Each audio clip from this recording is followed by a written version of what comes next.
Formula One kicks off its 2021 campaign with pre-season testing here from the Shakir circuit in Bahrain. It's the first stop also on this record-breaking 23 race calendar. 2 weeks' time, the season opens here in Bahrain before going on to Imola for the Emilia-Romagna Grand Prix. A new venue returning as well, Portugal, on the 30th of April to the 2nd of May. Spain kicks off as well the traditional European season on the second weekend of May, followed then by Monaco, the jewel in the crown. Azerbaijan, under question, but saying going ahead without fans, the first race to confirm.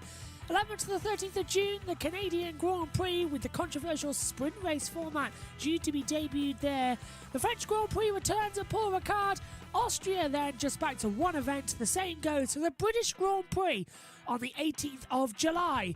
Hungary is on the last weekend of July and the first weekend of August, followed by the summer break before a triple header in Belgium, back to the Dutchland with the Netherlands Grand Prix, and Italy once again at the home of Ferrari in Monza. On the 24th to the 26th of September, we will go to Russia once again. Singapore unusually gets an October date, Japan following a week later. Then we're off stateside. The United States Grand Prix returns at the Circuit of the Americas on the 24th of October. Mexico on Halloween, the Day of the Dead celebrations, before Brazil in the first weekend of November. Australia pushed back from its season opener to the 21st streets of Jeddah for Saudi Arabia's first Grand Prix under the lights, and the season concludes where it started, in the deserts of the Gulf state, to Abu Dhabi on the 12th of December to round out a record-breaking 23-race season. It's day 2 for the 2021 pre-season testing here at the Bahrain International Circuit.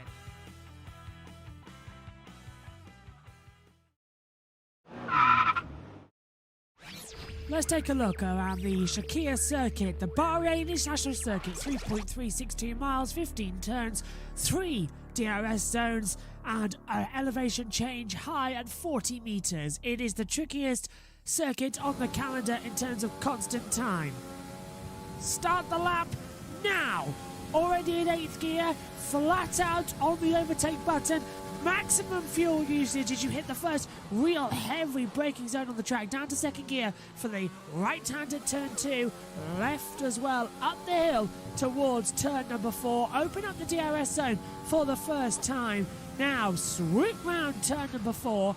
Now don't go for the apex all the time. Let the car drift out as you get the better run through 5, 6 and 7.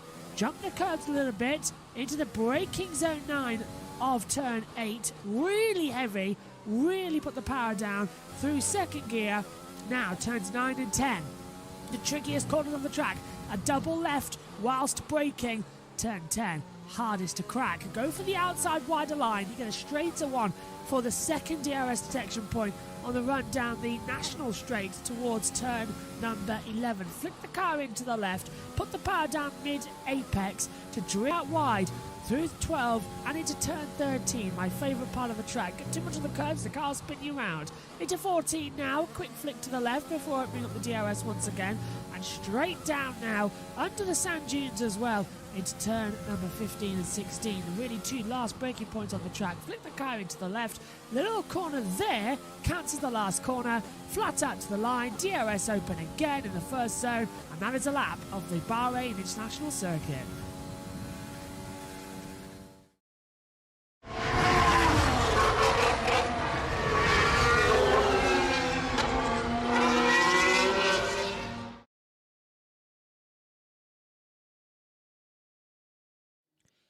Good morning, everybody, and welcome to pre-season testing, day number 2 for the 2021 Formula One season. We have the green light on at the end of the pit lane, and another 4 hours is underway here today. I can't wait to get started. You can't wait to get started either. Apologies to say, Dan Wells will not be joining me in the commentary box. He hasn't had a great night, unfortunately. We wish him the best. And hopefully he'll be back with us soon in the box. But we have got a whole plethora of journalists joining us today, because in the morning session, it's Ian Burch and Megan Burch alongside me in the commentary box. But in the afternoon, we have top fan here on our YouTube channel of Ribosome joining me in the beginning of the first hour. Megan Burch and Ian Burch over the second and third hour. And in the last hour of the day, Craig Willard, a freelance motorsport journalist of high regard, will be joining me in the commentary box. And tomorrow, we have a number of guests joining us as well. It's going to be a great one as the green light is officially underway. The session is go. So there, open up your timing screens.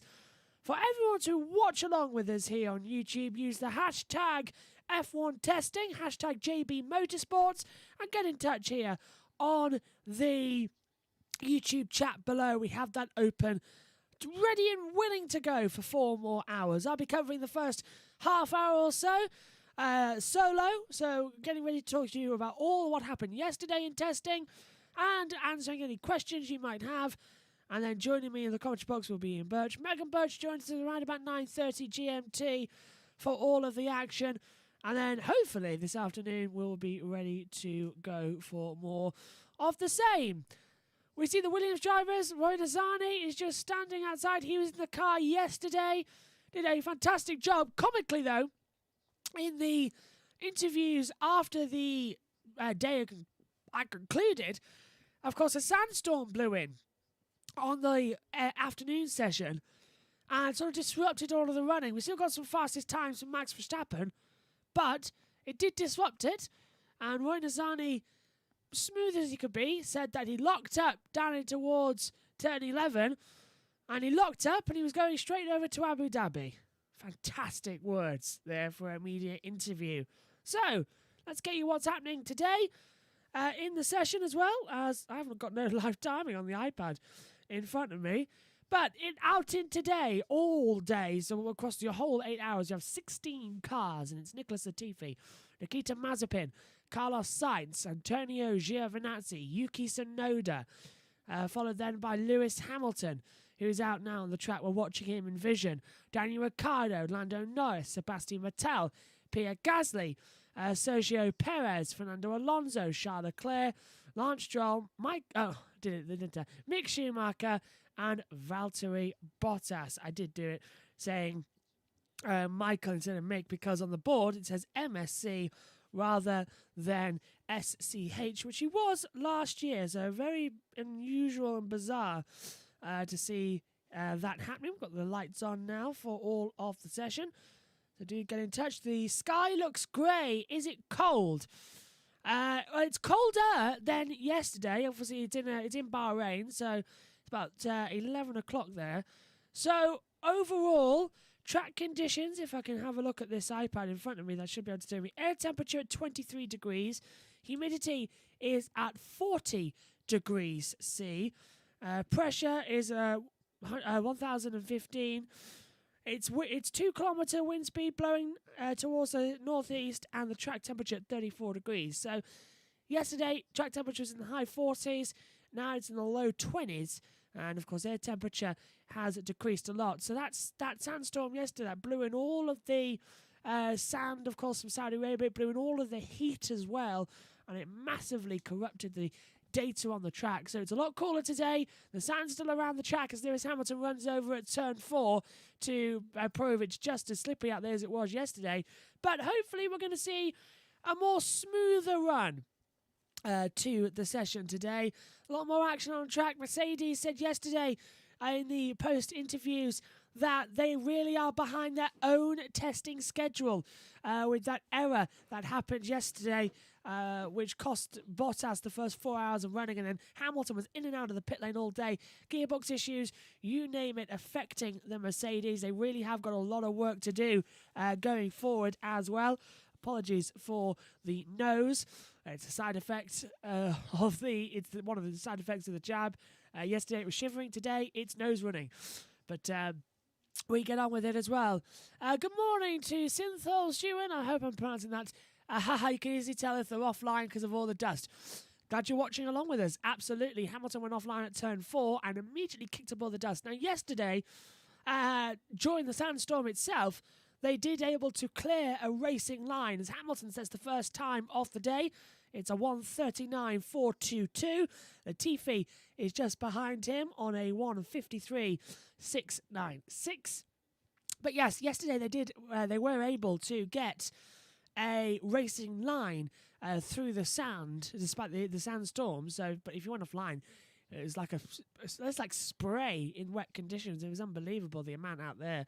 However, delighted that they've swept the track overnight on the racing line, but they haven't elsewhere. So that dust is still going to be blown around, although it's a lot more higher visibility today, because I can see the pagoda in the background and the race control tower a lot more easier.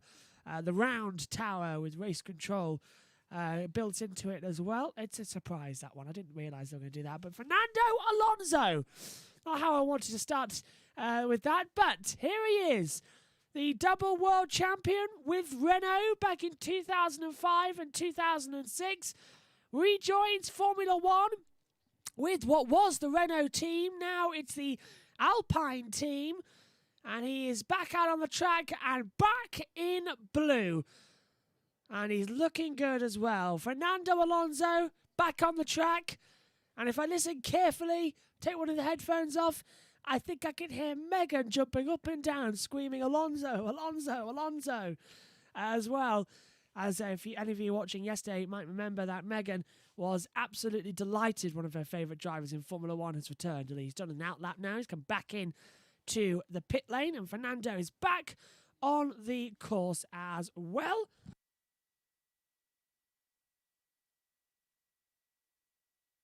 Had to deal with that. Synthel asks, what is your favourite livery? I would say Alpine's livery is up there for me. I really do like the look of that car. It's matte at the front and goes glossy at the back. It's got a nice little look to it. I do like the Ferrari. Many people don't like the Ferrari, but I'm not really a fan of the green, but I love how it starts off with the matte red colour, which is back to being the Scuderia colour, and it fades right back into the original burgundy colour of the Ferrari. So beautiful little throwback there, and I love how they've got the hand-painted looking numbers, just like in the 50s and 60s. Fantastic. Aston Martins. I was speaking to Ian Burch yesterday about it, Dad, in the box, and I didn't really think of on the track the Aston looks that good, because it's not really British Racing Green, it's more lime out there. But under the lights of the garage, it does look British Racing Green, so it's very interesting. Aston have got a good livery, but it's better under the lights, I personally. Mercedes just looks a mess. I like the front of it, and it goes into the back, but all the AMG stickers, it just makes it look like an absolute mess. But they've done some very clever things with the car aerodynamically, as Vettel comes into turn one, has a very unusual lock-up, in which I could actually see the brake disc was locking up. The tyre continued to move, but the brake disc had the smoke, and it was definitely a lock-up as well. So something catching on the inside there. Something says, for me, it's either Aston Martin or Alpine. I think Alpine looks a little better from all the onboard cameras. I definitely say Williams, because the Williams looks sick. Is that a good thing or a bad thing with sick? I never really know. But yeah, I do agree with you. The Williams, everybody was saying, oh no, the Williams looks like it's off one of the F1 manager games. Well, who cares? That means that if you've got that livery in F1 Manager, you've got the Williams livery. I think it's a good idea. And I liked yesterday, the Williams sort of grew on me when I saw the onboard camera. And the livery looked very classic. It looked very 90s. And I liked that. I liked the look of it. But here's the Mercedes on the track now with Lewis Hamilton. And I'm just looking at the back of that F1 AMG. And it's just, oh no, it doesn't really work. Hamilton's out there on new C2 tyre compounds, and here's the nose cone winglets on the Mercedes. If you're watching along with us, a little flick up on the noses as well to direct the air. They're new from what we saw. We didn't see that in development corner yesterday, so they've added those on this morning. And the floor specification as well. This is their trick floor that they dummied with us. They've got the FIA homologation part at the back, but at the front they've introduced like a little bit of a wavy line across, and it's going to help with the aerodynamics a lot. As I said, they've gained about 30-35% back of the 40% reduction, which I wonder if it breaks any rules, but they haven't touched the FIA homologation part. So very interesting to see how they're going to go there in the future. Track conditions still not optimal, though. Hamilton has set the fastest time. Ricciardo is heading out onto the track, as is Yuki Tsunoda. Hamilton is back in from his little run out on the circuit. 1:38.857. Latifi was a 1:53.696. Ricciardo next out on the track. Sick is a good thing. On the outside, Alpine looks best on board Williams. Yep, I completely agree with you there, Synthel. I completely agree, yeah. I haven't seen much of the Alpine on board. Ocon didn't have a great morning yesterday. Had a better afternoon, but I didn't see much of the onboard, so we've got to take a look at that. Here's the Red Bull on the track, and the first for Sergio Perez, his first grasp of F1 testing in 2021, and his first go in the Red Bull in an official test. And he's out there. Last time he was here at Bahrain, he had victory. He took the checkered flag at Shakir with a monumental win, I might add. He really did throw it out of the blocks there. We said pre-show in that race. You can watch it on YouTube as well, the watch along for the Shakir Grand Prix, or go to my LinkedIn, which is just my name on there, and select the Google Drive, and you can watch the Shakir Grand Prix with the cars and the pictures, the car noises and the pictures, the FX, I think it's called, and you can watch our commentary with the pictures as well, and enjoy a race as well. That's on there from my portfolio. But yeah, I'll put the link in, and you can all go watch the Shakir Grand Prix with our commentary. It's a lot of fun. Synthol says, on my Insta, I posted all 10 onboards. Alpine is basically just light blue. It does look nice. Is your Instagram name the same as your YouTube? If so, I'll have a look and see what it looks like. I have my phone, and I even have my map book hooked up to the OBS software we use. So hopefully we can get that on and have a look and see what it looks like. Here, then, we see at the moment, I don't know why, actually, I haven't got the chat open in a different box at the moment, because we've got the live timing open on one. There we go. I can see what you're seeing. I can, no, Mason, there's F1 highlights too. Okay, getting it on now, look. I'm doing it now. As Perez became the first driver to win a Grand Prix after being last in the race at the end of the first lap. We said that in the broadcast as well. Perez got spun round. I think I was talking to Tom Gamer yesterday about it. How Perez got spun round. Was in the barrier and then clawed his way back up. And we said in the pre-show, Perez is going to go well. It was F1 Highlights 1, but it got deleted with 5.5 thousand followers. Go follow the new one, everybody who is watching today. Because yesterday we had, 4.5 thousand people? I think it rose, actually, to a lot more overnight. Oh, got it, yeah. Let's take a look then. Yeah, Mercedes looks okay. Red Bulls, McLarens, Ferraris, I think looks most interesting. It's got those little turning vanes at the front. Oh, there's Alpines. Yes, light blue, doesn't it? It looks very much like the 90s Williams livery of that, the Cannon as well. To try and have a look. So yeah, I just had a look at that, and I'll show you the pictures later if I may. Of course, I'll put them on Development Corner and have a look at them on Sunday. Yeah, Development Corner, going to be a lot more interesting. We'll have that in the morning to see what all the cars have done. So tomorrow morning, first thing, a Development Corner. Now that we've got the digital pad working, how we want it to, live on air. And hopefully also, now that we know it works, as Ted Kravitz says good morning from the grandstands, hopefully, throughout the season, as I said, we are doing mainly live broadcasts now this year across Formula 1. We'll have all of the sessions, as I said, but with MotoGP, British Touring Cars and Formula E, we'll be covering race only. Because if we attempted to do everything, One, I'll never be out of the commentary box, and two, we'll never be live for all of it.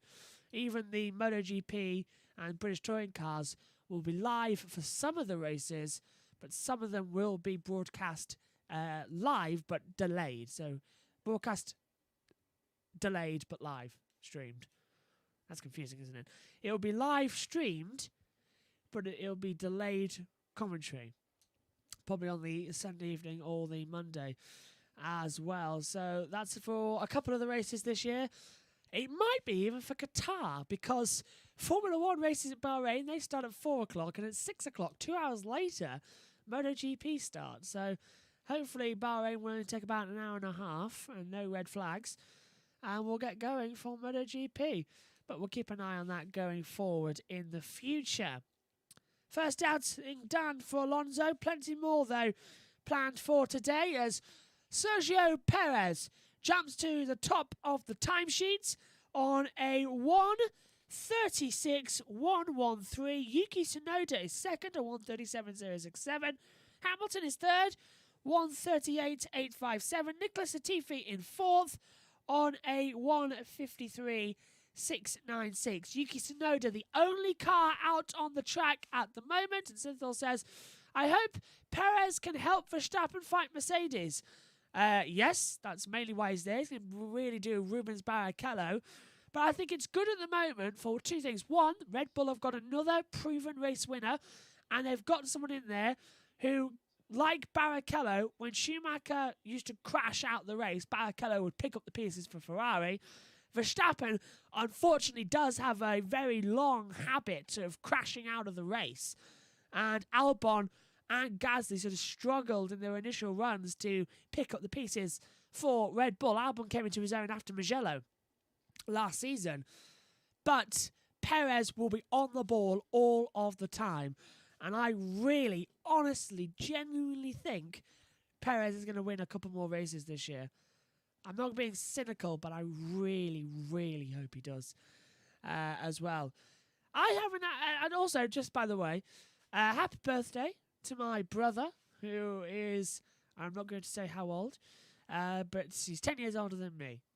11 now, technically. But yeah, so happy birthday. That's going on right now behind the scenes, and that's why I'm in the box alone at the moment. But hopefully I'll have breakfast brought to me. Somebody should be bringing me breakfast. Which is waffles and all that lot. And it's a bit like McLaren hospitality. We always made that joke. But it's not unusual to have food in testing boxes. Last year, when Farm covered the testing, it was very interesting as well, because McLaren brought a selection of cakes up to the commentary box for Will Buxton, Alex Jakes, Crofty, Martin, Caroon, Jolien, Palmer, and it was really bizarre. But yeah, that's the perks of testing. All I've got at the moment is a bottle of apple and blackcurrant water, or squash really, in a reusable bottle. But also that reminds me about another story as well, is that Formula 1 have banned single-use plastic bottles in the F1 paddocks. It's all reusable, which I think is a great thing. Plus, not an ad, but it's definitely not an ad. But I love this because it keeps the drink cold for hours. I was in the box yesterday with only one drink, and it was cold for 8 hours. So really enjoying that. The advancements of modern technology, eh? And it's just so simple as well. It's like a thermos, but for cold drinks. Going on then, that's a thermos, Josh. Going on then, Synthol says happy birthday as well. So if you're watching along there, David. Synthol says, you think McLaren can win races this season? Yes. Didn't have to finish reading that with the Mercedes engine. Yes. They can win races and will win races. And I'll tell you which races they'll win. McLaren will win Canada. Saying that now. McLaren will win Canada. Because Ricciardo loves the track. Lando liked the track in qualifying in 2019 before retiring. The chassis should go well there. And they were looking good when they were there as well in 19, with a poorer engine than they've got now. And Mercedes have been dominant there. Hamilton's won most of his races with Mercedes engine, Mercedes car at Canada. So yeah, McLaren will win Canada. I'm saying that now. Better somebody write that down and clip it, because I hope I'm right. Fernando Alonso, coming back out onto the track then for his second run. It's 20 past 10 in Bahrain. It's 20 past 7 here in the UK, GMT.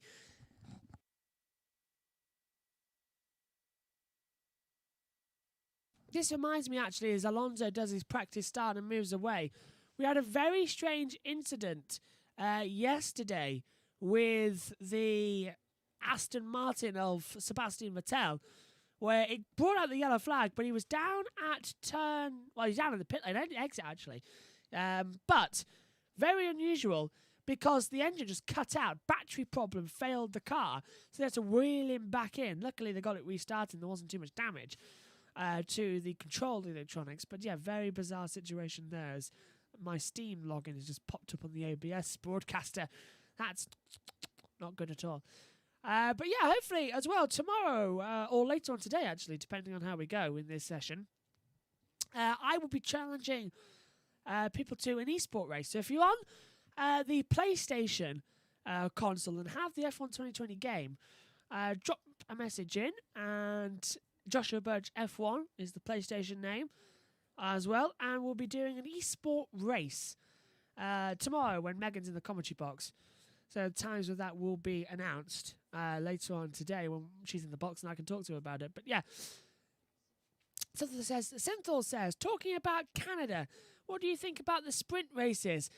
I'm bored, so I'm just asking questions. I hope you don't mind. Well, let me tell you this, Synthol. One, I'm in the commentary box on my own with 2 cars out on the track. No time's being set, and I am loving your questions, so absolutely keep them coming. I would say join me in the commentary box virtually, so yeah.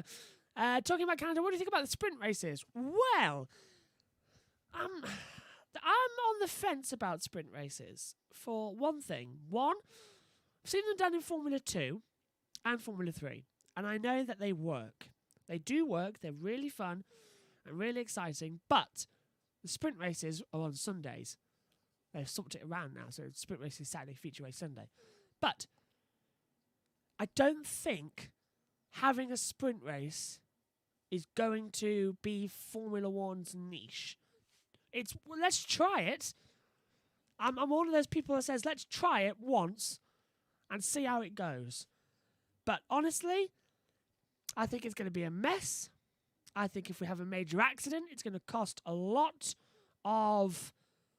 if we have a major crash, like in Mugello, at the start of the race, it's going to cost drivers' engines, teams money, and why put another risk of a driver not being able to race on the main race on Sunday if there's an accident on the Saturday in a sprint race?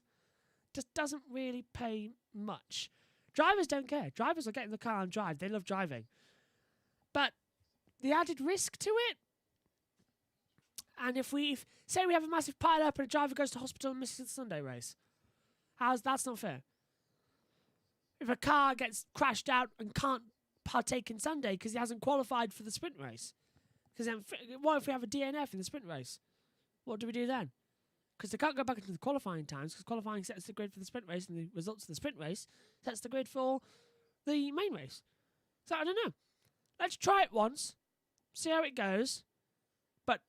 Personally, not a fan. And that's not because I'm one of these F1 fans who don't like change, because I've really enjoyed the changes to practice.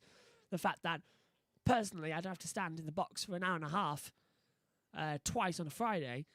So instead of 3 hours on a Friday and 1 hour on a Saturday, that's 4 hours of practice. I'm only in the box for 3 1-hour stints. I like that idea. It's great.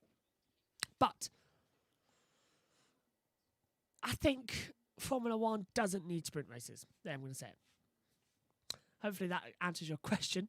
Synthel says, yeah, I think they'll just try it this season, but not continue with sprint races next season. But it sounds fun. And it's just for 3 races. Yeah, where is it? It's in... where is those races? Let's have a think about it.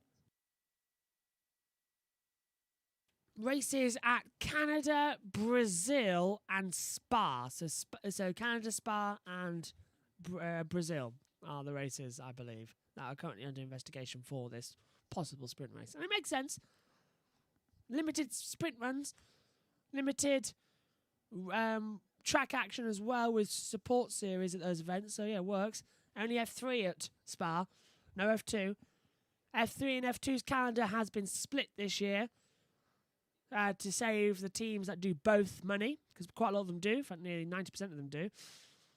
Lights on the back of Carlos Sainz in the Ferrari. 2 lights, actually. White lights. And we had this last year, do you remember, when they're in practice? If they're looking at something, they'll highlight it with that spotlight underneath the car, just so that the reference point is there for the mechanics. Carlos Sainz is top at the moment on a 1:34.557. Fernando Alonso has gone second on a 1:34.996. Nikita Mazepin is third on 1:35.248. Sergio Perez fourth on a 1:36.113. Yuki Tsunoda is fifth on a 1:37.067. Follow that up then at the bottom, Lewis Hamilton sixth on 1:38.857. And Latifi is 7th on 1:53.696 as well. Those tracks always bring exciting racing, so another one is fun. Yep. Absolutely. But what happens with the sprint races now is we'll have one practice session at 2 hours in length, qualifying on the Friday. Then we'll have a sprint race on the Saturday, and then we'll have the race on the Sunday.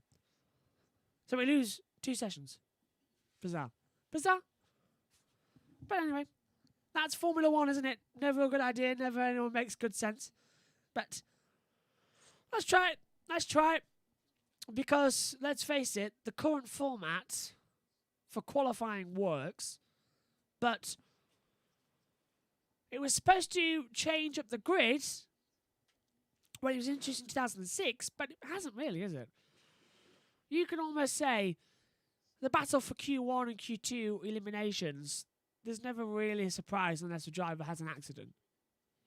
It's always the same 5 cars go out. Hasses, Williams. Then it's really an interesting one who's going to drop out next. Usually it's a Renault. But yeah, let's just try it.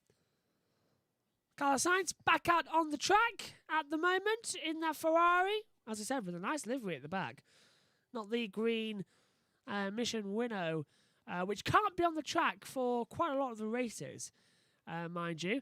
I'm on board with the Alpine of Fernando Alonso. So now I've seen it in person, live on the cameras, the onboard. And he's at the fastest first sector of anybody so far. Mazepin's top on a 1:34.517. But Alonso with a 30.168 in the first sector. Coming down towards turn 11. Down from 8th gear to 4th. Keep the car in. A little bit of a banked part of the track, this. As you rise uphill. Last year it was often with Alpha. Yeah, that's a good point there. Yeah, completely forgot about that. Alpha failed to qualify.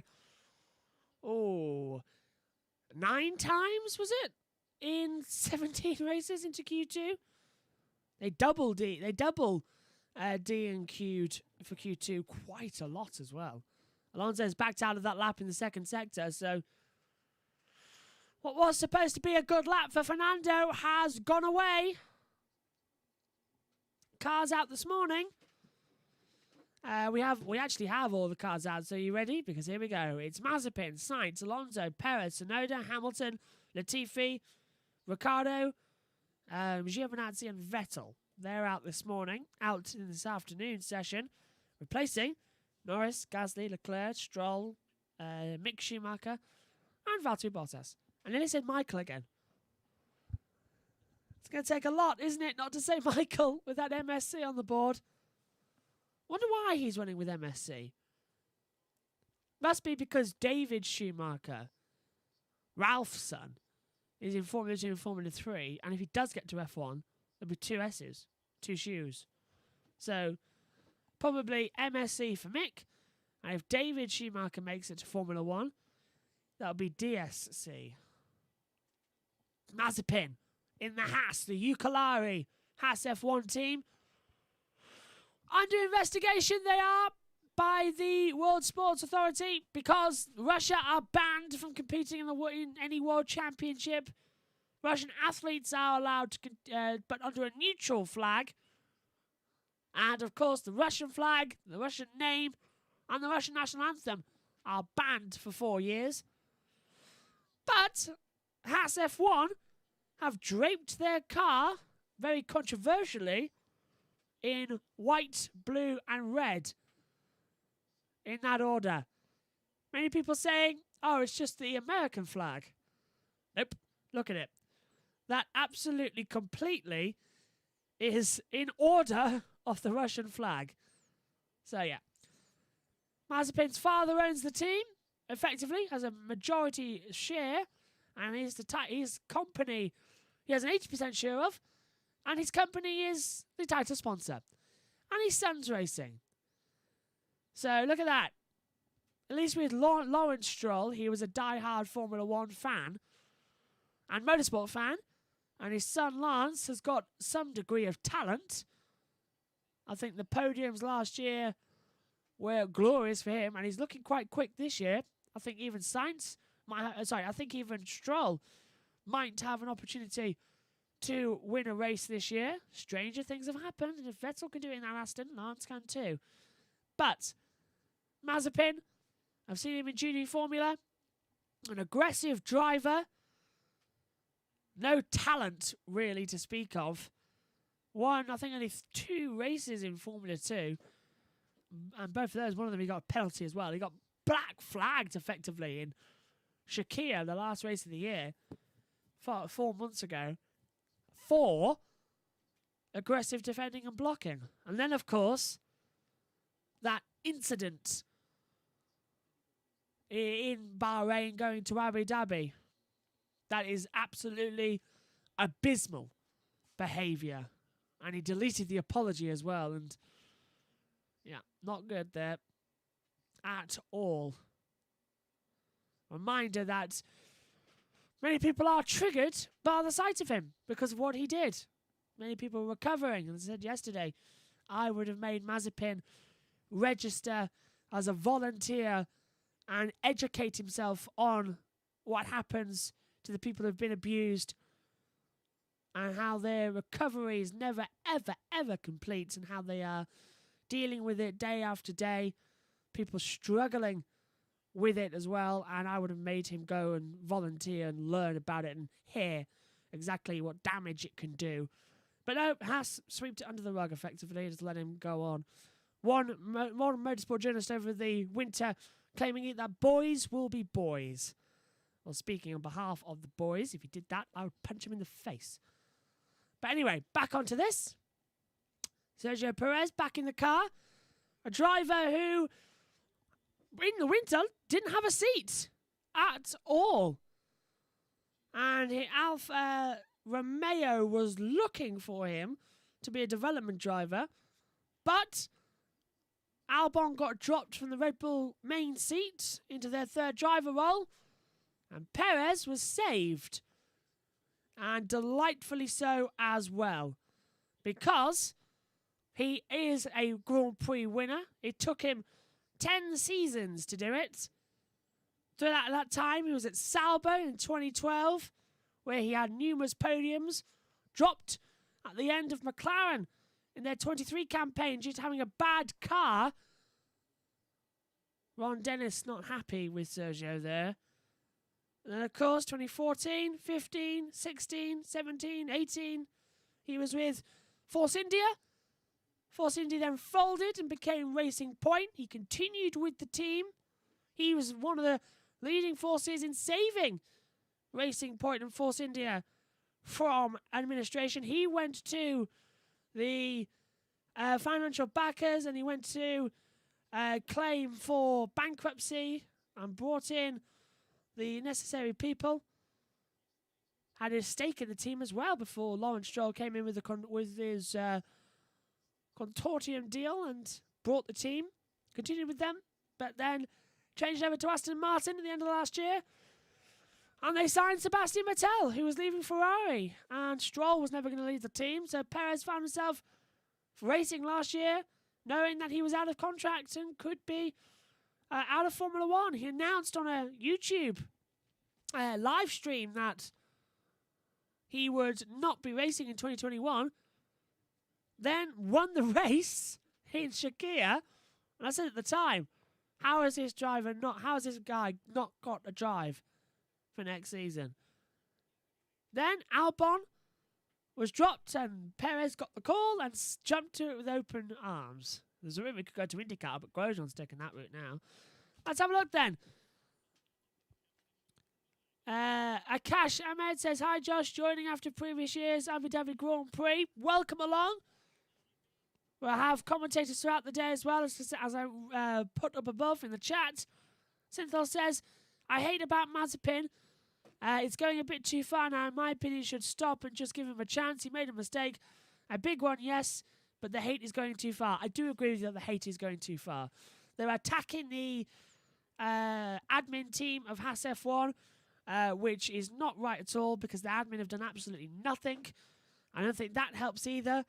And I love how one person, her name is Soph, who I follow on Twitter as well, who instead of now attacking the Haas admin, she's doing a brilliant thing where she's actually posting links to charities, certainly in the UK and a few worldwide as well, that deal with abuse storylines and abuse cases. Sorry, I was thinking of EastEnders there in my head. Dealing with abuse cases and helping in any way, shape or form to deal with what has happened and try to return them to some form of what they feel is safe and comfortable. So there's brilliant charities throughout the UK as well. But yeah, I do agree that the hate is never really going to go away from Mazepin, unfortunately. The level of it could be reduced slightly. The We Say No to Mazepin campaign's been going out as well. I don't like Mazepin. I don't like Mazepin for two reasons. One, what he did. And two, his on-track antics are dangerous. So I'm not really a big Mazepin fan at all. In fact, he's probably his worst enemy, thinking about it. But no, I do agree that it is going a little bit too far and a little bit too violent, especially directed towards the admin team. But Haas and Mazepin's treatment of this has not been great at all. Bertman says, "What's this thing with Mazepin? Is this the hate about the Instagram video or his daddy buying the team?" It's about the Instagram video and how Haas have dealt with it going forward as well, and how they sort of swept it under the rug effectively. And rightfully so, it's annoyed a lot of people, but the level of it went a bit too far because they were attacking the Haas admin team, and the Haas admin team have got nothing to do with it. They literally just run the social media accounts. But yeah. Akash asks, "How is Perez doing?" He's down in 5th place at the moment. He's completed 7 laps out there on the track. His fastest time is a 1:35.754. As at the moment, we've got Lewis Hamilton out on the circuit, up towards the hill at turn 4. Looking good. On a run of C2 tyre compounds. Hopefully we should see Lewis effectively really pushing that Mercedes to the limit today. After losing quite a lot of time yesterday, they need to double up on stints. So, personally, I think they got lucky because no team runs all 4 hours of both sessions on a day. They run usually around about 3 hours across them. But Mercedes have got lucky. They can now fuel the car up, send it out, quick changeover, and go. They can catch up. But it is one of their worst performances on track action in terms of kilometres done since 2014 when Hamilton binned it at Jerez and broke the car. Bear with me.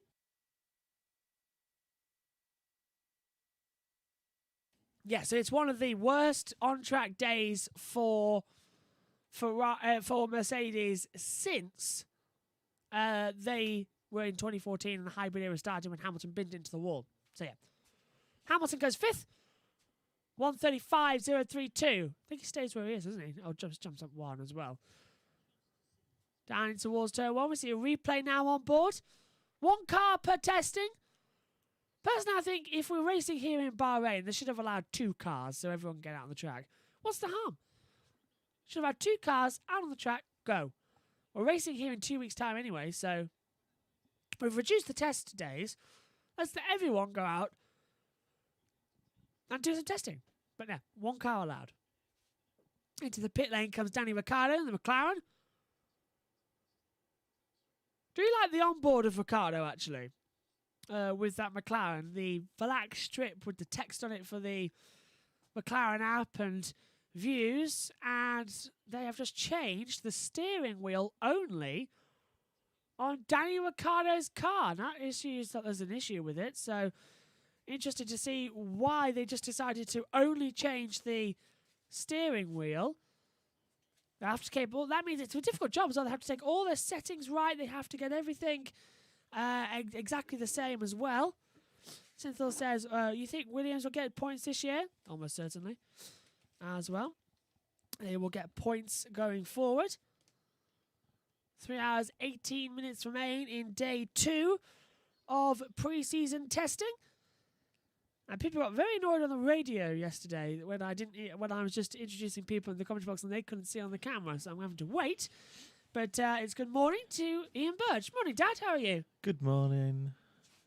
So, have you been watching the first session, or have you had breakfast with them lot? I haven't had breakfast with them lot yet. Oh, right, nice. David's birthday breakfast. I know. I'm waiting for Megan to bring some in a couple of hours. 2 hours in, isn't it? It's going to be fun. What did you make of testing yesterday then? Because you were watching the Sky coverage and then came into the box for a couple of hours. It's been a bit bizarre this morning to launch it, but I think it was Verstappen top yesterday. Well, the bad luck that Mercedes had yesterday was it was predictable actually in the end. Obviously, they couldn't.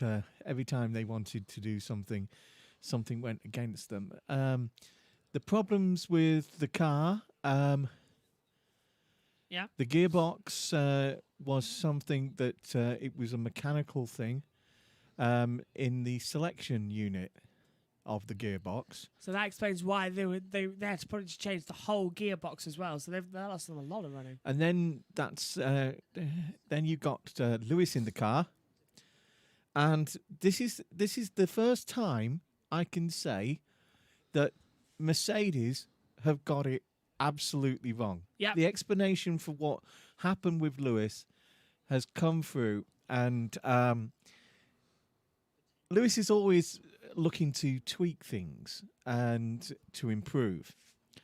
And during the winter, he had a seat made that put him a bit further forward and a bit different because he was having a few problems. If anybody who's looked at his overalls when he had white overalls, realises that he had a lot of marks on his back, didn't he, when he got out of the car? His back and his backside area always had they seemed to be heating up during races, and he also complained about a bit of sliding in the corners, and so he had this new seat made, and it basically put him forward a little bit, put him a bit higher, and they adjusted the pedals.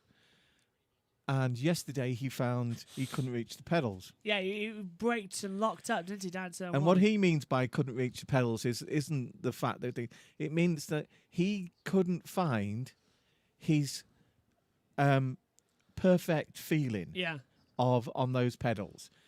Any of you that are drivers know this. When you buy a new car, and the first 2 or 3 days, if it's a gear shift car, you have a lot of problems. Very few times in all the cars we've had that are gear shifts, manuals, have I got in a car and found instantly, I think it was only one, the Renault Laguna, was the right seating position for you to actually be so happy on the clutch that you don't really think about it. So I've just realised that one of the lights isn't on. So go on. Yeah. Well, we've got 2 lights on. Where's the... Oh. What do you think it is? The on air. Yeah. The new one that his sister bought him. Yeah. That says, the big red one saying on air. Yeah, the one that was designed so that people don't walk in the box. Go on. Basically, when you get in a car, you need to have such a position of your seat that the clutch and the brake you do automatically, and it doesn't feel funny. Yeah. So you're not thinking about it. It's you drivers must have all have this feeling where once you get used to a car, it's cold in here today. It is a bit cold, isn't it? The fan's been on. Yeah. That's why you're shivering. I'm shivering as well. I'm wearing the jumper. Well, that could be your Like COVID jab as well, because it gives you a little feeling like that. Yeah. I know after mine, I had it like that. Woke up. Anyway, the side effect. you have to have, and basically, £1 billion of money spent in the last 10 years in design and development in Formula One. Absolutely. And the thing they get wrong is a new seat. And Lewis complained on the radio about he's not happy on his positioning on the pedals. Yeah. And they came in and they started to adjust the pedals, and it was still wrong. He didn't feel it, and so someone had the bright idea. We've got his old seat with it. Let's put his old seat in. And as soon as he put his old seat in, he's fine. He's been out there this morning with his old seat in, and his first lap topped the charts, and he's running about 4th or 5th. 5th place now. He's just been dropped because Sainz has gone top on a 1:33.072. But Hamilton's done 11 laps out there at the moment this morning, so a lot more in the first hour than Mercedes managed yesterday.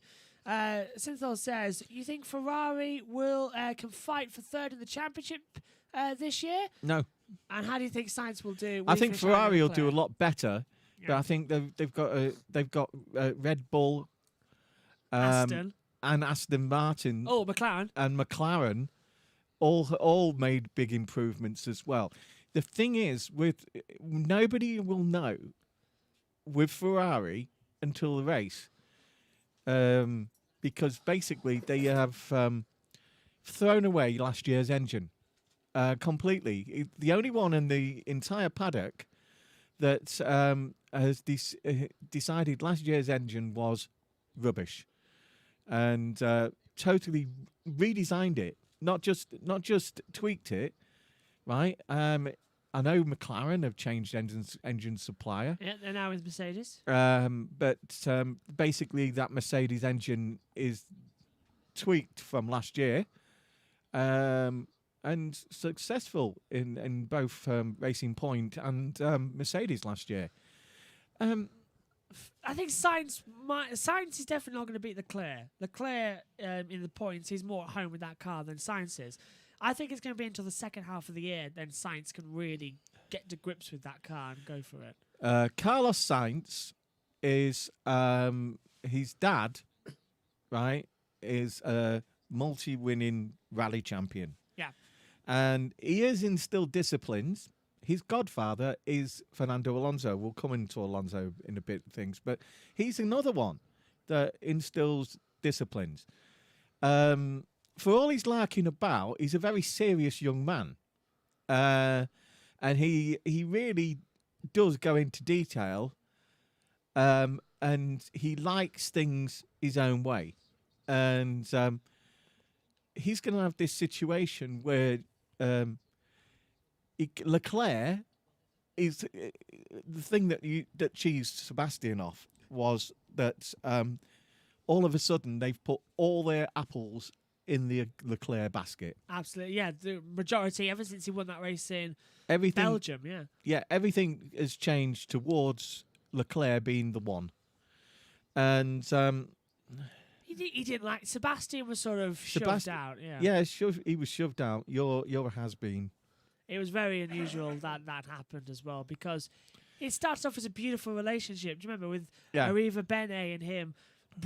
Alonso left, Vettel came in and won the second race. When you talk to Carlos Sainz Jr., he's very pedantic. If you get your emphasis wrong in any way, he will correct you, and he's a bit like his godfather Fernando Alonso. There, Fernando will do it, and he can be moody, and he can, right. lose a bit of concentration sometimes, but he's a very good driver.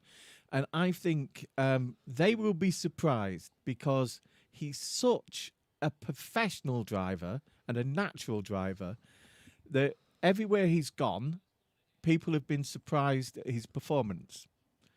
Renault, and it's Alpha. not consistent, but it is very much he. Whereas Sebastian seemed to panic and crash a lot, trying Spinning. to emulate.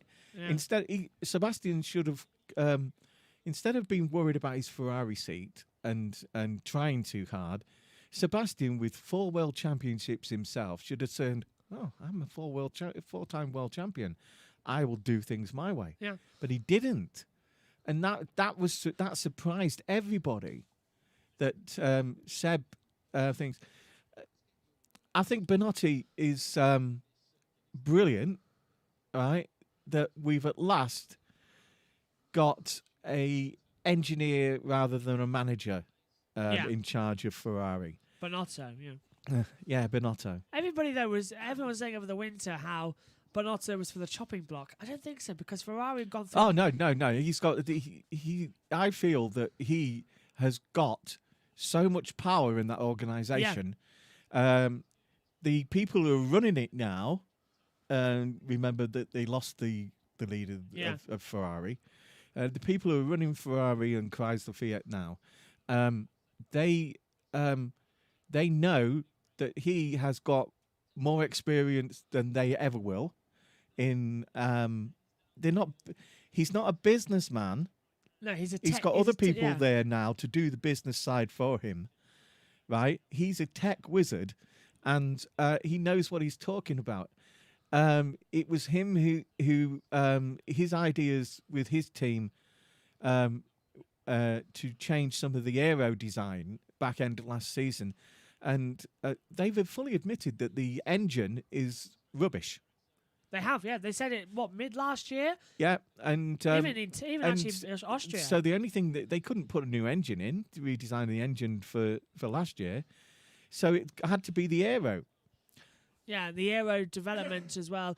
They sort of picked up, as I was about to say, in the Constructors' Championship. They only scored in 11 of the 17 races last year, but they DNF'd in Austria, didn't score any points in Belgium or Italy with the double DNF, and then after that, at Mugello onwards, they scored points up until Shakir and Abu Dhabi. So they were consistent for the second half of the year, but it was that problem that. I don't think Bonotto's up for the chopping block. He is going to be there permanently, I think, for a long time. Bonotto. I mean, it's. I think that they've redesigned the management system to suit him, his style, and the designs on the aero that they changed really made them a lot more competitive last year. But it made them into wonder kids. Yeah. Right? They were good at qualifying, less good at the race. But it was with a useless engine. So this year, right, what we saw of the engine yesterday, right, at something like 70%, it was sturdy. It sounded a lot better than traditionally in the last few years. The engine sound of the Ferrari has not been. You wouldn't buy a road car sounding like that. It was like a very low, deep growl. Have you ever stood at a traffic light and there's a boy racer with one of these systems? Yeah. He's got an expensive Jaguar or something like that, and he can change the mode systems. And basically, it sounded like a British touring car, right? When it was at low speed, low idle. The Ferrari sounded really dead rough. It did. The McLaren did 2 years ago, and they solved that. This. The constant revving up and down. Yeah, like the jugging. No, down the idle. Yeah, the idle wasn't smooth. It was jugging along. Yeah. Right. But do you remember on the starting grid can as I well? just say? Let's whisper this one. I think that was actually something to do with the thing they admitted to, the Oil illegal burning. oil burning. Yeah, the fact that they Now, I lost said that. it quietly. Remarkable that as soon as they found out that the oil burning was illegal from the FIA, and they covered that up and never released the tech specs, Yeah. the car was suddenly bad. Yeah. Unbelievable, that, isn't it? Yeah, I wonder why. It's because the engine was designed to be an oil-burning engine, and it wasn't. After all, that is what they accused other people of. Then they did it themselves. Then they got caught out, and then they hid it. Yeah. They still did it, but hid it. I was just looking behind here in case there was that oil burner that I made back in junior school? Back in secondary school, but it's not here. That'll be somewhere in a box. In a box. Science There's is only a top. million boxes over there. I know. I wish it was. Literally, we've got how much? In fact, I'm gonna have a look. Actually, It's so cold at the end. There's a lion, and it's snowy, and you go through that wardrobe there. yeah. You can just see where beyond that other flag. There's a wardrobe. I mean, behind us as well. It's a window and a bicycle. You can just say the sign. 2 miles to Narnia. Yeah. Anyway, right. I tell you what, though. We was asking yesterday. People asked us as well. Yeah. About how come that during the time that there was problems, Mercedes were allowed to put the screens up. Now we've had clarification. I think I said it in the air. Right. It has been clarified. Right. You can put the screens up if you are working on the car. Clever. So they obviously they have But the at all gearbox that issues, you yeah. can't hide the intricate details that they want to hide now, because unless you are actually working on the car and for safety reasons, right, they are allowed to put the screens up. Yesterday, after the testing finished, and I don't know if you were watching, but Megan picked it up after as well, that the fact that there was electronic safety tape cordoned off the Mercedes, and the guy with the marigolds and the safety electronic suits was on there taking the battery out. Yeah. So Mercedes did have a lot of problems yesterday. Yeah, which is the first time they've come here unprepared. And it's it's their worst since 2014 when Hamilton crashed. And Toto will take a lot of responsibility for that, because he's been promoted at Mercedes. He's also a third shareholder. Mercedes actually, like McLaren that you're looking at, have got Bahraini money in them. Toto has put his money where his mouth is. He actually owns a third of the company. Yeah, big promotion. Mercedes own a third, and their sponsors own a third, Petronas. And that's pretty much the same as what McLaren have as well. Although, as I said, I think Ted said yesterday, I found it interesting that Mercedes actually reduced their amount of ownership in the team, as you said, and Toto now owns a third, as the other investors do as well. But Mercedes actually reduced their ownership of the team, which I found interesting. A lot of rumours, though, still circulating that Mercedes are going to leave Formula One and concentrate solely on Formula E. However, they have signed the Concord Agreement. Yeah, but they've also the fact that they only own a third of the company now is their solution to that, I believe. Yeah, saving a lot of money with that as well. That must be twice the money being saved. Also, this morning, after the sandstorm of yesterday, right, we're glad we haven't got people in the stands, because they'd complain. Yeah, they would. All the seats are covered in sand, right? Ted's and not there's still a glow in the air look of sand. You know, look, you could still mist in the distance. In the distance, and even in the things. And if you looked at that Mercedes just then, and you saw a little kick up on some of the corners, because it's blown. Some of the sand has still blown on the circuit. But there's basically sand everywhere, and Ted found out that you need to still put the sun cream on. More sun cream, please, quickly. But Ted's got white shorts on this morning, Oh right? dear. Instead of his usual khaki blue and not khaki, but dark blue. And Ted's white shorts. He's got this sunscreen on because you do still, even though it's sandy and things like that, the the things do perpetrate into. Yeah.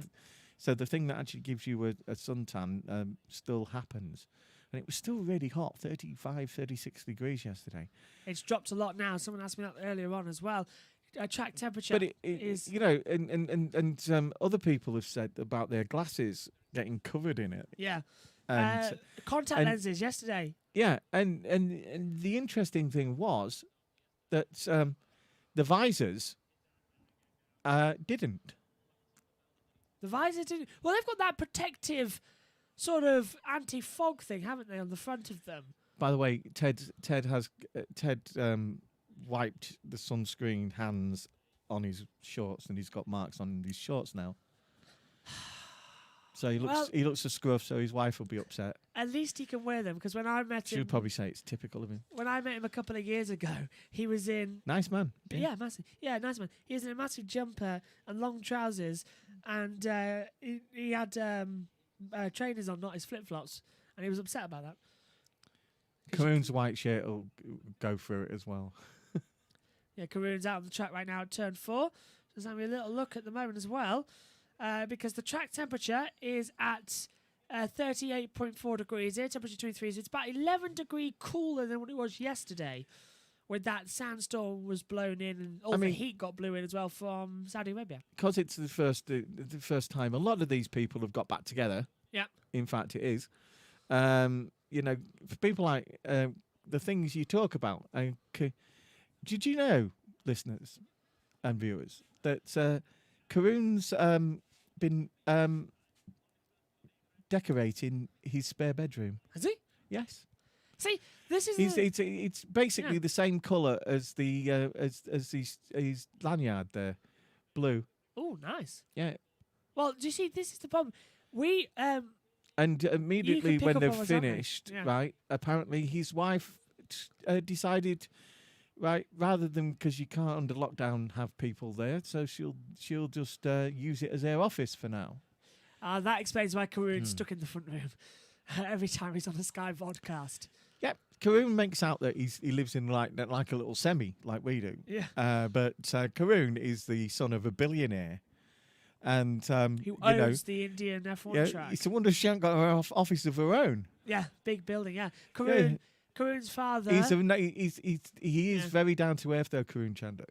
Karoon's father currently has released the Bud International Circuit and has turned it into a hospital. It's like a Nightingale, a pop-up hospital. And it's all over the track as well. So that track was about 4 kilometres. So that's massive.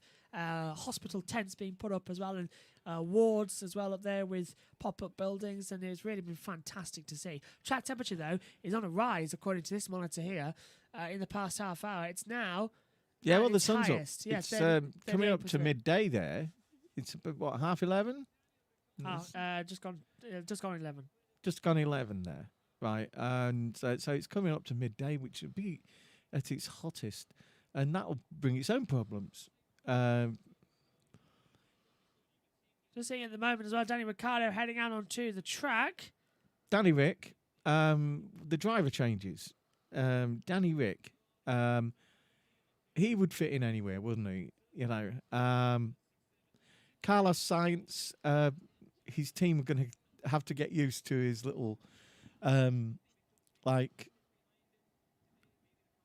he's not problematic, but Ricciardo he's a detail man. Yeah, he wants They're gonna have to everything get right rid for of himself. Yeah, and he can snap a little bit, but Alonso. Fernando's third at the moment, I believe, on a 1:34.253. Alonso is absolutely right. When he came back in last year for testing and development, no one really realised that he'd come in to absolutely change the team completely. Cyril has gone. Because he doesn't... he got the old shift to do. He left his own accord. And that's because of the fact that the rumour is that Fernando decided very quickly that he couldn't make the changes. Cyril wanted to be in charge, whereas really Fernando is in charge.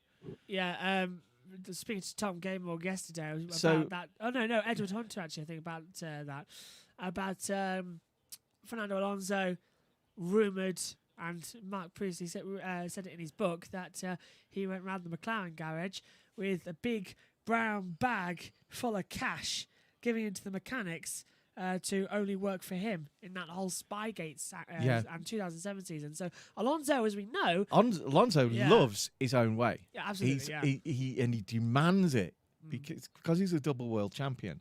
He demands it as well, and they listen. And Alpine, he has changed the entire team, and there are lots of different changes. The livery was stolen, according to Jolyon. Jolyon is convinced, and even though everyone else has said, look, it's based on the French flag. Where did you think he stole it from? The LMP2? Well, he's got a point. Have you ever seen pictures of Jolyon's helmet that he used to use? Really? Let's have a look. And you look at the Alpine from above. And Oh, God, it's yeah. very like Jolyon's. There you are. You've got a picture of it there. Jolyon's helmet. Jolyon's helmet. They stole it. Their livery is stolen from Jolyon Palmer's helmet of 2016. Dear. See, that's interesting, isn't it? That's really interesting. I don't know what to say. That's really, really interesting. They stole it. Also, Will has been on about the fact that how demanding he can be, right? Well, when Will he found Buxton, yeah. no, Will. When he found out when he found out that the wind tunnel wasn't working Yeah. on New Year's Day, he demanded to know why, and said that it would be, like a problem because they're trying to develop the car. Bloody hell. You should think that. And this is one of the things when you come back to Formula One, right? And you've been away, you don't realise the regulations have changed. Yeah, you can't work. There's now a shutdown period over Christmas as well for 2 weeks. Yeah, and there's also the wind tunnels can only work for a certain time. Yeah. There's the things. There is a price cap operating this system. And it's this this season. year, Yeah. Was it 25 million? No, Is I it don't less? mean on the thing. On the there is now Oh, yeah, there's a price cap for the a price teams, yeah. cap on how much each team can spend on a list of about 300 different things. 147 million per team. Dollars. Yeah, in dollars. $147 million. Yeah. $0.4 million. It's per 25. team. It's 25 million for the driver's salary that's been capped. Yeah, there's Yeah. a driver salary, yeah, and that was one of the reasons I think. But drivers quickly realised that that's the money they get from the team. Yeah. They can the team from the sponsorships and things easy, like that. extra. So let's take Lewis, right? Lewis, Tommy Hilfiger, Bose headphones. Bose, the headphone people, all can pay him a personal salary for promoting their gear. Even though Petronas, as the team sponsor, can give things. So it hasn't really affected the salaries of the drivers as much. The only people that really do suffer in terms of that are the lower end drivers. It's the personnel as well. The personnel. Yeah. The number of personnel that each team can have has been capped as well because of the price cap. Quite a lot of them were made redundant as well over the year, weren't they? Yeah, Was it a lot of Red people Bull? that have done a lot of things to make some of these teams absolutely what they are. And even, I don't mean just at the front, I mean at the back, right? If you're Haas, right? Oh, by the way, I don't know if you was watching earlier, everybody taking notice, right? But so you see there's on the screen now, Alonso's got a purple section in the Alpine for section 1. The midsection, the purple section was a Haas earlier on. Oh, wow. That would have been Yeah, Mazepin. Mazepin. Yeah. That's it. That's Mr. Russia. Yeah, that's That's very surprising. He did a purple sector in sector 2 And that was after some well-known names had already done their things, their first few laps. Can you hear that? That's Megan saying, "Oh my god," because Fernando's just gone top. Alonso, Alonso had this accident, right? And Yeah, he very needs strange another one. operation at the end of the season. But basically, he's a nightmare at airports because he now has 2 titanium plates in his jaw. Yeah, he had a road cycle accident, didn't he?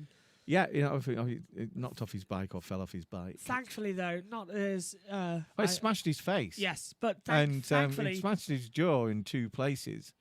And he's now got these little clips in his jaw to keep things, right? But he said after yesterday that he was fine because everybody was worried about the air as it gets underneath the helmet lifts it up and the chin strap goes against the thing. It's a G-force thing. he basically gets strangled. Yeah. And that's I think though. Who was that? Who said that he was being strangled in a racing car? I can't remember who it was, but one of the drivers. That was it, Perry McCarthy. That was it. I've just remembered. Right, here it was. That Andrea Moda. If you don't tighten it up so it doesn't move. Yeah. Right. You get this lift of the air as it comes off the front, lifts up the helmet, and you can feel like you're being strangled. Yeah. Where you're not. Andrea Moda was a 1992 Formula One team that never actually qualified. Burkham said, "What's this thing?" Oh, that was Mazepin? earlier on. Yeah, we were talking about Mazepin. Or Daddy buying the team. You know. The the fuss around it. It's basically both, really, isn't it? I said it was a bit. It wasn't Daddy buying the team. It was Daddy buying him out of the situation. And Ferrari. It was like anybody that's got daughters. I mean, they put out the fact that she's his friend, and they're just rich kids playing around. But then she about a week later turns around and says, "No, that's not actually true." He deleted the apology, and she deleted him and started putting Instagram stories on as well. No, I genuinely hope this little rich kid has grown up and doesn't ever treat a lady like that again. Whether she wants to or not, it's not the sort of thing you do in public or in a car that is driving.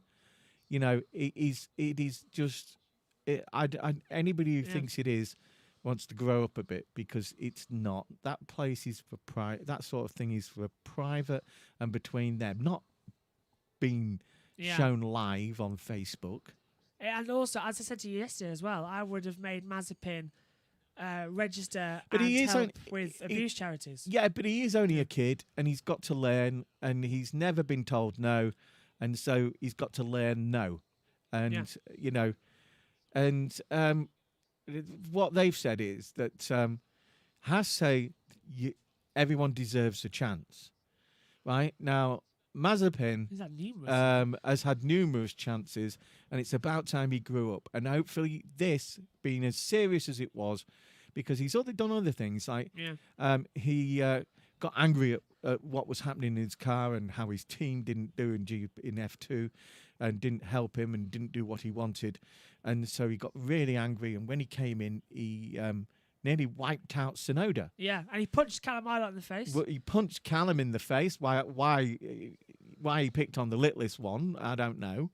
Right? He wouldn't have done that to some of the others that are quite tall, like Georgie Russell or somebody like that.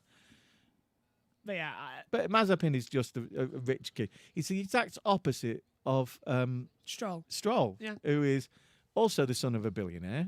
And Karun, who is the son of a billionaire. And they just seem so relaxed because they don't have to worry about anything. No. You know what I mean? Other than getting things right for themselves. And they're happy to drive as well. Yeah, they're happy. And at times, Mazepin looks like the kid has got talent. I mean, he did a purple sector earlier on today. The kid has got talent, but he, I don't know, trouble just seems to follow him at the moment. Yeah. Now, you know, It really does. I mean, that a bit of maturity and that can totally change. Understand. Everyone, though, as I said, I don't agree with everyone on the chat. They were attacking the admin staff of Haas F1. And they're just doing a job. It's not their decision what goes on or not. Gene it's is a billionaire as well, and he was financing it all, but was getting fed up of financing it all. Yeah, because he didn't have a team sponsor because a certain person. William Story has the Rich Energy lot, and I read up yesterday. They still owe the team £35 million. That is disputed. Yes, because of the fact that they don't want to pay him. Yeah, and they cancelled the. They cancelled. Yeah, and then they still ran the livery. Had to, yeah, for 3 races. Yeah, had to because the teams won't let them change. What else have been people saying to you? You think Ricciardo made the right decision to leave Red Bull? Yeah. I do actually. I do. It's worked. He had a tough 3 seasons at Renault. And he saw the writing on the wall at Renault. Yes, straight away. Like we've just been talking about, like Alonso was being phased back in. Would there be a place for him? And Ricciardo jumped before he was pushed. Because the last thing Alonso wants is a talented driver next to him.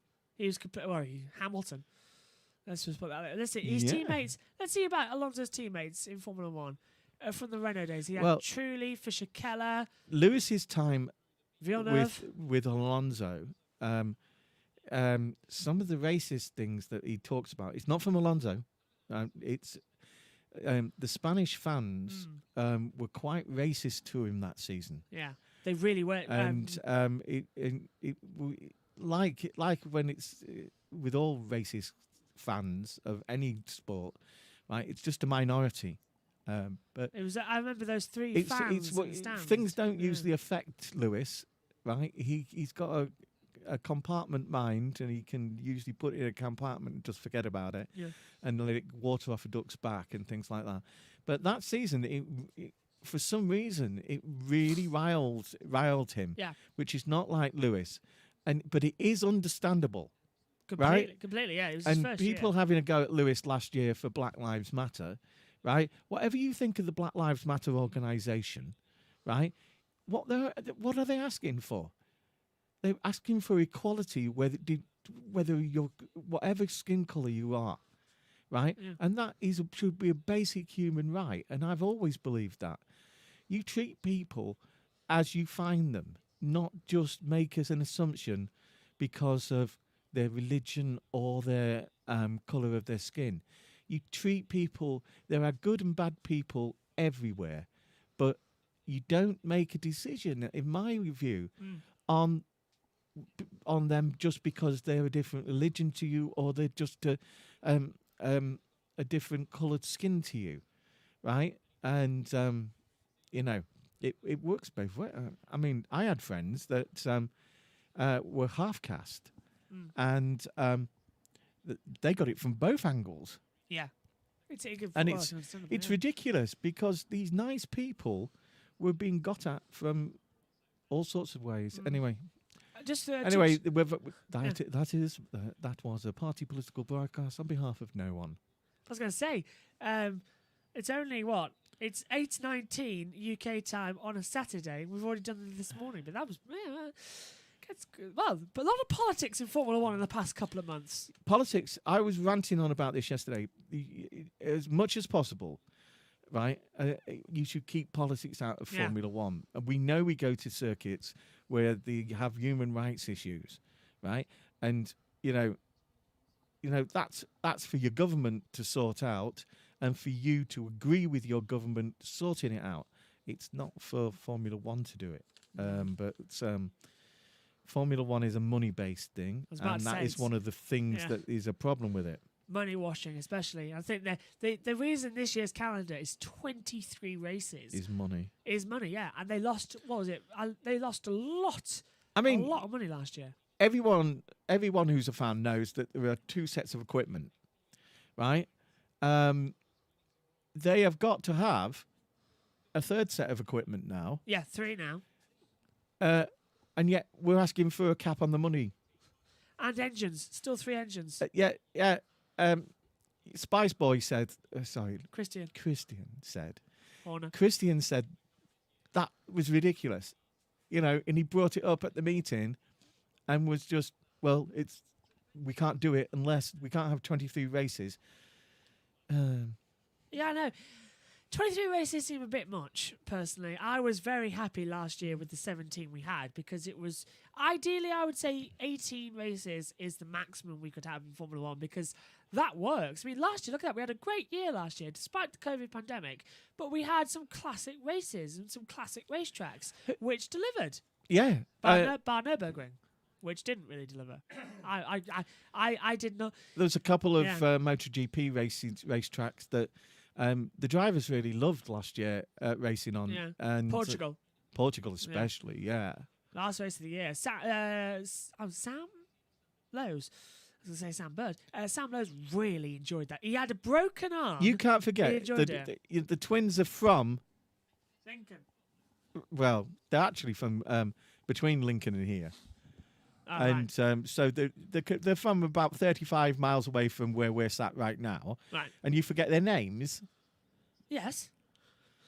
Sam and Alex Lowe's, the twins. The twins. We call them the twins because that's what they are. And you could not tell them apart some of the times. I think, was it last year, Alex shaved his head. Well, And he looked just like Sam. You couldn't tell them apart. I think Neil Hodgson said, don't worry, Alex is going to get on the bike in place. Kellyanne. There is also, I mean, I have two stories, but I can only really tell you one of them. There was, Kellyanne had two identical twins, Tony and something else, both girls in a class. Yeah. And I used to take Kellyanne into that class when she was about 5-6 years old. And you settle her down and read a little bit of a book with her, and all the parents are doing the same. And on her table were the two twins. And I would say, yes, Stephanie, what? Or, oh, Tony, yes. And things like that. And I saw the teacher looking at me. Yeah. And I thought, what's up? And as I went out, she went, can I have a quick word? And she said, yeah. I said, yeah, what's the matter? She says, I saw you talking to Stephanie and Tony on the table. I said, well, you're allowed to, aren't you? And she went, yeah, of course you are. Of course you are. And it's nice that you do so. And I said, yeah, well, what's the matter? She says, you get their names right. How do you know the difference? Yeah, because they're twins, yeah. And I said, one of them has a mole on her face. The other one doesn't. And she went, got it. And I will tell you the other one. Because I know they won't be listening. So, and even if it was, I haven't seen them for 30 years. I used to hang around with a large group of friends, male and female, and there were two identical twins there. Lovely lads. And they were married. They got married, and they tried to have a little trick on their girlfriends. They met up, and in the toilets, exchanged their clothes, exchanged cars, and went home to the other house. Right? And as soon as they opened the door, both wives went, "You're not the right one." You know, That's if clever. you're with them all the time, even if to the rest of the world they look identical, they don't to their nearest and dearest, right? And they instantly, you're not the right one. You know. Impressive. Strangely, I've known I used to hang around with not one but 3 sets of twins, 2 sets of male twins and a set of female twins who were virtually identical, but they always have something so that you know which one you're talking to, and if you're close friends, you figure it out and things like that. But yeah, the Lowe's boys, yeah, if they that is a tricky one as well. If this number side by side. Synthol asks, do you think Ricciardo will finish higher than Norris in the championship? Possible, but I've got a lot of faith in both of them, and I think Lando. Spot Rachel Brooks on the picture screen. She's just there standing next to Karun. Go on, lad. Yeah, Rachel in a blowing skirt yesterday. She changed. I know she with the changed. sand. The sand made it very difficult to have a skirt on. Mana got it right. She had trousers on yesterday, and Do you remember? I seem to remember Rachel saying as well that on one of her live interviews, her dress nearly flew up, and if it wasn't for Simon Lazenby quickly grabbing, it would have grabbing the blown up. hem. I seem to remember that a couple of years ago. Yeah. She said that she owed Simon for that one and then she still hasn't got that because every time Christian Horner comes on the show, he always whacks the microphone into Simon's unmentionable area. Yeah, that's because Christian. He's got that bet with him, hasn't he? Yeah. He's very close to him, and they're very good friends, and they know the Lederhosen thing. Yeah. Every time Red Bull won. Yeah, just made Simon sweat in parts he shouldn't. Yeah. But as he said, him and Dr. Marco had to wear them, so why not them? And at one point he got Ricardo in. He did, yeah, I remember. Just before he left. Did Max wear one? I think he did. Max has been wearing them, yeah.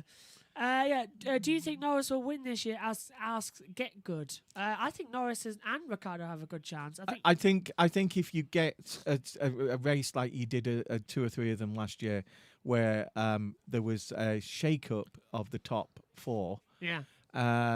Then I think McLaren or Aston Martin could easily win a race, and I think by the time Spa comes along, they will be McLaren and Ferrari and Aston Martin, will be challenging Red Bull and Mercedes for the win. I made a very bold prediction earlier, and I said that McLaren will win in Canada because it's a circuit that suits their car and engine. Yes, yeah. McLaren, and it's a nice circuit. Yeah, smooth, not a long braking. It's good. There's always a wind. Yeah, and so the cooling effect on the engines. It's in the middle of the St. Lawrence Seaway. It's a man-made island. Yeah, it is. Yeah. They literally built an island for the racetrack. They have that. It's something to do with the Expo Centre, wasn't it? Yes, yeah. The rowing lake from the '76 Olympics. Right. Yeah, the Montreal '76 Olympics. Yeah. If you're wondering why I'm looking down, it's because I'm never very well. Yesterday, anybody who saw me yesterday, I watched back because obviously we watch it back just to see how it was and to improve things and things like that. But God, I looked ill yesterday. Did you? Yeah, I did. You could see the pain in my face because I have had some problems over the last few minutes. I did say it's no to do with my COVID jab. I did say there that I'm all positive for my COVID jabs. Negative. No, yeah, negative. I'm positive about having a COVID jab. I have had my first one, and I will be having my second one. I had the first one a couple of days ago now. And this morning's symptoms: constant nose running. Right. Go on then. Right. He has his notes there. I've got a massive folder. He's got a sheet of A3 or A5. Is that? A5. Yeah. Right. Any of you listened or saw this morning, I don't know if Joshua mentioned it, that they were running lights underneath the Ferrari of Leclerc. The Ferrari and the Alpine. I didn't spot the Alpine. Yeah, the Alpine had them on as well. I spotted the Ferrari. Now, these lights have a light and a camera. And basically, when you get those development tyres last year, they ran them then, and they ran them the year before. Yeah. These lights, and basically, there's one either side, and they're positioned. A light shines on the rear tire, right, and it has a camera attached to it, small camera attached to it, and so they can actually see the shape and how much the tire is hugging the surface. Right, and this is all to do with how much, and have you all realised this? How much the back end stability. It came when the fly-by-wire system came in, right? It became an absolute priority because the fly-by-wire system means that if you get the brake balance back and front wrong, right, and you put on too much speed, you spin round. This happened 3 times yesterday, at least, you know. The drivers, when the fly-by-wire system first came out, they were spinning all over the place. Mazepin, the Alpine of Ocon, Verstappen, all Even had Lewis had a spin. little, Even Lewis had a lock and up. Max, Max, had a yeah. little lock up. But yeah, so basically, what this camera is doing is getting data on how these new tires work. The 2021 spec tires, how they work, and how how they're hugging the surface, how the sidewalls react to going fast around certain corners, and it's the data, and that combined with the other thing about the back end to get stability. And we were saying yesterday there are two teams that haven't got hardly anything on the back end. The diffusers are virtually Alphas. non-existent. Yeah. Was it the two Alphas, Romeo and Tari? Yeah. Yeah. And their back end, it's just a monkey light. And we discussed yesterday that there's a new invention on the monkey light. The monkey light, which is solid red when it's raining, flashing red when it's recharging. It also has now a green light. Green light, yeah. To know that you're behind a rookie. I think that's a good idea. Yeah. You know, and that's quite a good thing, especially in qualifying and practice. Yeah. I think I'm going to look into that because I thought it would be a good idea if it flashed green to indicate if a driver is on a slow lap or not. Yeah. After, if they want to keep it. But stability and downforce of the back end was why the diffusers came in. Yeah. And there's some great intricate work been done over the diffusers, and in the new spec cars, there's some really nice ones. Some that look like they should have a cluster, light clusters at the back. They look like the back of a. There's one of them that looks like the back of a old Ford Cortina from the 1960s with big circles, and it's things like that. But now, right, the aerodynamicists have gone a bit further, because they had this situation where you've got to the floor of the car used to come out to roughly the middle of the rear tires. Looking at that, actually, the back of the Mercedes, it doesn't have much of a diffuser at the moment. No. Look at that back shot there. It looks like they've oh, it tidied is. it up. It's because of the dark things. Yeah. If you look at it when it's standing still, you can see see it's massive. It's got it's around things. Yeah, but this is what I'm talking about. There's a shot, right? You see where look about where it says Petronas, right? Yeah. Just now near that barge board. And then you've got what Will Buxton describes as the wavy line sort of thing. The wavy line pasta. Oh, can you see it? Fusely, yeah. Yeah, the Fusely pasta, right? Right. Their trick wing, as they call it. They've gone from getting stability at the back end, right, to looking at stability because of the fact that they've had to reduce the floor there, right, by about 2 inches in a triangle effect for about 2 foot of the car, right? So just in front of that two things, there's all these like wiggly bits of aero. Yeah. Now these are popping up on all parts of the car, right, to improve the airflow, to improve the stability of the car, right? What I'm looking at now is the Mercedes of Lewis Hamilton, and I'm trying to look for a front shot. Oh, well, we get the front shot of the Ferrari instead. Front shot of a Ferrari instead, and there it is. That new right? nose cone, yeah. Look at how intricate, where 55 is, just next to the transponder. Yeah, the new little winglets. There's now 4 winglets on the Ferrari, and if you look, one is slightly smaller than the other, and it's forcing the air down the side of the car towards the airpods. Yeah. And they've got these little things all over the cars There's now. a super slow-mo for you. Right?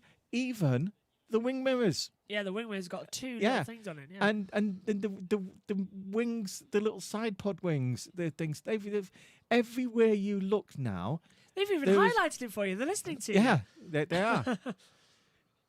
So I'm being listened to by them, obviously. Yes. FOM are listening. I wouldn't be surprised. And so, if Ferrari are listening, why have you gone green on your car? Yeah. There's the Ferrari floor. So, that's interesting. That wasn't They are. There we have a great shot of what we're talking about on the Ferrari this time, and they as it goes into that area there, you've got little veins coming up that are directing it towards the gearbox area. Yeah. So Ferrari have gone a different route towards where Mercedes have been, but they never showed us in the development photos. They never do in the release. They always They were hide all them. blacked out. Yeah, they all hide them until today. The floor, the new Yeah. design floors, and Mercedes and Ferraris are obviously the most intricate, right? And Feels the sorry for people me. that were quite happy about it, they topped the number of laps yesterday. Red Bull, Yes. right? When this session first started this morning, hands up all those people who realised that the only car going out without a rake and testing the airflow was Red Bull. They must have been really happy with what they got out of their system yesterday, and they haven't had a rake on, and they were the earliest to do this. If you can see now, none of them have got them on. No, Tsunoda's out there with the Tiffy. This is quite interesting because last season Williams had a lot of trouble following cars. It's one of the reasons they couldn't overtake. Look at that. They're still quite a fatter car than the AlphaTauri in front of them. Hey, you can definitely see, as I think Tom Gamer was saying yesterday, you can see Adrian Newey's handiwork in the AlphaTauri. They've sort of Alpha have really copied the Red Bull sort of squishing effect of the car. And you're right. The double bulkhead causes the problem with the nose. The nose has to drop because of his design for his double bulkhead, double bulk inside the nose cone. It has to drop, and you have the bulkhead is double, and because there's something behind things. Traditionally, when you take the nose off, all you see is the basically the little reservoirs for things. The brake stuff, yeah. But they on the Red Bull and the AlphaTauri, there is a double bulkhead, and there's electronics and things behind. So it's Adrian Newey is best. We saw Mercedes yesterday when Hamilton was complaining about the brakes. They had to pull the brake-by-wire lead completely out to reset it. Yeah, reset it to get to the actual problem. And the actual problem was the seat. Here he is, Yuki Tsunoda. Now, anybody looks at his record, you wonder why has he got this chance, right? Because he's the leading Japanese driver at the moment. And on his day, he can really pull it out. He can really... He does things that other people don't try. Like he won a F2 race last year. At Bahrain. Bahrain by basically doing a different system to everybody else. The kid has got staying power. He's also very, very, very good on his tyres. Yes. Right? He's a bit like Raikkonen there, in that Raikkonen gets at least 30% more off a tyre than anybody else. Tsunoda, right? He can keep that going for a long time. In one race, he kept. You have to have a tyre change in race one. In Formula 2. And he kept his going, whereas everyone else was changing around about lap 15 to 18.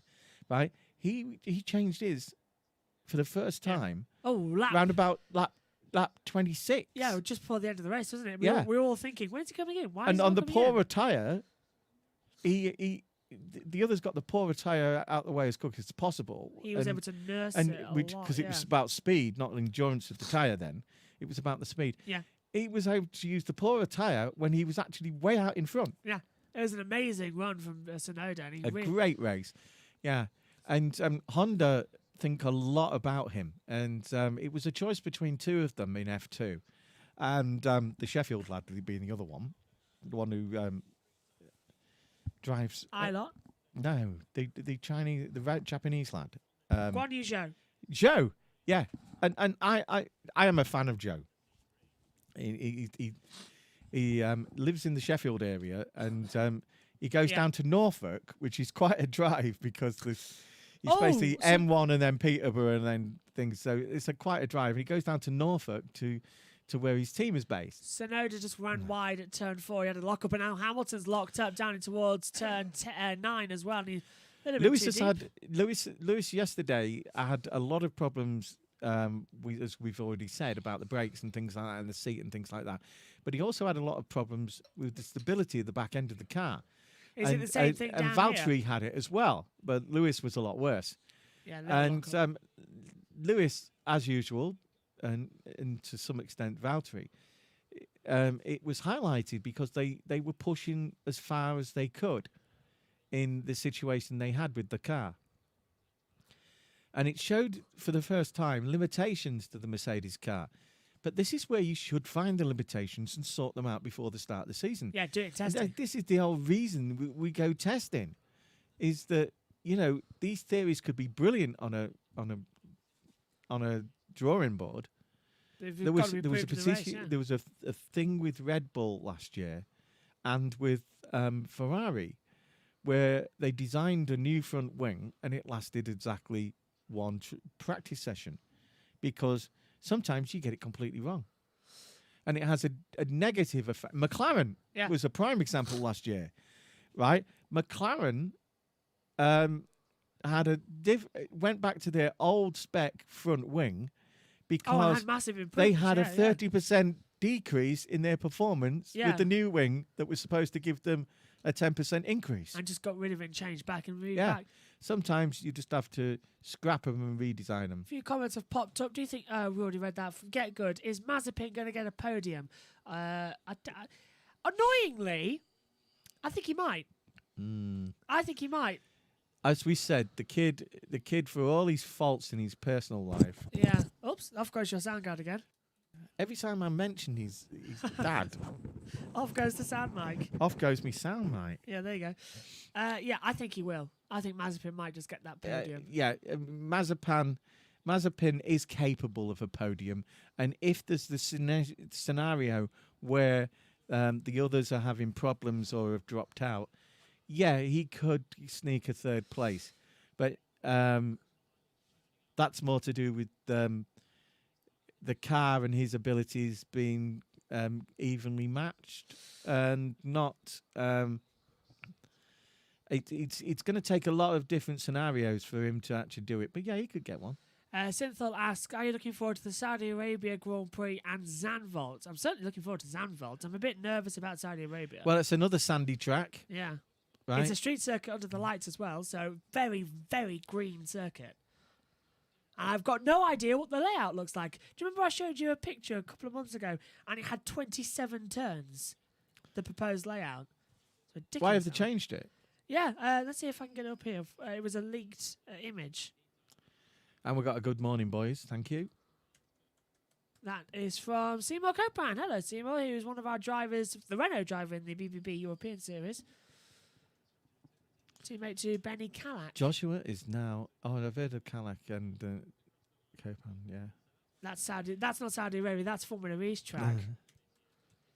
Give me a second. But yeah... It's all right. The reason we're not talking properly is because of the fact that Joshua is getting up the Zandvoort track. This is what Jeddah could look like. 27 turns around. We're talking about Jeddah. Yeah, in Saudi Arabia, their track. Yeah, and then we'll get on to Zandvoort. Whatever it is, it'll be posh and you know, things like that, and with all the modern things. Yeah. But I'm sure it'll be great. But hands up all those who like the traditional tracks better. Mate, I enjoyed the four we had last year. Although Nürburgring. I mean, our local track, 15 miles that way, is Cadwell Park, which is mainly a rallying circuit and definitely a motorbike circuit. There is five of the superbike teams are based around that area, and Honda have a factory that makes some of the parts for both MotoGP and their superbikes. And British Superbike Championship kicking off. And a certain person that's next to me has done a little documentary on them. I have on Cadwell. It's the very first video. Cadwell. If you've never seen Cadwell, but you have seen Brands Hatch, right? Cadwell is like Brands Hatch, but smaller.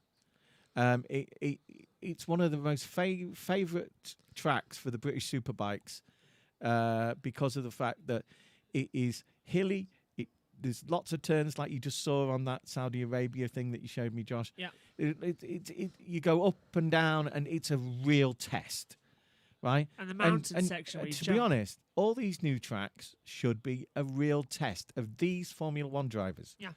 The track should be pushing them to the limit of their skills, because that's what we want to see. And if you're gonna get new tracks, right?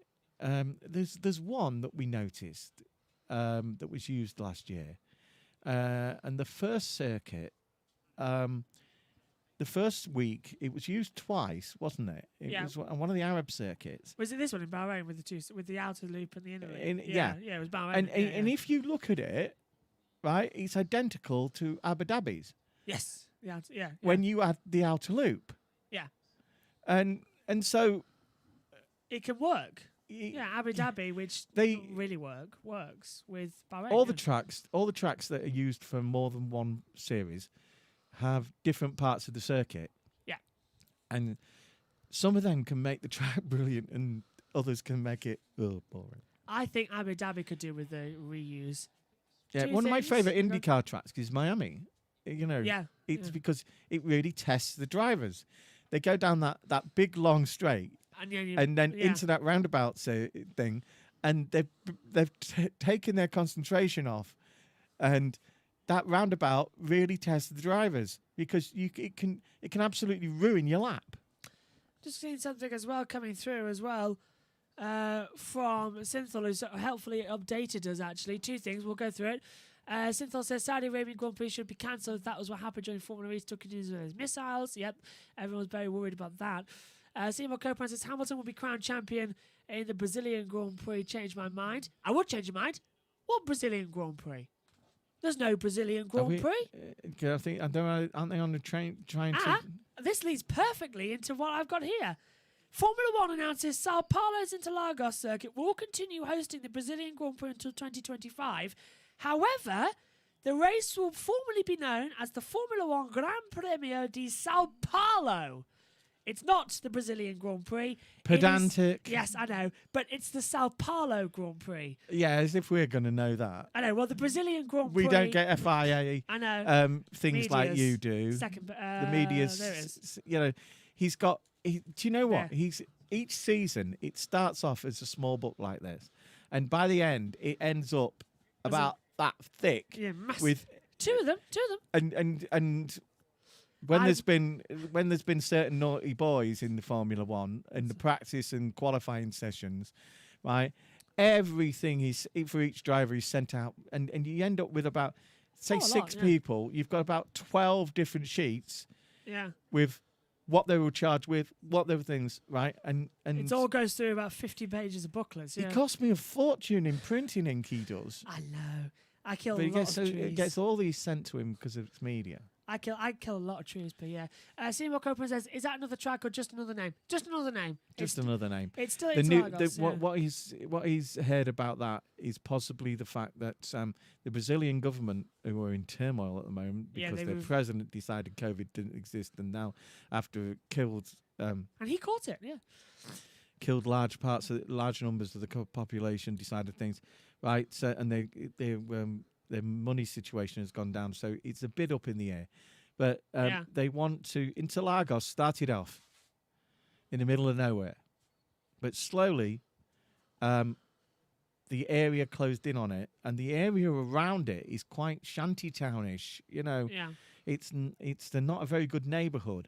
A lot of violence, a lot of gun violence. And there's been a lot of incidents where, like Jensen got robbed.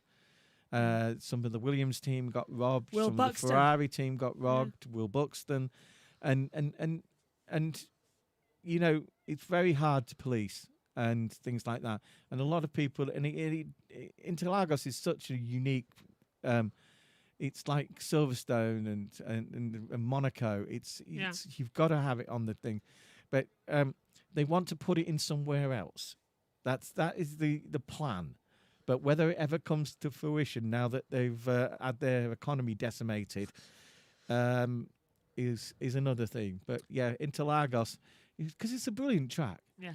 right? I've thought for years that it's the same as Monaco, that the halfway up one of the hills, on the top of the hills, is an apartment block of about 10 or 12 stories, and the people with the view of the track there, right, have had the best freebie for the last 30 odd years, Fantastic. 30 or 40 years.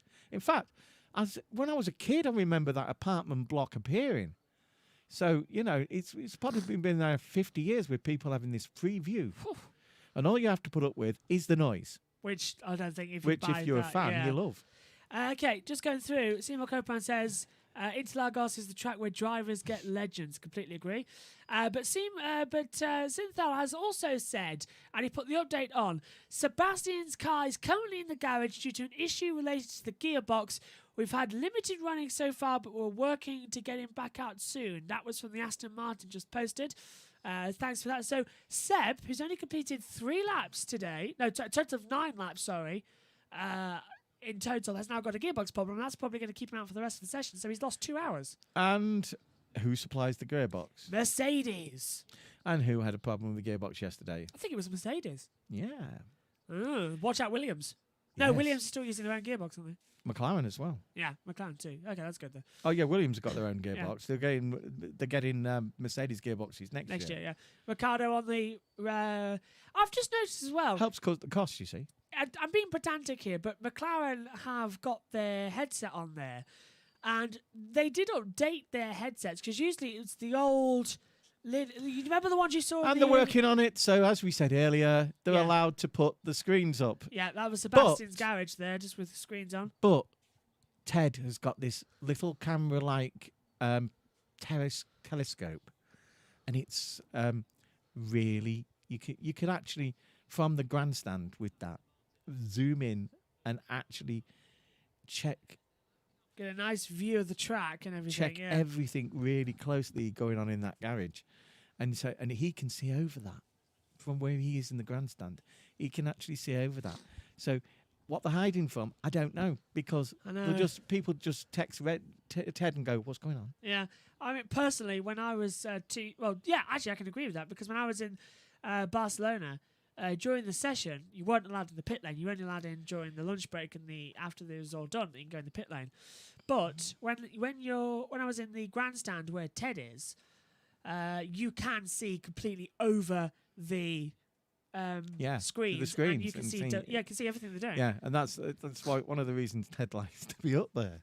I preferred it. I honestly did prefer it to being in the pit lane because you could see everything that was going on, and best view, certainly. The best view was from the top of the grandstand because you could see just over the 3rd sector. The second best view in Barcelona is just after turn 10. You know that the 3rd sector complex, a massive grandstand that goes all the way around. And literally, you sit in the middle there, and wherever you are, you can see the start line, you can see turn 1, and you can see the last sector all together where all the action is. And it was amazing. It was hot, but it was amazing up there. And it does feel weird that was 2 years ago, and I'm still. It should be full of fans, shouldn't it? Even for testing, yeah. You know, it's such a shame. The amount of people though who do prefer going to pre-season testing to a normal Grand Prix because you see the cars more often, and you get way more access. Yeah, you do, because everything is corporate on a race day and a qualifying day. It's everything. Practice is usually easier as well for people to get a close up. I mean, I was allowed into the paddock.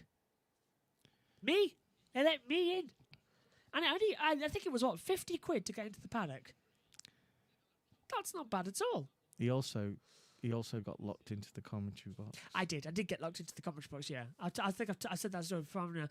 The fact is that we went up in the lift to the commentary boxes, and then you couldn't get down in the lift. So you had to climb down the with their scaffolding equipment. Yeah, with equipment, you had to climb over about a 4 or 5 story drop to the bottom, and you just had to hope and pray. I was stood there like Tarzan with 2 hands on, and my feet desperately trying to touch the bottom of the railing.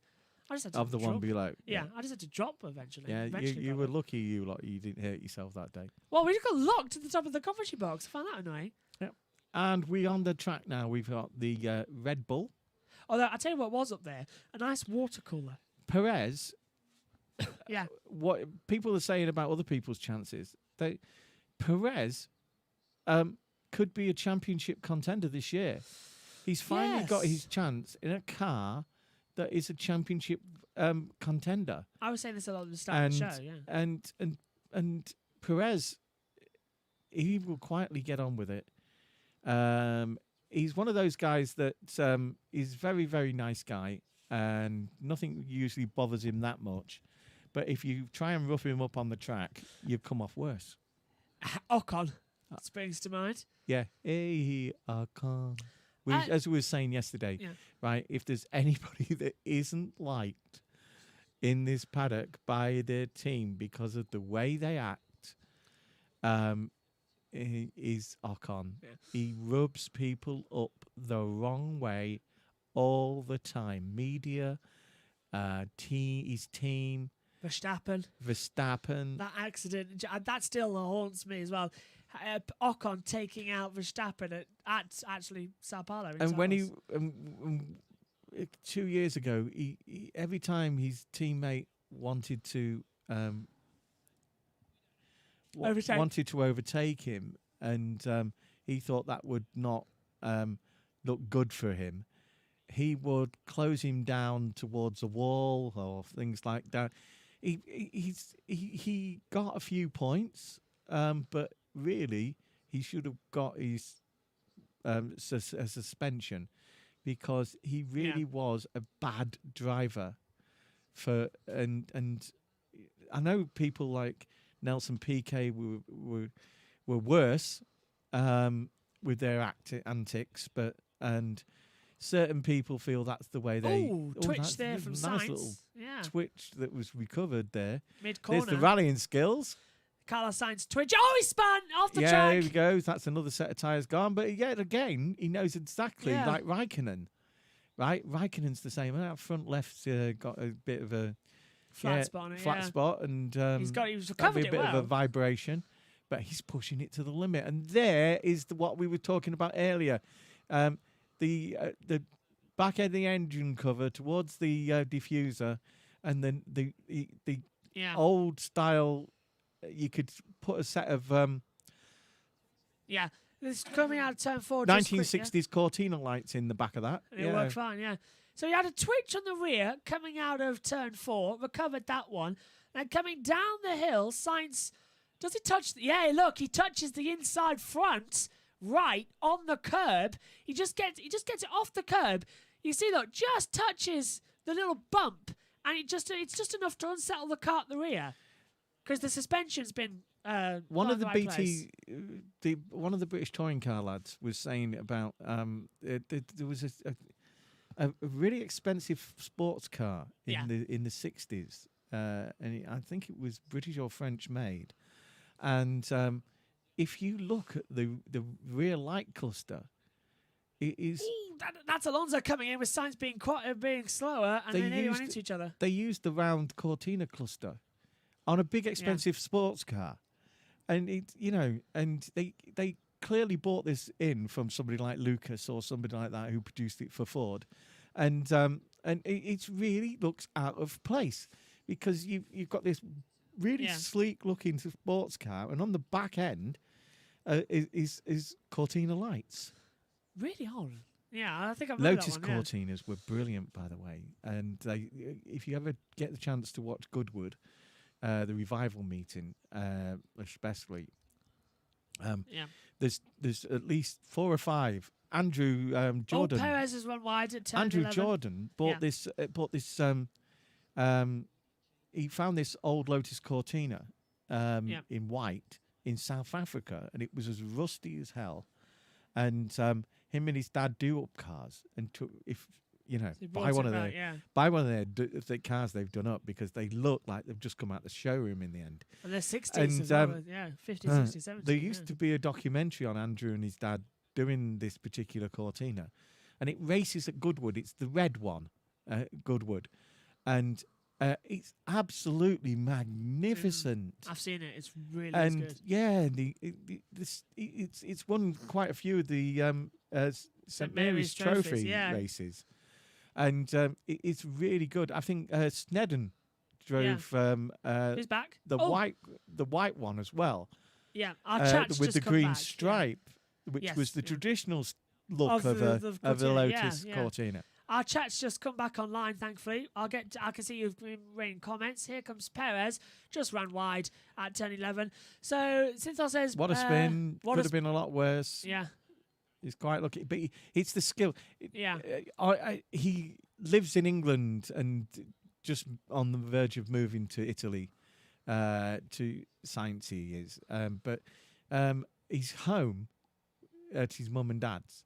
Right, it's a ranch, and they have a 2.5 mile rally track with all the different undulations that you need to practice rallying and sliding and things like that. And they've got this £150,000. It looks like a Corsa, doesn't it? Yeah, and peanuts to them though. Yeah, and for fun, they race it round and practice. They race it round, and so Sainz and Raikkonen, who's also from a family background where they were mainly rallying. Rallying. His uncles were famous rally drivers. You got this. You saw there how he corrected it, right? In Finland, it's part of the driving test. Yeah, ice driving is ice driving. Yeah, correcting yourself on snow and ice. It's part of the driving test. And to be honest, it should be here as well. It's the only country I know that gives you a racing license with your driving license. Synthol says, did you guys see the pink helmet of Vettel? I don't really like it. To be fair, BWT have taken over a sponsorship for his helmet, and I hate it. Well, the pink cars have gone because Aston Martin I've got this lovely, and I'm wearing the jumper today. The green one? The green jumper. British Racing Green. But they've got the DB4 style, where the paint style, where in sunlight it looks a lot lighter than it does in the pits. And the pits are green anyway, at Aston Martin this year.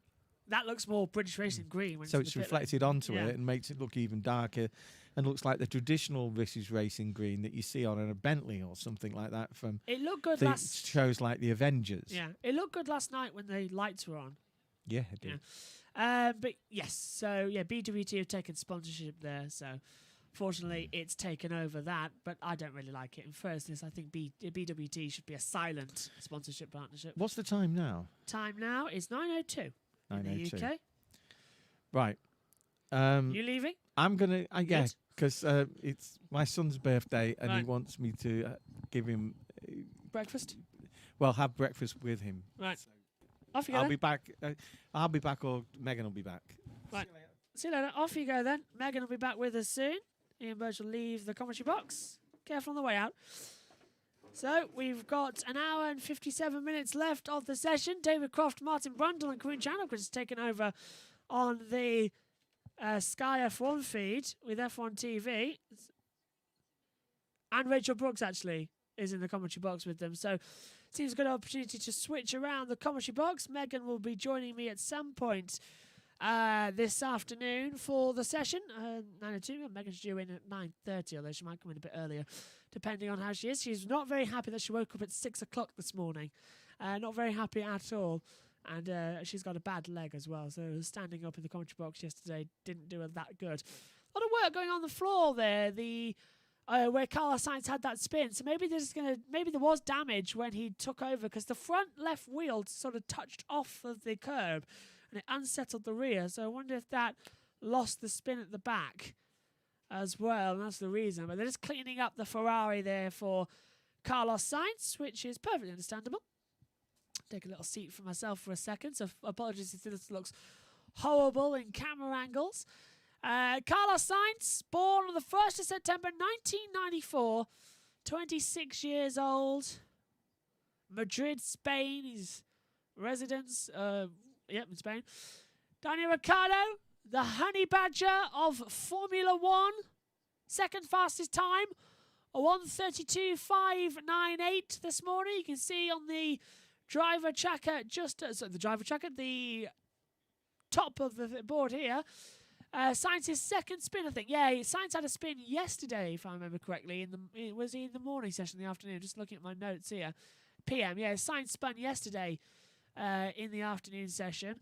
Basically, the drivers who did the afternoon session yesterday are doing the morning session today, bar at Williams, Red Bull, and I'm going to have a look here. Red Bull, yeah, and Alpine with Alonso in. Everyone else is switching back over for this afternoon. So get your comments in on the YouTube chat below as well. We'll be joined in the box by Megan.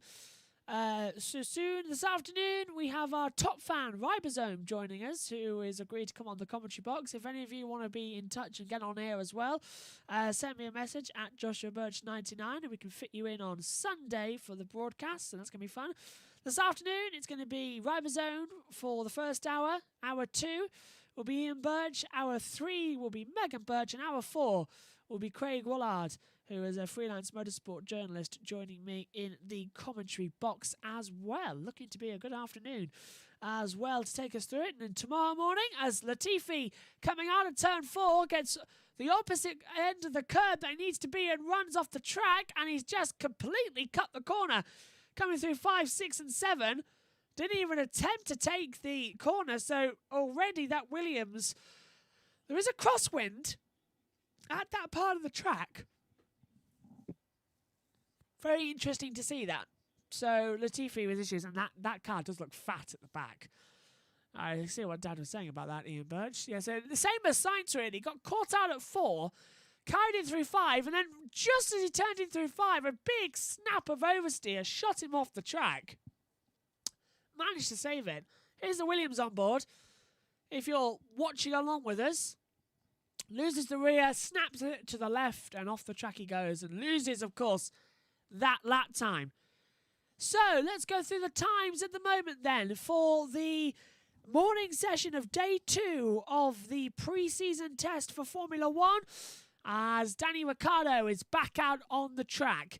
Fernando Alonso is the fastest driver at the moment. He's done a 1:32.339. Daniel Ricciardo, who's just come back out on the track, is second, a 1:32.598.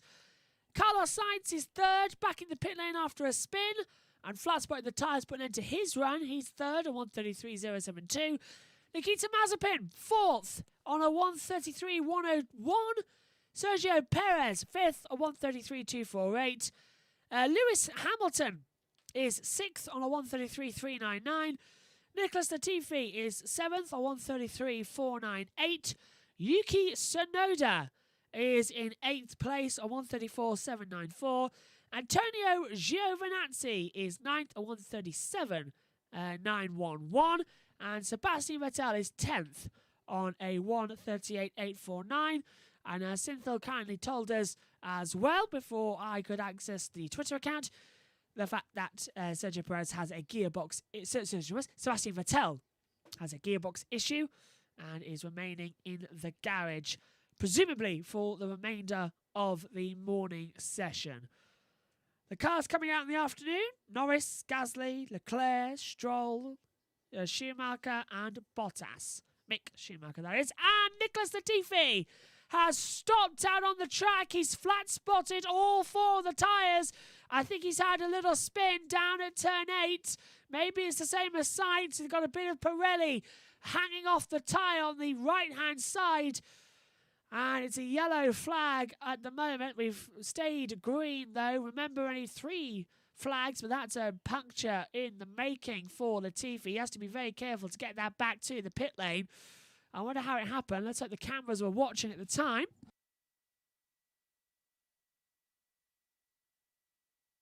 And here we go. Here's the replay on board now.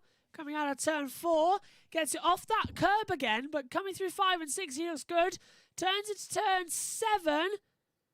And he's okay, but right at the exit, the rear just snaps on him when he goes for the power. Too much power. Very lucky not to hit the inside wall. And yeah, that was just spinning under acceleration and lucky not to hit the wall on the inside of the track, and he's flat spotted the tyres. So Latifi will return to the pit lane. Only one real red flag in the past the past 2 days of testing. That was from Charles Leclerc with Ferrari yesterday, which was just a normal glitch in the electronics that stopped him out on the track with 10 minutes to go yesterday. But he's making it back to the pits now, is Nicholas Latifi, albeit slowly. Danny Ricciardo on his opening lap of this new run on the C3 tyre compounds is going fast in Sector 1, Sector 2, and now fast in Sector 3 as well. Ricciardo wipes the board with fastest sector times and goes a 1:32.215 to go top dog at the moment. Alonso second, a 10th back. Sainz third, Mazepin fourth, Perez fifth. Out of the top 10. So Ricciardo top. Latifi is crawling down the back straightaway towards turn 14 and the kink, which is technically 15, although the car's straightened up by the time you're accelerating there. So a lot of work still to be done then. As Ricciardo now does a cool lap. He's done a hot lap. As I said, this is really the day in the morning session to test your qualifying pace. To see how quick you can be. Let's have a look. Synthol says, oh, what a spin. Jesus, back-to-back spin for Latifi. And one emoji. No worries. But yeah, 2 laps in a row spinning for Latifi. And it's at the same part of the track where it's downhill through the sand dunes. And that's the same part that we saw the spin for Sainz as into the pit lane now at a very slow speed. Is the Williams, and we're on board now, and Williams, the only team in Formula 1 to maintain the butterfly steering wheel with the screen actually permanently placed in front of the driver in one single position. They do this because they find it easier for their drivers to constantly see when they need to change up and when they need and what mode they are in, rather than turning the wheel and having that information upside down or sideways. A clever idea, in my view, for Williams, and I'm glad they're sticking with it. Having driven F1 2020 cars, I can explain as well on the F1 game, of course, and anyone who has done that, you can see if you're racing and you're that into it, and you're looking on with the cockpit cam view, it's quite hard to read the information when you're sideways. As the TFE's been wheeled back into the pit lane, the flat spots have been gone. iPads at the ready for the other drivers as well, as TV needs switching off and on again for the commentary box monitor. Isn't that always the way? So hopefully we're still broadcasting. Here's another look at Latifi then, coming out of turn 4. Gets a little bit wide with that crosswind. Then he's okay through 5 and 6. At the exit of 7, though, asks for the power a little bit too much on the throttle, and it just spins him around. Apologies if we were glitching there. That's because we had to switch the monitor off and on again. We're just talking through Latifi. There's a look off board if you're watching along with us. Yeah, just under acceleration, loses the rear. Not helped by the wind and probably the sand that's running that far off the land as well, offline. So yeah, it's a simple error. And rather have it here in testing than forward in, let's say, a practice or a qualifying session where it could have damaged the car even more. Sainz, though, in a replay. Is he back out on the track? Yes, he is. He's at turn 4-2 on a new run of C3 tyre compounds, and he too has another moment sliding the rear at turn 4. And we're going to ride through it. Is this now a replay of his spin a couple of laps ago? Yes, it is. So, same thing basically for Latifi and Sainz at the same place. So, we'll keep an eye on that. Sainz is now back on the track and he's just coming up to turn 4. Sainz is more dramatic though and well held, because that could have been a tank slapper as well. Latifi's nearly got into the wall.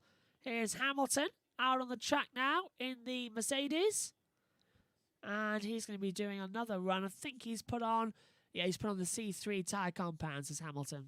So Hamilton on the C3s, which is the white wall tyres. If you want to know what they look like in this session, if the tyres have the white Pirelli and P0 on them, but no white line, that is the C5 tyre compound.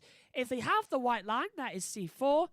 The normal medium compound, which is the yellow tyre, that is C3. If it has red lines and red text for Pirelli and P0, it is the C4. And if it's the C5 tyre compound, it is just the blank Pirelli logo and P0 in red. So that is the definition of tyre colours, which is making it easier for us to commentate on, because if it's yellow, it's C3. But it does get confusing, trust me. Trying to read it. I'm sorry if I'm looking, by the way, very oddly angled up in the commentary box at the moment. It's set up for 3 people or 2 standing up, and I just need to have a little moment sit down with my leg. Megan will be in soon anyways. Hamilton went wide at turn 4-2. Hasn't lost it through turn 7 though.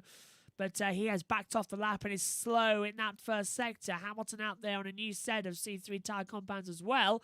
So that flat spot won't help. And he's got some aero paint on, which actually it looks like it looks like a workman's radio, a plasterer's radio at the moment. It's just paint specks all over the side of that car at the moment. But yeah, just changing it up a little bit. As Hamilton comes through turn 11, it's not going to be a fast lap, this one. He's very wide at the exit of 11 too. So Hamilton just testing the car as it goes. And hopefully soon he'll be back out on the track. Going quite well. Oh, he spun! Hamilton spins and he's in the gravel trap as well. Out of turn 11, loses the rear and he's beached it. This might have to be a red flag. A rare mistake from Lewis Hamilton. And he's beached it. He's beached it. And that's game over. Red flag will have to come out now, and it has done. Session stopped. Lewis Hamilton beaches the Mercedes in the gravel trap. And red flag is immediately displayed. Well, surprise, surprise. I just said he managed to save it and did a good job. This is him coming through turn 4 with his little mistake of the twitch on the front, new set of tyres, and just coming out of turn 13, he hugged the inside line too much and spat him out at the apex. And Hamilton costing Mercedes now running, and the rest of the field to be fair. But this is it, coming through turn 13, just when turning in, he already lost the rear of the car under acceleration and just spat him into the gravel trap. Riding on board now. He's not even really pushing. That one makes it so odd. Turns in and immediately loses the rear and into the gravel trap. And Mercedes, with all that aero paint on as well, were doing some runs, long runs. And the team do not look happy. Red flag has been deployed here on day 2 of pre-season testing. Our second red flag of the test officially. For an accident, and it is caused by Lewis Hamilton, the 7-time champion, who has gone off at turn 13 backwards into the gravel trap and has beached it. So this could be a fairly long stoppage because now they need to get a digger out there, they need to get a truck, they need to put it back on and then return it to the Mercedes garage as well. We could be under a red flag for about 15 minutes, so this could get interesting. But session stopped at the moment, as I just realised that your timing graphics have stopped because of the red flag. So give me just a second while I adjust that for you. Hopefully that's done it. Yeah, there we go. Yeah, the red flag really does muck it up because it puts the logo down a little bit. It's done it here as well with a red flag logo. So session stopped, and that is going to really cost them. Hamilton's still sitting in the car, by the way. Thumbs up from the mechanics and Hamilton, the marshals I should say. Race control, red flag has officially said that. Yep, they've lost their timing graphics as well. Our timing monitors up in the commentary box are working now, but they did stop. But red flag from race control, session neutralised, and the fire extinguishers there. For some reason, the engine's off of the car, and it won't catch fire, and it was just a spin, so there's no damage. So Hamilton, this is actually, it's better that he beached it because as the Mercedes mechanics get into the race control car, that yesterday was a Toyota, today I think it's a Mercedes-Benz race control car number 2. This belongs to the actual circuit, and it's a Lexus. It's a Lexus race control car. So let's see, there's no damage to the floor, which is good, through the gravel trap. They'll have to clean it up a little bit, though, which could take a few moments. So, yeah, this is the best red flag for Hamilton, effectively, because it hasn't done anything. It hasn't damaged the car. It's just a spin. He will get back on. Let's look at it once again. I'm going to sit further back as well, so you can all get a better angle of me. And just coming in now, just loses it. turns in, and the car immediately snaps on him. He wasn't even going that fast. He was cruising around the lap effectively for a race car, and just lost it into the wall. That is, listen to the gravel, sorry, very, very bizarre. And Toto Wolff, not happy at all. Andrew Shovlin as well, looking on, not looking happy, and thinking, well, this is going to mess up with my calculations. Hamilton getting back out then. He's out of the car, walking through the gravel trap. Lewis, can you do me a favour, please, and grab some of that gravel into a little pot and send it to me, please? I collect gravel from racetracks. I've got a little collection. Cadwell, Donington, Silverstone, Barcelona, and even, I didn't go to Australia last year, but my sister did and brought me back a piece of gravel from Turn 3. So that was nice. The same one where Brundle crashed, Villeneuve crashed, and Alonso crashed as well. As now the JCB digger coming back out onto the track. I'm going to take my glasses off actually because I'm far away from the box. And the mechanics, well, Lewis has actually walked back through the gravel trap now. And they're getting ready. They're putting the crane hook on. As Hamilton is talking with the chief official of that section of the track. And it's just sort of waiting, just being cautious. Lewis looks chill. For a mistake, Lewis looks chill, which is nice to see. But red flag out, 1 hour, 38 minutes and 45 seconds remain in this session with the red flag. Let's take another look at it on board if you're watching along with us. So he's coming up now through the section I was talking about to you in esports as well, that if you get too much power, it just spits you into the wall. But this is down at turn 13. You turn in, you should have the power on the exit. It's a banked part of the track, downhill banked. He should have had the grip, but the rear just stepped down on him. And locked as well, actually, when it was spinning. It looked like it was more locked than oscillating towards the rear. So it didn't look like the retardation of energy on the rear of the car was there, so it looked like it was more of a rear lockup that spat him around. Let's take a look, and I'm going to listen on board. So for a second. No, just lost it from the back as well. It's very bizarre. It's more like a pendulum swing, wasn't it? It just turned on its axis 90 degrees. The Toyota race control cars picked up Lewis Hamilton. Not the new safety car, I'd like to point out, and certainly not the new Aston Martin or the Mercedes. This is the race control car owned by the circuit. It's a Toyota race control car. The other one is a Lexus. They're the safety cars for the support series that they have here as well. So it just saves Mercedes having to use and Aston using their cars because they have their own test segment to prepare for during the lunch break where they go out for an hour of running. They get 40 minutes of running, the safety and the two safety cars and the medical cars during this test in order to shake them down and get them ready. Lewis Hamilton gets out of the car and heads back to the Mercedes garage, probably to debrief now. His boots are very dirty as well. They've got that horrific gravel thing that even I've got on the floor of the commentary box here, that like sawdust effect. And Mercedes have actually covered the car. Mercedes mechanics have gone out and they have covered the car. But right now, photographers are going to be spying for the underneath of that car and how it looks.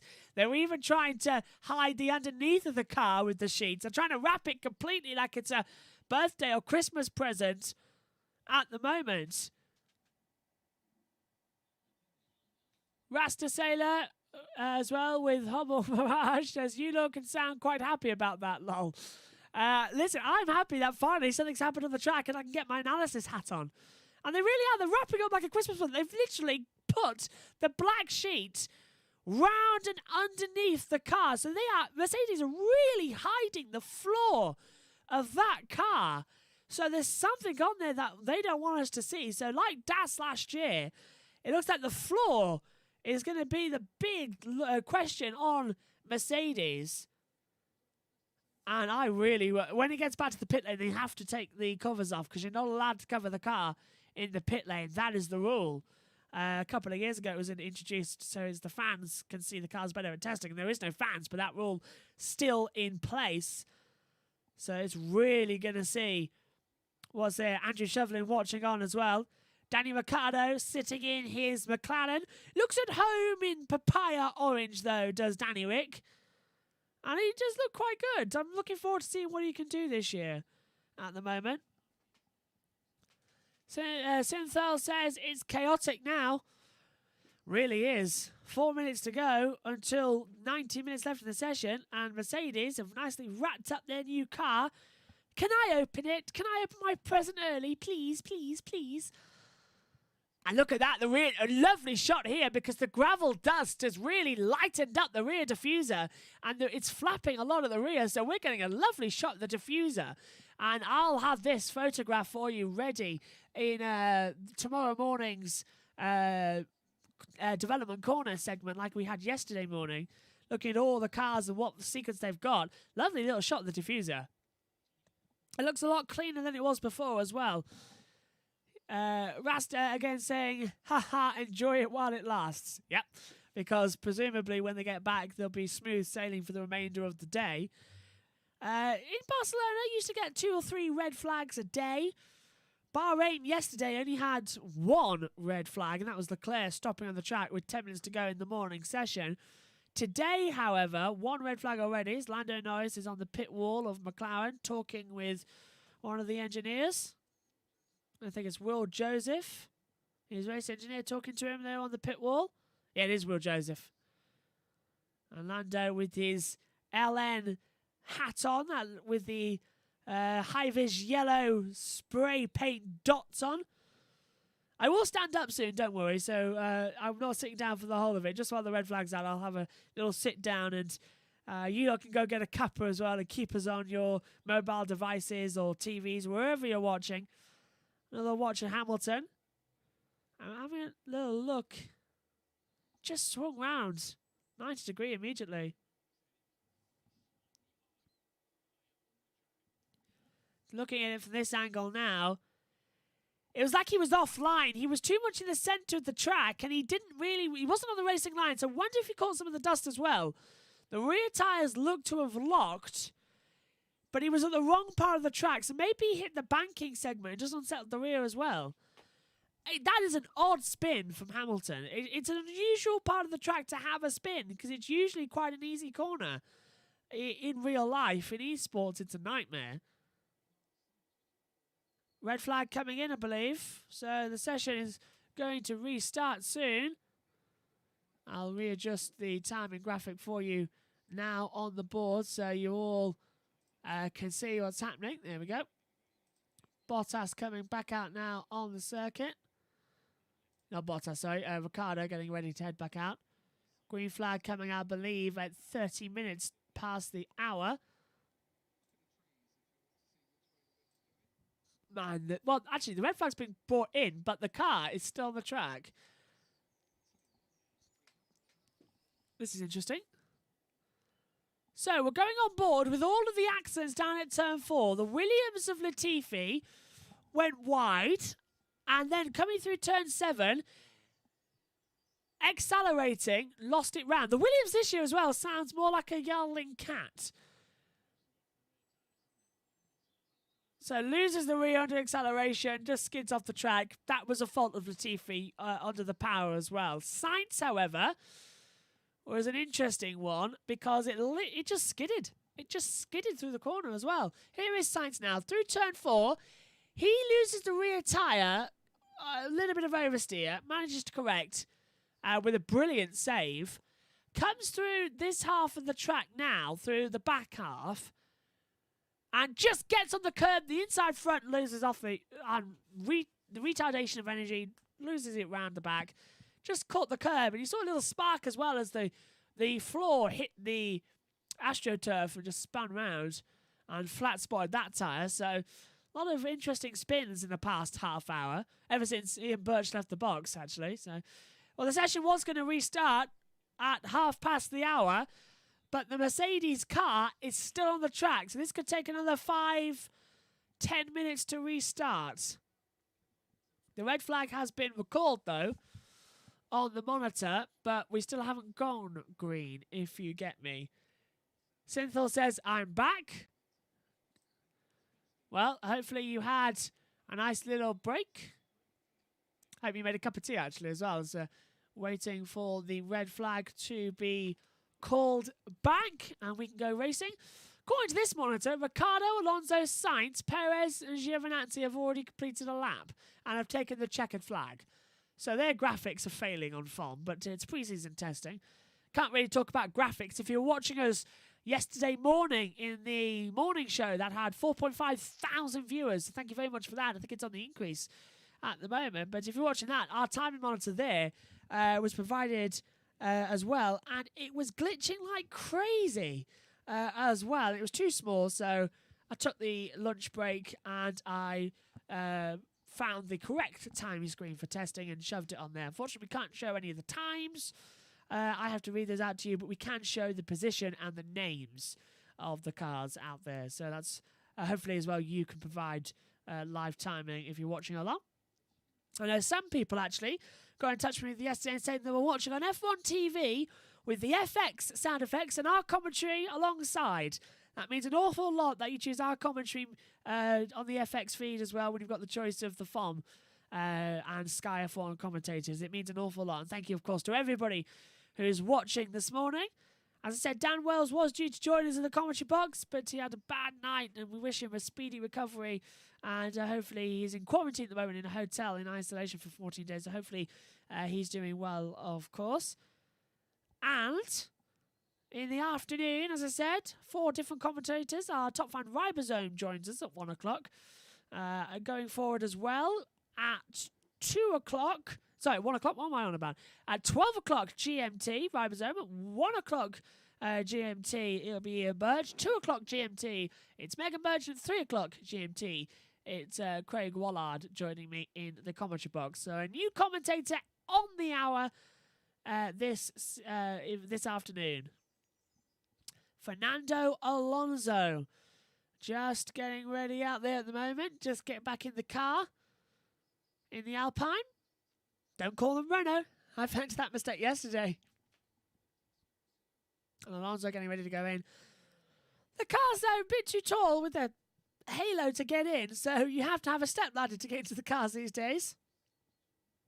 But and Alonso putting his foot on the seat as well to jump in the car, so that's quite unusual. But the green light's going to come on soon. I can hear cars revving up in my earphones. So, who's going to be first down the track? The green light goes on in 24 seconds. Sonoda and Giovinazzi are ready to venture out onto the track. The red flag is lifted and the green flag is back out. And the session is underway. Valtteri Bottas in his race suit. He's been out there at the moment because he's been doing his photo shoot for the season. And the Codemasters game, who were here this weekend as well. So Mazepin out onto the track as well. Sonoda, Giovinazzi, Mazepin, 3 cars out at the moment in this morning session. 1 hour, 26 minutes to go. So it's more like a free practice one of old. Of course, because free practice 1 and 2 this year are reduced to 1 hour in length. And this is Mazepin coming out of the garage. And what are we seeing here? Flat spot in the front left here for Mazepin. So Mazepin's going out on tyres that are already damaged. They want to see exactly how long these tyres can last to go into, so they can make plans as well. Because remember, we're racing here in Bahrain in 2 weeks' time, so it makes a lot of sense to go and get some data. And it does also beg the question: how much are we actually going to see in free practice, considering we've tested here? So it's bizarre. Okay, so is it because a lot of the wind that they spin so much? It's a combination, yeah. It's a crosswind in that middle part of the track through turns 4, 5, 6, 7 and down to the hairpin at 8. And then that same crosswind is a factor at turn 13 because they're perpendicular on the track. So you get that wind there too. So yes, I would put it down to wind as to why they're losing. But it's also the fact is that it's not just wind that would push a Formula 1 car around. The cars have to be unbalanced, and that's what was happening with Sainz. He spun round as a combination of the wind and the fact that the inside left wheel was off the curb and it uncentered the car. And when he went to put the power down, he just spun round and the wind pushed him round further. The same happened with Latifi. He asked for power and he just spun round on him and the wind dragged him round further. With Hamilton, he was on the banking part of the track. He wasn't in the correct position, and I think the wind would have also played a major factor, mainly in Hamilton's accident off the track, because it was such a weird part to lose it. So yeah, wind is playing a factor at the moment. Track temperature is at 41 degrees at the moment. Air temperature, 24 degrees here at the moment as Mazepin returns to the pit lane. On that flat-spotted front left tyre that they want to see, they're doing some practice starts. I think the Sainz is doing a start as well as Latifi. And the Alfa Romeo out there as well of Antonio Giovinazzi. So, hang on. Why is... well, Nikita Mazepin has stopped in the fast lane on the entrance to the pit lane here. And I hope he's not going to do a practice stand in the fast lane, because that is not what you're supposed to do. Mazepin is not allowed to stop in the fast lane, and he has stopped in the fast lane. You need to park off the fast lane run. So Mazepin already doing something wrong here. And away goes Giovinazzi, away goes Sainz. Mazepin now pulls into the, he's now at pit exit. He's not in the correct position to do a practice start. So Mazepin might get, I'm not going to say a penalty because it's testing, but the team might get a talking to for that and just say, remind your driver of where the correct procedure is to do a practice start, and don't, under any circumstances, stop deliberately in the fast lane. It's exactly what he just did. I'm very surprised about that. Not. So, Fernando Alonso on the circuit. Yeah, Synthel saying, oh, God. Yeah, very dangerous there from Mazepin. Stopping in the fast lane. And he was a dead stop for like 20 seconds while he waited for Giovinazzi and Sainz to do their practice starts. But he should have just pulled up behind them. Very unusual. Very, very unusual, that. So, Ricciardo still top, but Alonso's out there now on a set of new tyres. I think they're one of the hard tyres, so need to see what they are. I think they are the C... Yes, so Alonso's on the C2 tyre compounds. Yuki Tsunoda down to turn 11s, run wide and off the track completely onto the support paddock pit lane exit. And I don't think that was a lock-up. I think he just turned in, ran too wide, too much speed, and straight off through the sand goes Tsunoda. Back with him now, coming into turn 9 and 10. Not on a quick lap again is Tsunoda, so he's decided to back out of that for now. Out on the track is Tsunoda, Alonso, Ricciardo, Giovinazzi, Latifi, Sainz and Mazepin, who's returned to the track. Tsunoda now on an out lap. Interesting. Understeer, yeah. That's what I meant. Like Perez had before. Yeah, same part of the track. Oh, it's understeer. Completely forgot the name for understeer. Unless I said it. My mind's playing tricks on me if I said understeer before. I don't think I did I? There's too much speed and carried it through. Understeer. It definitely wasn't oversteer. That's what we saw with Sainz. So, 1 hour 21 minutes to go. In my earphone, it said Martin Brundle saying he nearly died before anyway. I think he's talking about his crash at Monaco. Oh, it's 94 when he was hit on the head by Verstappen at Brazil as well. And Irvine on the top of the head. Martin Brundle, by the way, a driver who's had so many big crashes in Formula 1. Dallas in 84. Monaco 84. Yeah, I'm going to go through that again, actually. Dallas 84. Monaco 84. Going on to that, then we had Brazil 94. And 96 in Australia. Brundle had some big crashes in Formula 1. Grosjean's had a couple, to be fair, if you think about it. He had 2012 Belgium. He had 2015 in Russia, and he had 2020, his biggest one with the fireball in the start of the Grand Prix, which we commentated on live. And I always find it a little bit hilarious, not for the accident, but the fact is that the number one rule is don't swear live on air. What does Ian Burch do, Dad, in the commentary box? He was that shocked by it, and he said the F word. It slipped out by accident. But yeah, we let that one go. It's understandable. It was a massive accident. The race was immediately red flagged, and then we were filling for like 2 hours while we knew Grosjean was okay, although it wasn't for like 45 seconds before we knew Grosjean was okay. The race had stopped. Everyone's back in the pit lane, and then finally we got the information and saw him in the medical car. Because of that race, I'm here. Oh, is that... Oh, so because of that race... Yeah. A lot of fill time that day, and was it 4-hour broadcast? So it's not unusual to do 4 hours in Bahrain. I looked up reactions on that crash and found you. Oh, well, there you go. Yeah, strange one, wasn't it? As I said, I think our personal best race of the year was Shakir. Shakir was a great race. Turkey was good as well in the com box, but I think Shakir, on that day, me, Dan, and Megan were just perfect in the commentary box together. Everybody was... It was just crash bang wallop that whole race. So yeah, Shakir was good. And I think also I liked it because we nailed what happened with the Mercedes pit stop. No errors as well. Everyone was on fire that night, so it was great. And like Grosjean was roasting a week before. But still, Grosjean's racing in IndyCar this year on the tracks, not the ovals, so the road courses.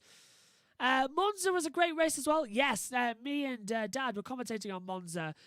We didn't do it live at the moment because we did it for the podcast, which I think is somewhere on YouTube. But yeah, we did that race as well. Monza was a great one. In fact, let's go through them. Austria, the first race of the year in Austria, that was fantastic. Styria was a bit boring, I found. What came after Styria? Hungary was okay, but honestly, I forget about what happened a lot. The British Grand Prix at Silverstone, boring race, great ending. That's what I found to that. 70th anniversary Grand Prix was more interesting. It had a battle between Red Bull and Mercedes. After that, we went to Spain, wasn't it?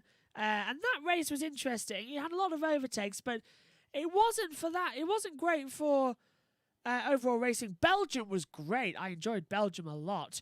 Italy was a great race. I think that's up there with one of the races of the year.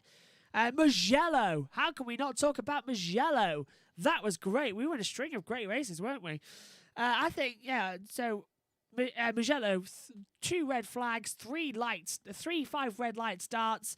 It was effectively a British touring car race. 3 starts in one day it was. It was unbelievable the amount of stuff that happened that day in Mugello. Going further on there, Russia kind of left everything down on the deck. Nürburgring, I think, was one of the most boring races of the year. Portugal was amazing. Imola was great. I enjoyed Imola a lot. Turkey was a wet race nightmare, but everyone loved that one. Bahrain, well, that crash for Grosjean was very scary, but everyone got it well.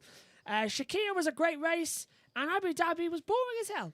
And I fell asleep halfway through. I said it in the commentary, actually. Good morning, though, alongside me in the commentary box now for the last hour and 16 minutes of practice. Well, practice for testing is Megan Burch. And Megan, your first word is the fact that Alonso's second. And just like that, your first driver to commentate on a lap is Fernando Alonso. Welcome to the box. How are you this morning? Very well. Also, okay. Oh, thank you. Look at this. Look, this is hospitality.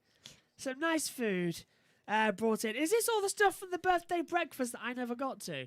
Yeah. Well, I enjoyed that. Thank you very much. Thank you for There's those as some well. jam tarts in there. Oh, there's some jam tarts, is there? Oh, very nice. Well, Not in there, though. over there. Oh, well, that's good then.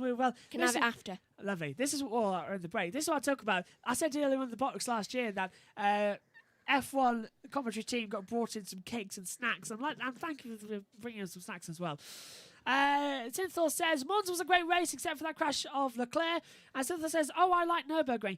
If I'm honest, Nürburgring was a difficult one. That's the first one we broadcasted live permanently with all the new graphics. But we had loads of errors that day, if you remember. Yeah. We lost Dad in the commentary box because that's why he came up here for the remaining races, because we lost all our technology to him. So it was me and Megan commentating for like 50 laps. on her own. It was And difficult. It was tricky, yeah. To keep going because you were running backwards and forwards trying to fix the tech stuff, and I was just getting all like, oh, just forget it. Let's just go off and go, just leave it for another day. So yeah. Nürburgring though did get excited in the last 10 laps. I think that made up for it. That's as soon as Norris retired, the safety car came in. It was just go to begin with. Alonso has done a 1:32.339. He's a 10th off the pace of Ricciardo. But of course, you're gonna like Fernando Alonso being in Formula One again, And in second. he's been top for quite a lot today. I don't know if you've seen. And it just proves that it's the car that was the problem because it was Honda. But this is fine. He did race this season with Renault, with McLaren in that car. He did all right, but yeah, it was mainly the car that was the problem. So this time, It is testing though, Megan. It is testing. We can't read too much into testing. I can if I want to. You're just happy that Alonso's top dog at the moment, really, aren't you? Yeah. Well, we've got an hour and 14 minutes left of the session. What have we got in here? Then we've got some grapes. Oh, isn't that nice? Some nice hospitality food being brought in as well. Got some syrup as well. Those waffles have gone hard. I know, we said that. I know. Let's have a grape to begin with. I've got some croissants in there. So, Megan, first of all, what did you make of yesterday after the hour you saw of testing? Who's going to surprise you today? Who do you think is going to top today? I think Science is going to surprise us all. Really? Yeah. I mean, it was like quite near the top yesterday, and he's quite near the top today. Just proves. He's third at the moment overall as I quickly try and swallow a grape. He's third at the moment. And doing some long runs after that spin. Did you see the spin, by the way? I don't know if you've been watching a lot. No. He came out of turn 4 and just lost the rear. He had the front tyre off the curb. And it's a balanced part of the track, and he just spun him round. And Hamilton caused a red flag. Hamilton spun it into the gravel trap down at turn 13 and brought out the red flag. He's back into the pit lane now and should be out on the track soon. Here's the young Japanese driver, Yuki Tsunoda, the first driver in Formula One history to be born in the 21st century to enter a Grand Prix. Like you, Megan. I was born in the 20th century. You were born in the 21st century. Yes. It's odd being in a house with people that were born in a different century to you. Not many people, not many parents can say they've had children in 2 different centuries. Yeah. That's an interesting thing as Ask well. him. And you can say you've got siblings in a different century. My only siblings are born in a different century to me. That's just odd. Yes, well, you're the youngest. Mm. But still, we've got testing, and testing's fun, so testing's going to be good.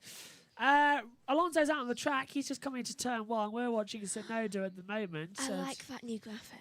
the wind speed. Yeah. Yeah. It's a crosswind, isn't it? It's blowing downhill. Yeah. And this is, as you said, it's affecting 4, 5, 6, 7, 8, and then it's affecting 12, 13. I think it affects 11 As as well. well. Yeah, it affects 11 as well for turning in. That's where we've seen some Tsunoda and Perez running wide as well. Do you know what I suddenly really want to watch? All the Borg episodes in Star Trek. Why? Because I mentioned some. What did I mention to make you think of that? Something yesterday. All right. And I can't stop thinking about Borg. Well, that's very surprising. For people that don't know, I have a massive obsession with the Borg in Star Trek. I'm very disappointed in you, by the way, Why? because you were in the commentary box during a sandstorm and you did not make one Star Wars joke. I made it. Did you? Well, Mercedes actually made it as well. I was on about Tuscan Raiders, but you never did anything. Well, We were in the middle of a sandstorm yesterday in the box, and you never said anything about Star Wars. Mercedes had to save you by saying, and I like the tweets. I'm going to grab my phone off the desk I here. was distracted because I just got home from school. I'm sorry, by the way. forgive When me. you get in, say I'm sorry, because I didn't notice that I received a text message as well. You fell asleep? Dear. I did say that. I said at the beginning of the hour, Megan did not like getting up at 6 o'clock. I did not know you fell back to sleep. Dear did. me. I was up at Fell asleep for 5:30. an hour and a half. So, yeah, you definitely missed the beginning of the test, didn't you? Yes, anyway, as I said, Mercedes saved your bacon yesterday with a tweet, and I liked it, and I've got it here somewhere on the monitor. I've liked a lot of tweets in the past 24 hours from people. Here it goes. Mercedes said, "We hate sand. It's coarse and rough and irritating, and it gets everywhere." And Aston came in and says, don't tell us, the sand got in your sandwiches. To be fair, I prefer the Red Bull one. The Mercedes one. That's more funny. Imply Star Wars joke here, please. Anakin line. Well, to be fair, I was very disappointed you didn't make a joke about sand. To be fair, even I got one in. I said, oh God, it's Tatooine. When the lights came on and the sun was everywhere. I'm very surprised. Well, it didn't really have much sand by the time I got one. I'm very surprised that George Russell, who is a fan of Star Wars, didn't actually do the desert look for Luke Skywalker and Rey. Yeah, well, Luke did it first and better, in my opinion. She's not a Skywalker. Make the joke in Zandvoort. Oh yeah, that's a good idea. We're in beaches there, aren't we? Yeah, Megan, you've got Zandvoort. When is Zandvoort anyway? Round 14. You went to round 14 to make that joke. Because I don't think we know. Well, you can make that joke in Bahrain. Okay. But no, you can make that joke in Zandvoort when there's sandstorms on the track. Because literally, the beach and the commentary box in Zandvoort are separated by 30 seconds. Yeah, you can leave the commentary box and walk out to the beach. Yeah, seriously. James Hunt was once commentating there with Murray, and he just walked out the box and went to the beach. And within 30 seconds of finishing the broadcast, he was sat in a deck chair with a beer. Yeah. It's okay. He got there quicker, though. Do you know why? Why? He passed all the Dutchies on the left-hand side. Song joke. I couldn't resist it. Jack Nicholls can get one in. Jack said he'd retire after he did that. There was a driver called Le Duce, and he finally got that joke in and saying it just goes around and passes the Duchy on the left-hand side. So yeah, looking good. But we're on board now with Carlos Sainz, who you say is going to surprise a lot in today's session. He's out there on brand new C3 tyre compounds. If my correction is right, if I look at the timing monitor, yes, brand new set of C3 medium tyre compounds. I might have said hard. But yeah, out on the circuit. This afternoon, you're back for an hour this afternoon as well, aren't you? For an hour this afternoon. Yes. In between of 4 commentators I'll share the box with in the afternoon session. It's going to be, I don't know that, it's going to be fun. I'm tired. Yes, but... We made us all get up at 6. I know, but it's only 10 to 10. Think about it this way. It's 10 to 10, and by the time this test is over, it's lunchtime. Run to Bahrain. Though actually you'll be in Monaco. I wish I was in Bahrain. I do. I wish I was broadcasting back here to the UK from Bahrain. I would have been out on the track with the headset on and a microphone going around. And you and Dad would have been sat in here all day watching the track and running the stream from here. Because we know now it works. Beep. Beep. Are we in Bahrain? No. Are you doing that at Silverstone? Yes. On Friday. I'll be fully vaccinated by the British Grand Prix. I can go if I like. Okay, it might make it easier to get my media pass. Good for you. Do you want to come? I won't be fully vaccinated, will I? That's a good point. Since I have no medical problems. Lucky. Yeah, but it also means I'm less protected against a virus, which I never knew. I could be a bit sad about that. Touch wood, I never get any. Yes, and you've got to have a COVID test tomorrow anyway, so that's going to be fun. Yeah, I'm used to them by now. Do they hurt? No, actually. So do they go right back up your nose, or...? It's 4 times on both tonsils, and then up one nostril until you feel a bit of resistance. In an adult, that's usually about an inch. And with you? With your tiny little nose? There. There, all right. I have tiny. You really do have a button nose, don't you? Let's just go on about it. So yeah, COVID test for Megan tomorrow as you're part of school. I've already had 3. So 3 COVID tests. Oh, well, it's more than I've had. I just don't know if you'd found them hurting. I've had 1 COVID test. No, I'm used to them by now. I've only had 1 COVID test, and that's an interesting one. By the end of this, I'll probably have had 100. Bloody hell. Sonoda off the track again down at turn 11. Let's see what happened here. Coming in, turns in, DRS closes. Just catches some oversteer again. That one was oversteer, not understeer.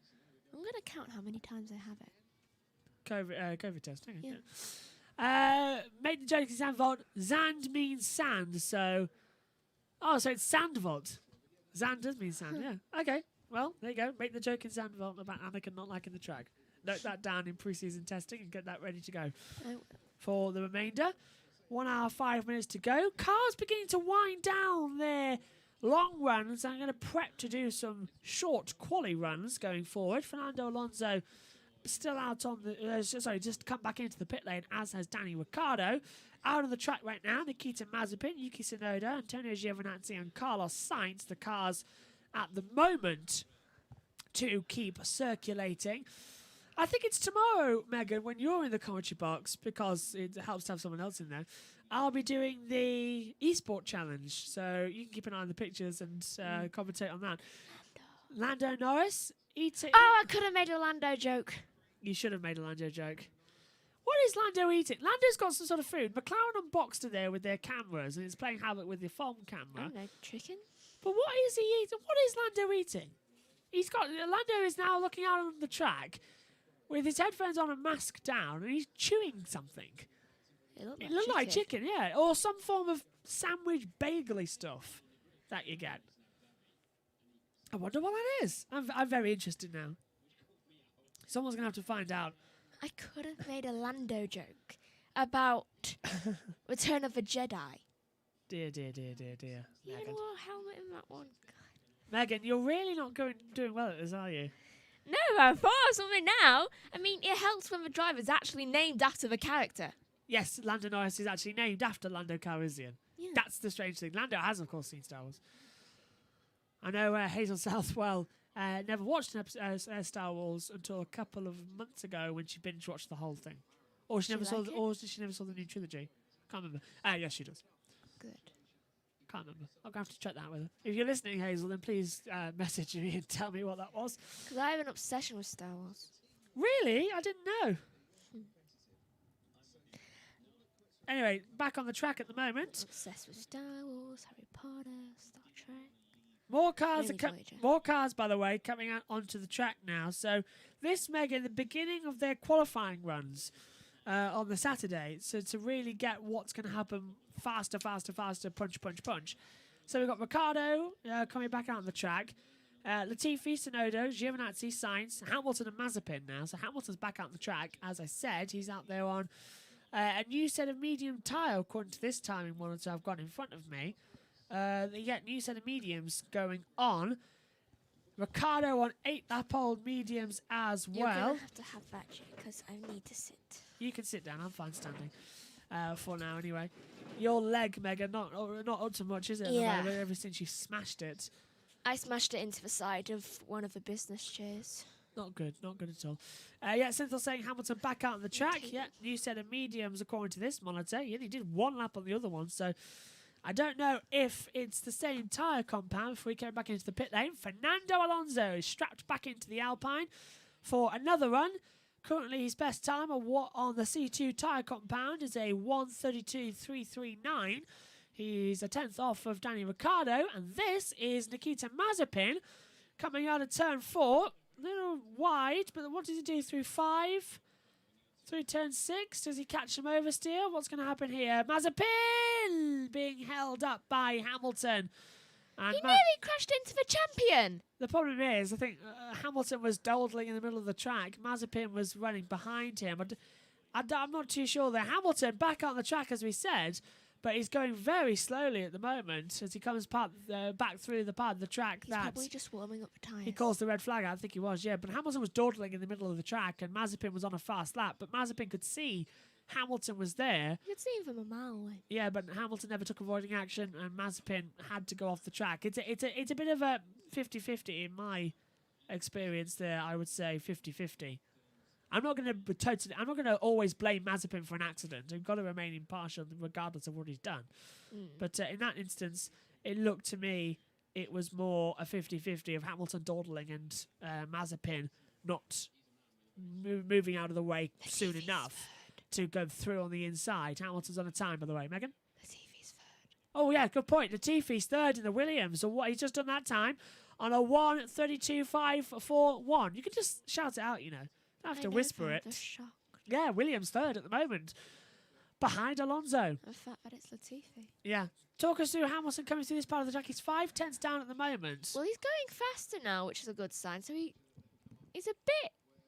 What's the word for when you're all over the place? Crazy. Crazy, yeah. How did you forget that? I'm tired. Good morning. Of course, you're not usually out of your pit, are you, before 10 o'clock?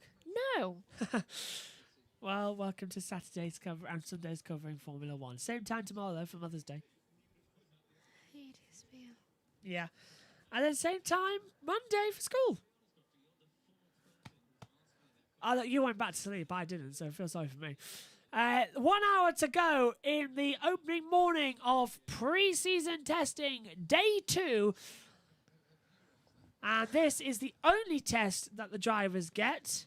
1.5 days each, bar for the Williams team, which only get a day because they gave a full day's running to Roy Nazani, their 3rd driver, in order to get him ready for the season. And Hamilton does a 1:33.754 and stays 7th. Do you know those things at the bottom of the track? Those, the red and cones.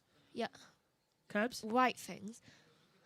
Do you know, when we were talking about that last season, about, I wonder if anyone's of them has ever broken, and then next race it happened. What? Oh, the Armco barriers. Yeah. Yeah, we were talking, weren't we? Had they ever broken? And then Grosjean literally opens one like a sardine tin. Yeah. With a tin opener, yeah. And the halo, yeah. Right, and it did break, yeah. So there's we find out what happens. I'm forgetting words. I've never seen a car go through an Armco barrier, though. I've seen a lot of damage to an Armco barrier. I've seen holes in Armco barriers. I've never seen a whole car physically go through. I mean, Grosjean was close. Grosjean did go through it.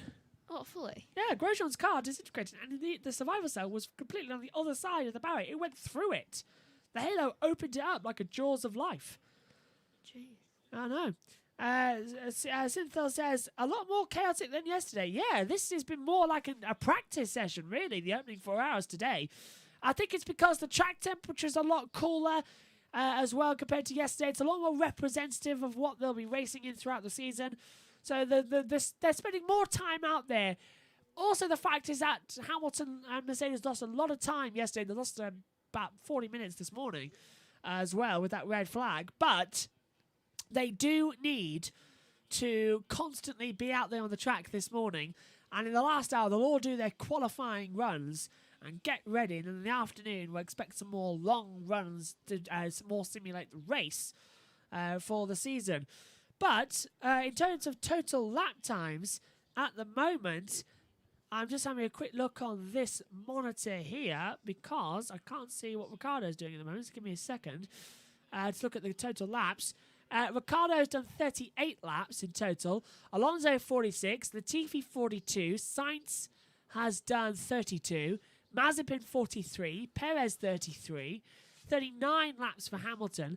Tsunoda's done 46, Giovinazzi 43, Vettel, with that gearbox problem stuck in the garage, he's only done 6 laps. So Aston Martin now in a very similar boat to Mercedes was yesterday with Bottas, only completing 6 laps in the morning.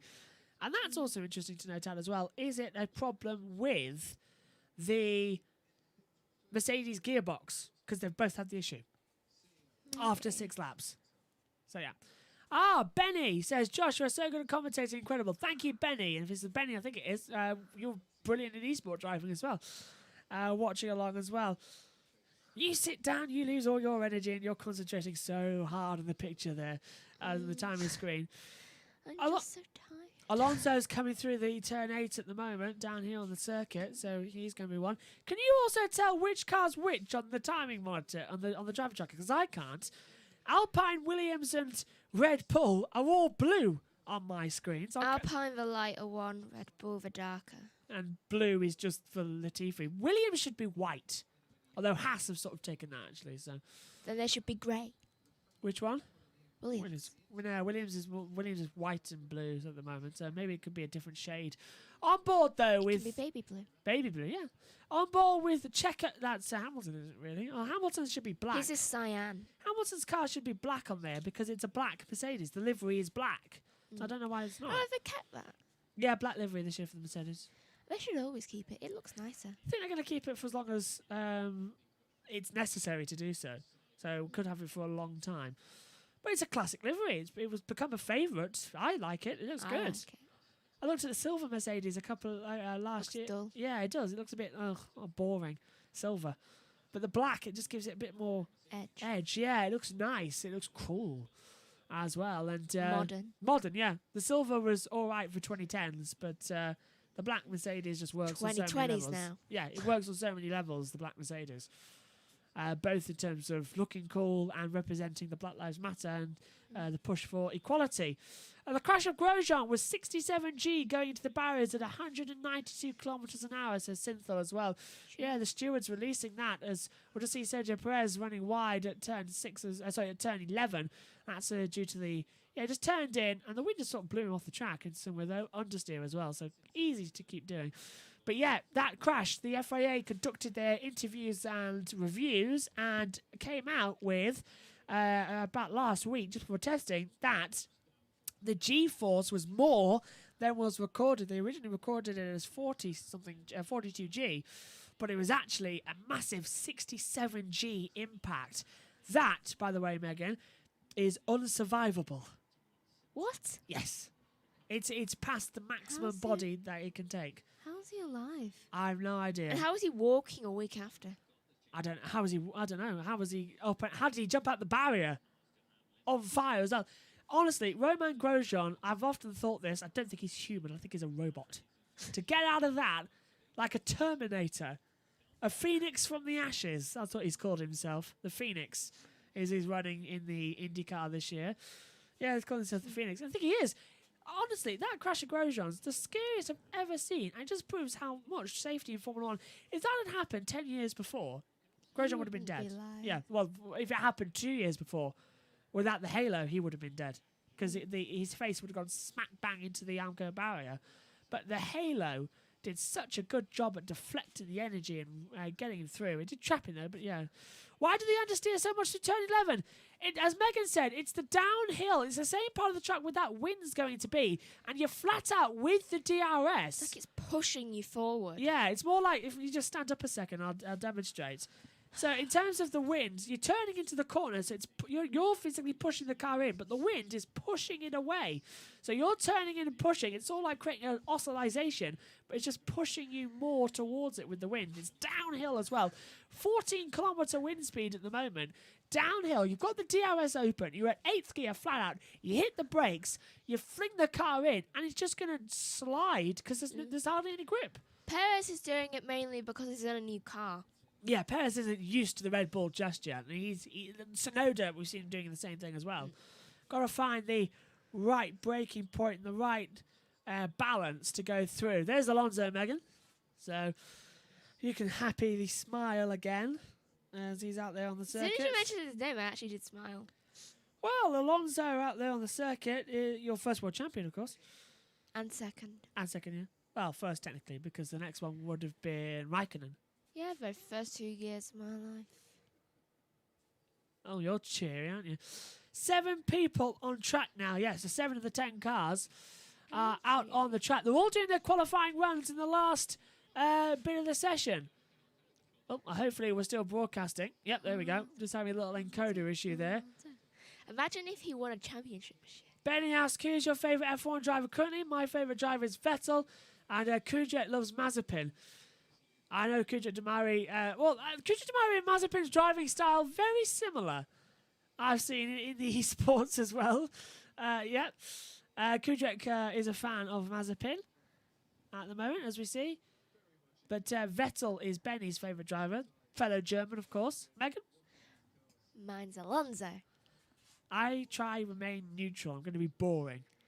But I must say, everybody's got to... I honestly, I had to leave the commentary box, if you remember. Charles Leclerc winning in Belgium after the day after Antoine Hubert's death. He won his first race, and I was nearly crying. I had to step out the commentary box. I find it so emotional. So yeah, I did actually have to step out the commentary box. I'm like a robot. I didn't cry. It was very emotional watching Charles win his first race after everything that happened the day before. It was. I had to step out of the commentary box for a few moments and gather myself together because I found it fantastic that he finally got a win. After nearly winning in Bahrain in 2019, had to wait until Belgium, losing one of his best friends the day before, and then finally taking victory. And then did it again a week later in Monza. Yeah. Monza's win was fantastic, though. Controlled through everything and pushing Hamilton off the track as well. So, yeah, Leclerc, I do like Leclerc.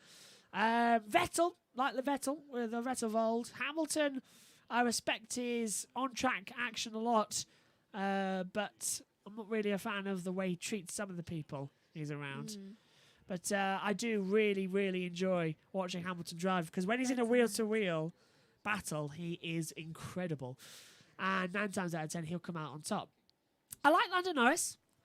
Lando's my second favourite. Yeah. Then it's Ricciardo. Lando's a breath of fresh air. I think my favourite driver pairing, if you want to go there, is the McLarens with same. Ricciardo and Norris. I think that's a dream team. That's a championship-winning team right there because you've got two teammates who are going to push each other like hell on track and then laugh and joke off the track. Yeah, And it's no hostility. No hostility, no. It's like Schumacher and Barrichello, that type of relationship. But I don't think either of them could care less whether they won. no, they're just happy to be driving. They both want to be world champions. They're both going to push like mad.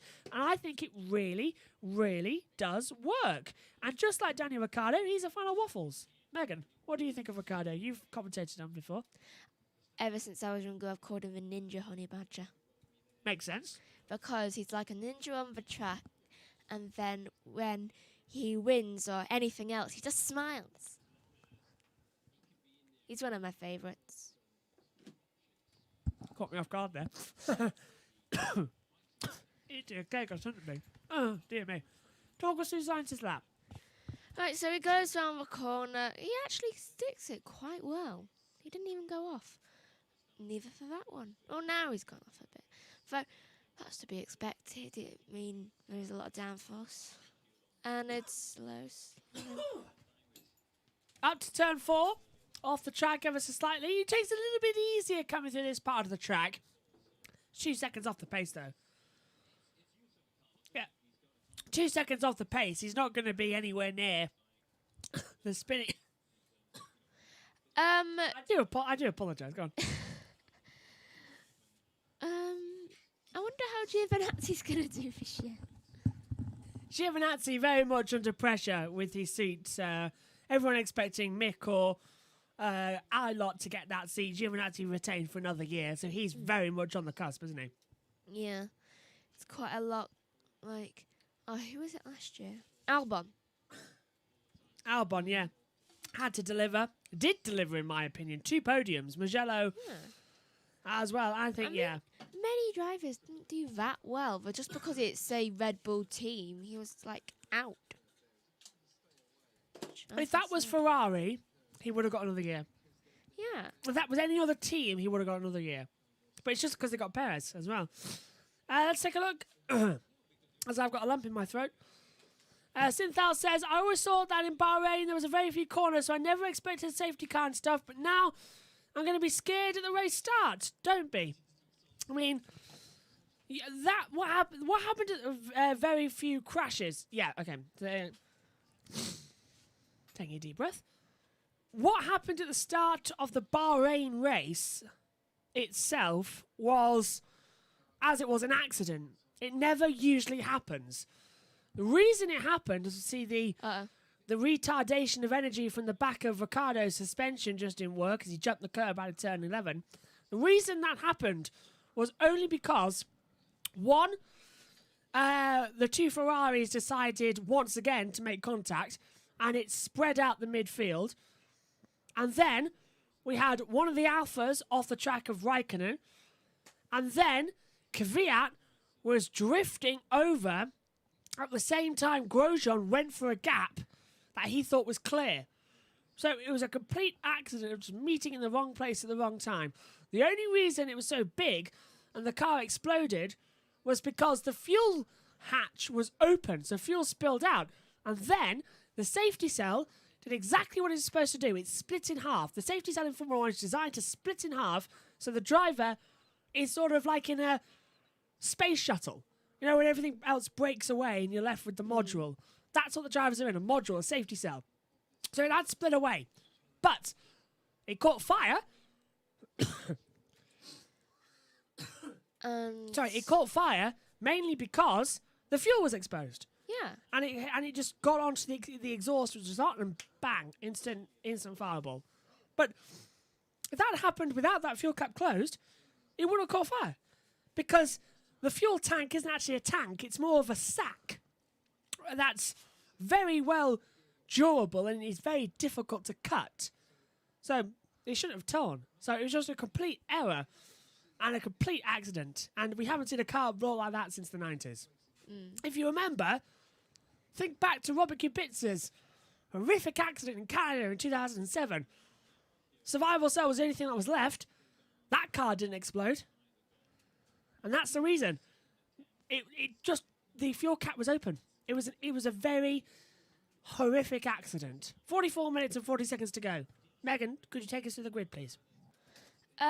So far, first is Ricciardo, second Alonso, third Perez, fourth Latifi, fifth, I don't know how to say his name. Sonoda. Sixth is Sainz, seventh Mazepin, eighth Hamilton, ninth Giovinazzi, 10th Vettel. Shall I carry on or do you want to rest? That's it. That's all the ones that set times, because the rest aren't going to be out until this afternoon. Just going to take my medication because I've lost breath ever since I started choking on that waffle. Death by waffle. Death by waffle, yeah. Danny Ricciardo will be doing his nut at the moment. Because I've just left it in there at the moment, but yeah. I think I'll stick to the grapes. Well, I had no breakfast, actually. I was very kind of that they've been brought in.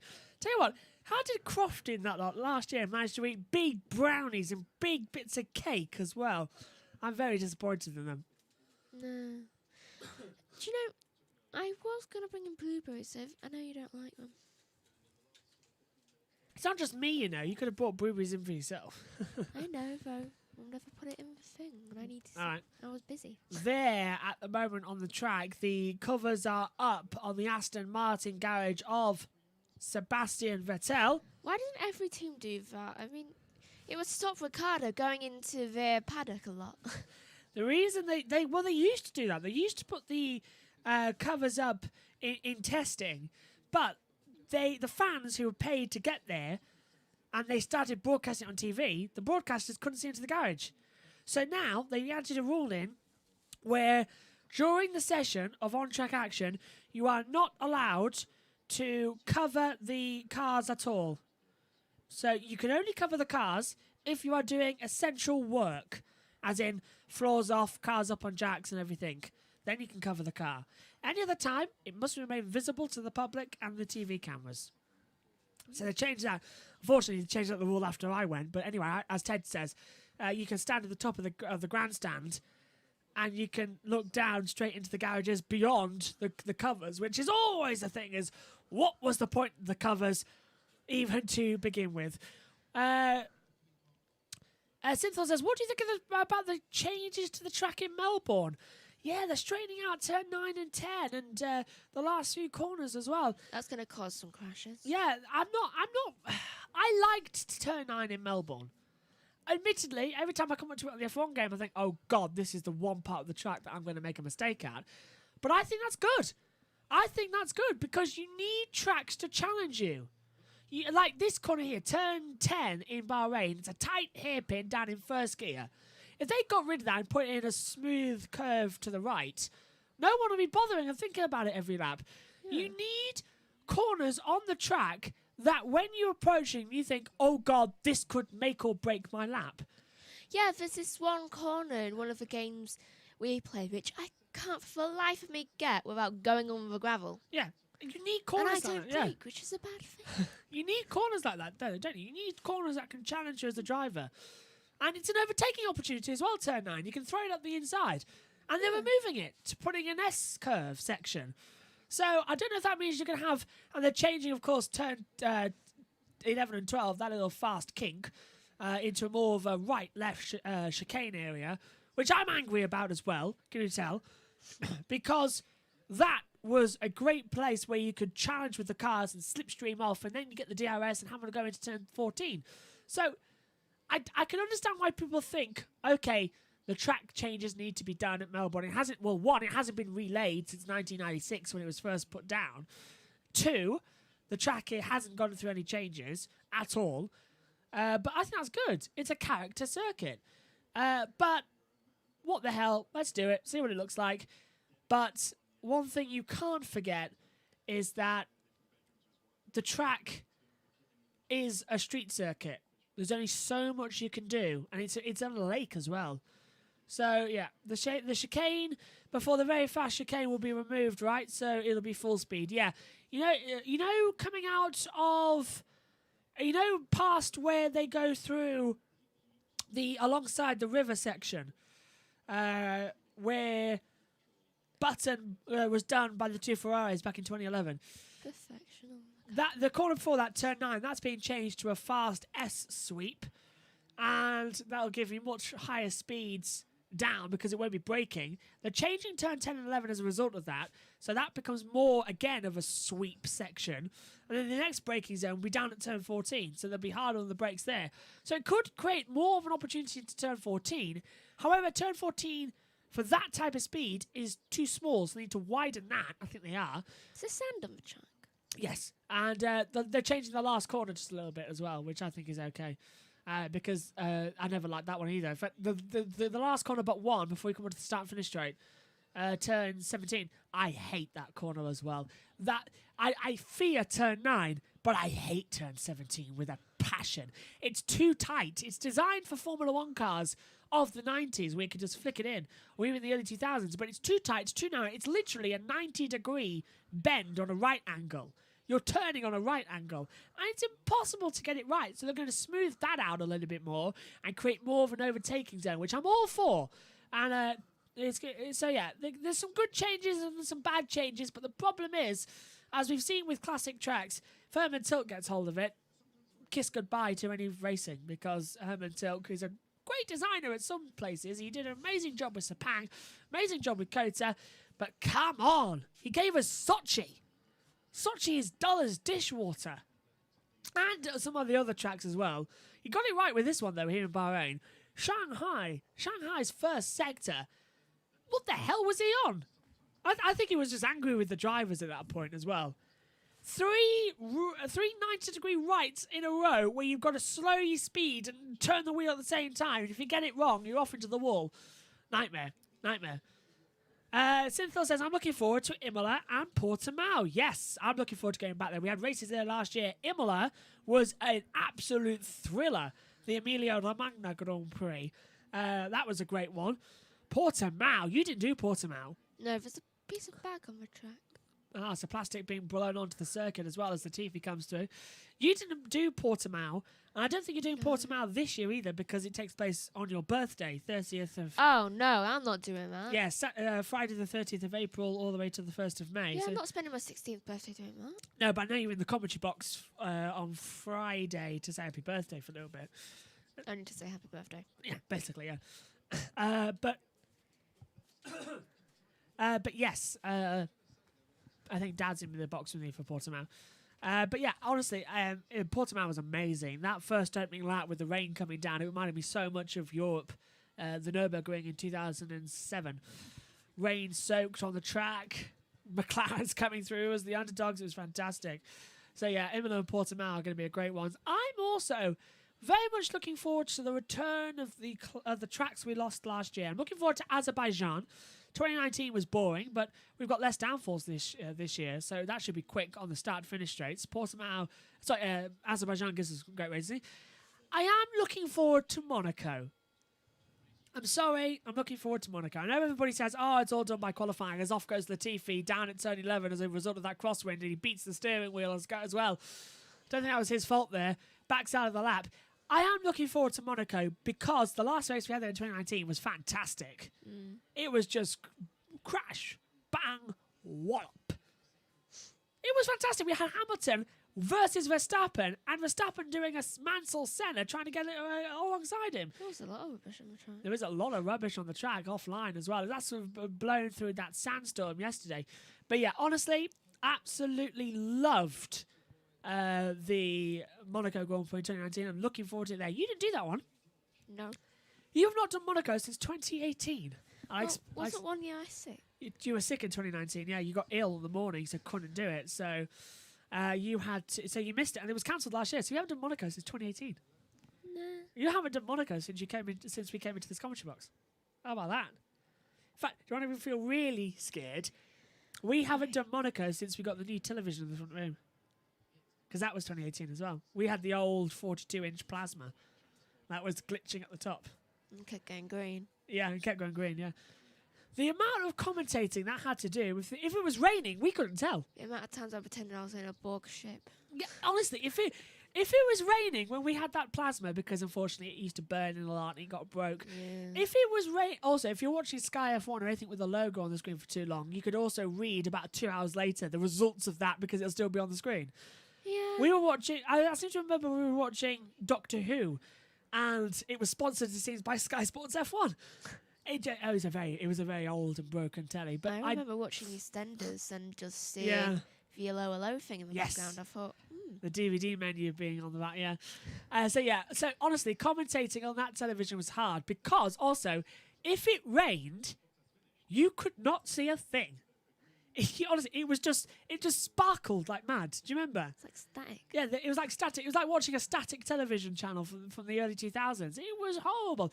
I remember one year. Did that for 8 years. Yeah, I remember one year. I think it was actually at Brazil 2016. Do you remember? It was raining that hard that when the race restarted and Raikkonen spun, we didn't spot it until he started backwardsing on the track. Yeah. We didn't see the initial spin because it was just like watching static. So that is an interesting one. Let's have a look. Is that Thorstein? I hope I'm pronouncing that correctly. Says, what is your favourite team? Personally, I'm a McLaren fan. I was going to say McLaren. I've always respected the McLaren legacy. It's a British team, and they were quick when I was growing up as well. So yeah, I like McLaren. But everybody, We also used to watch those tunes. the tunes, yeah. when we were Every single person, no matter what team you support, everybody is a Ferrari fan. Just a little bit. Everybody respects the big red team. Yeah. It's just like you like Formula One, you like Ferrari, and then you choose another team to support. It's that simple, basically. That's what I found. Ferrari, McLaren. Yeah. Mercedes are a bit. I was starting to like Aston, to be fair. Aston have got an interesting lineup. Mercedes are too overconfident sometimes. Yeah, Mercedes as so often happens. Mercedes was cute and cuddly in the beginning, and now it's not that. Yeah. It gets a little bit. As commentators, we and more than fans, we prefer seeing close action on the circuit. Yeah. I've tried to bring you into Formula One and raise you on Formula One with an open mind. Did. Good. No, on an open mind. Where Vettel go, I go with Aston Martin. Yeah, Aston. I do like Aston. I do. I think Aston this year have got a great opportunity to come out of the blocks. They are the old Racing Point team, but that means they're also Jordan, if you want to go that far back. And Racing Point was really good last year. Yes, and I'm really looking forward to seeing what Aston Martin could do. They could come into it. So they are a new team. So you're telling me that Brawn technically don't count as the only team to dominate their debut season? Science is used. Science is on new tyres. Yeah, well, what?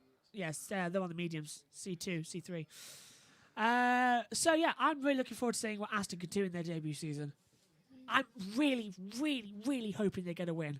Same. Personally, I know it's a bit vain here, but I hope they win the British Grand Prix.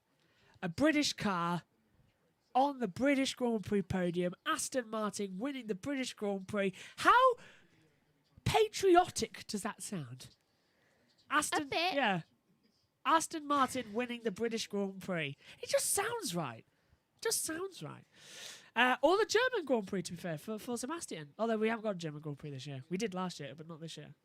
Why is it every 2 years? Yes, but no. We had one last year and the year. We've had one for the past 3 years, but last year it was at Nürburgring and it was called the Eiffel Grand Prix, which only because Hockenheim owned the titles of the German Grand Prix and wouldn't give it up for some stupid reason because there isn't a German Grand Prix that year.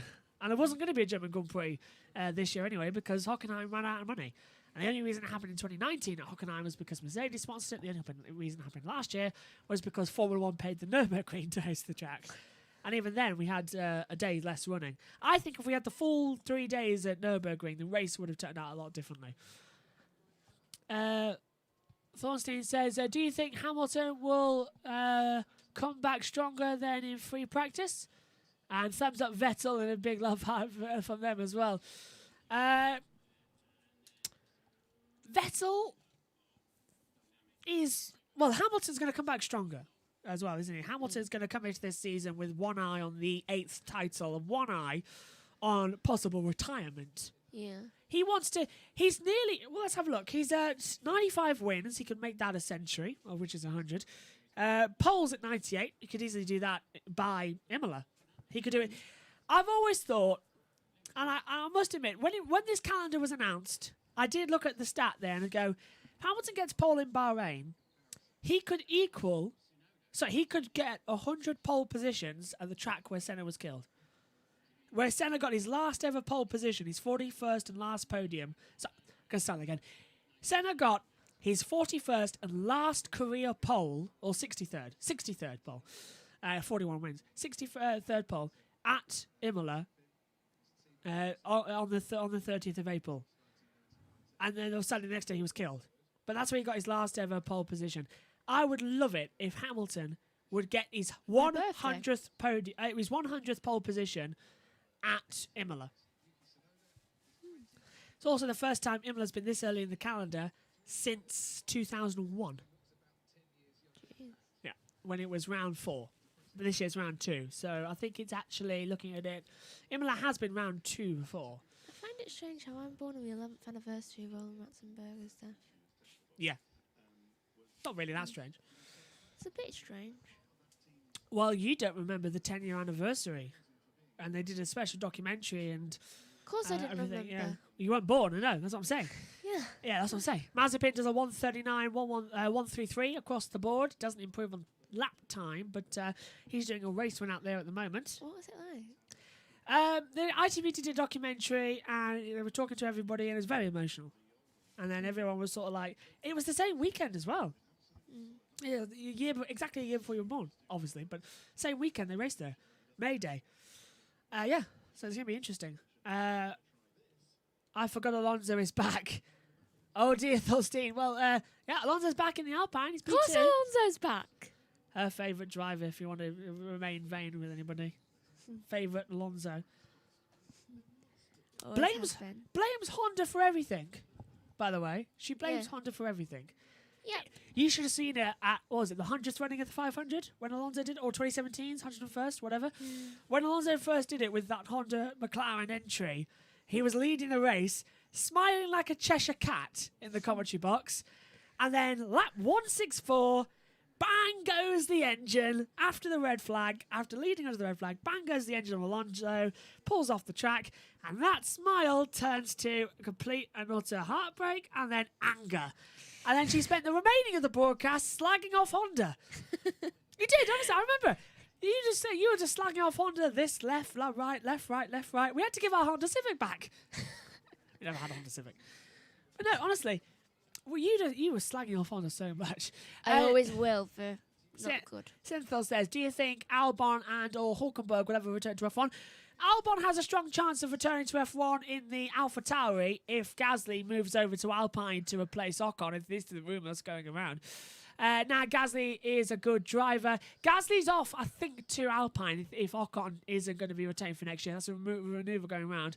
Sorry, but got to go. Maybe I will see you two later. Yeah, we're on the afternoon session. We've got 4 different commentators joining me across the hours as well. So join us for the afternoon session. Thanks for coming along. Been a pleasure. And stick around as well. It's going to be fun. I will never own a Honda car. Megan. What? You really don't like Honda after what they did to No. Alonso, do you? But does it help that they gave Senna 3 world titles? No. Prost 2? No. The fact that Max Verstappen's No. winning with them? No. They gave Pierre Gasly a win. They slightly make up for it there. Honda are So leaving. no. Honda are leaving the sport at the end of the year anyway. But the engines are staying in Formula 1 until 2025. But they're officially leaving. They'll become Red Bull engine. Synthol says, what about Hulkenberg? Sorry, I got distracted. Hulkenberg. I sadly do not see a place for Hulkenberg on the grid right now. I miss him. Ideally, I would have put Hulkenberg in the Alpine instead of Alonso. Megan's going to hit me in a minute, but I would have also put Guan Yu Zhou in instead of Alonso or Callum Ilon. I don't think Alonso at the moment is going to prove it that he's good enough, but let's see what he's got. This is only testing. Do you want to check on that waffle again? The racing could look good. Just turn your head back towards the picture tag. So honestly, Alonso could do well. But looking Here. further down, Have a waffle. if Vettel gets coronavirus, Hulkenberg will be back in the Aston straight away.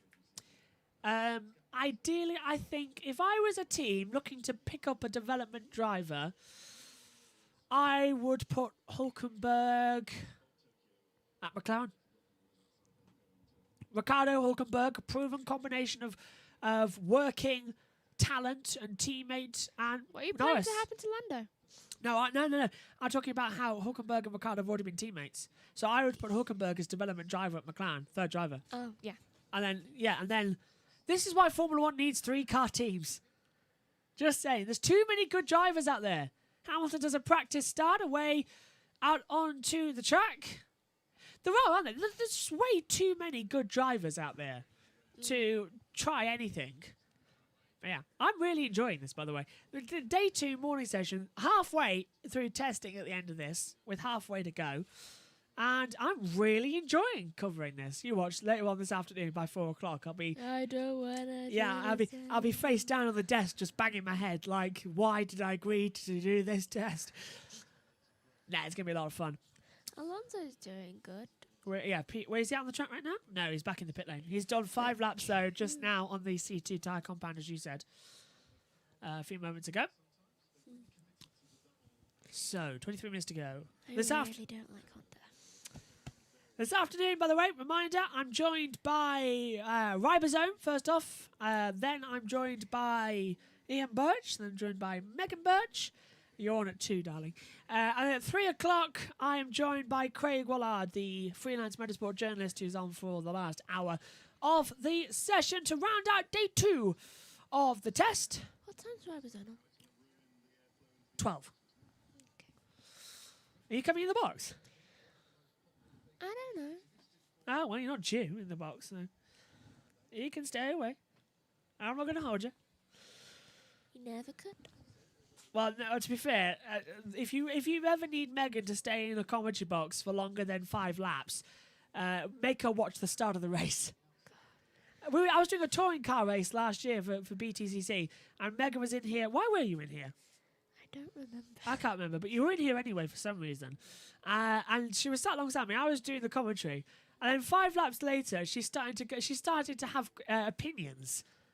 So I just pick up her headset and just plop it on her ears, and then she just started talking. Because otherwise, she's just going to be so annoying. Cynthia says, you're so professional. I don't know how you only have 100 subs. Thank you for the compliment there.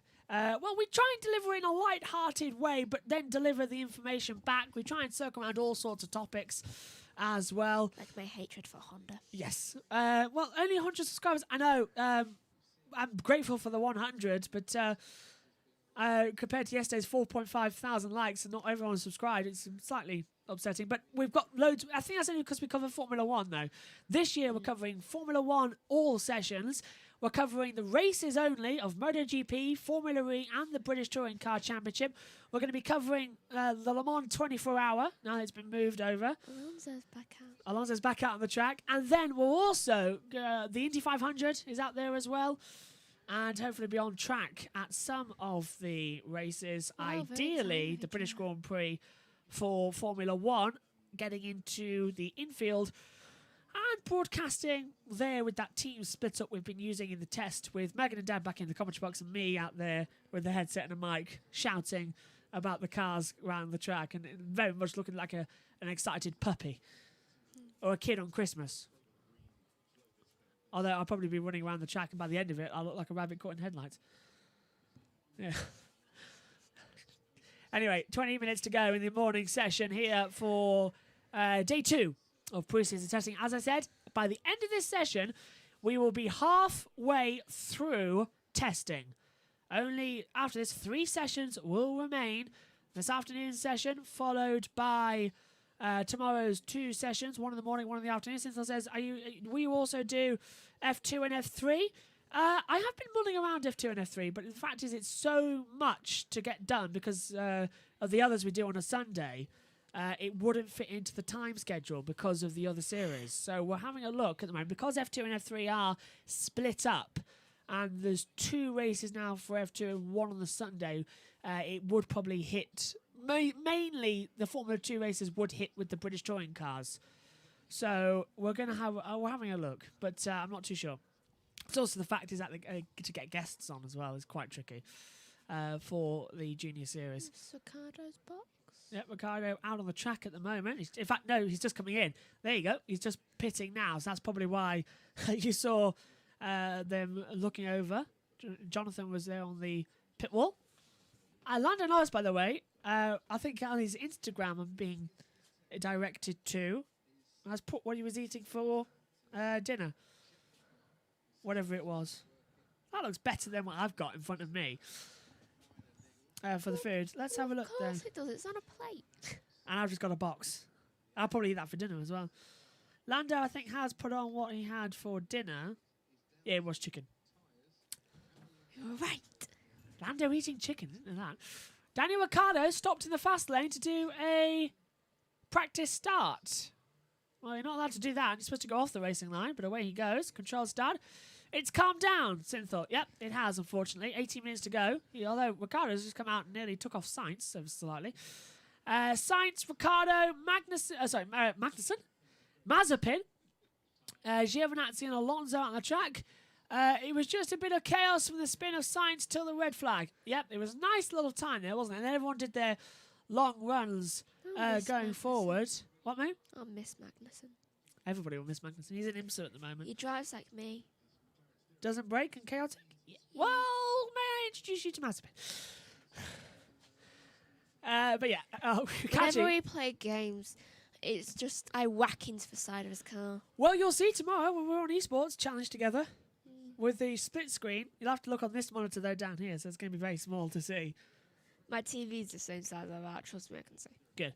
Yeah, me and Megan tomorrow will be doing an esports battle versus each other, 3-lap race. May I just say, my goal won't be to win, it will be to hurt him. Yeah. We'll be on controllers though, so not steering wheels. Because we've got no room to set up the steering wheel I've got. Which is upsetting. But all those lap attacks that you see at the beginning of the sessions, I do them. I drive them. What time I can maybe join? Oh, cool. What time are you in the box tomorrow? It's the afternoon, isn't it? I don't know. You're the one with the schedule. We're doing that in the afternoon. I think it's just before the last hour, isn't it? So let me have a look at the schedule that's in front of me in the commentary box. My only thing is to destroy Joshua. Apparently we're glitching a lot. I think we're smoothed out now. Don't know what caused that. But yeah, I'll get that time up for you now because I don't know what time Megan's actually in the box for scheduling. It gets very confusing with the amount of people joining the box. Sunday.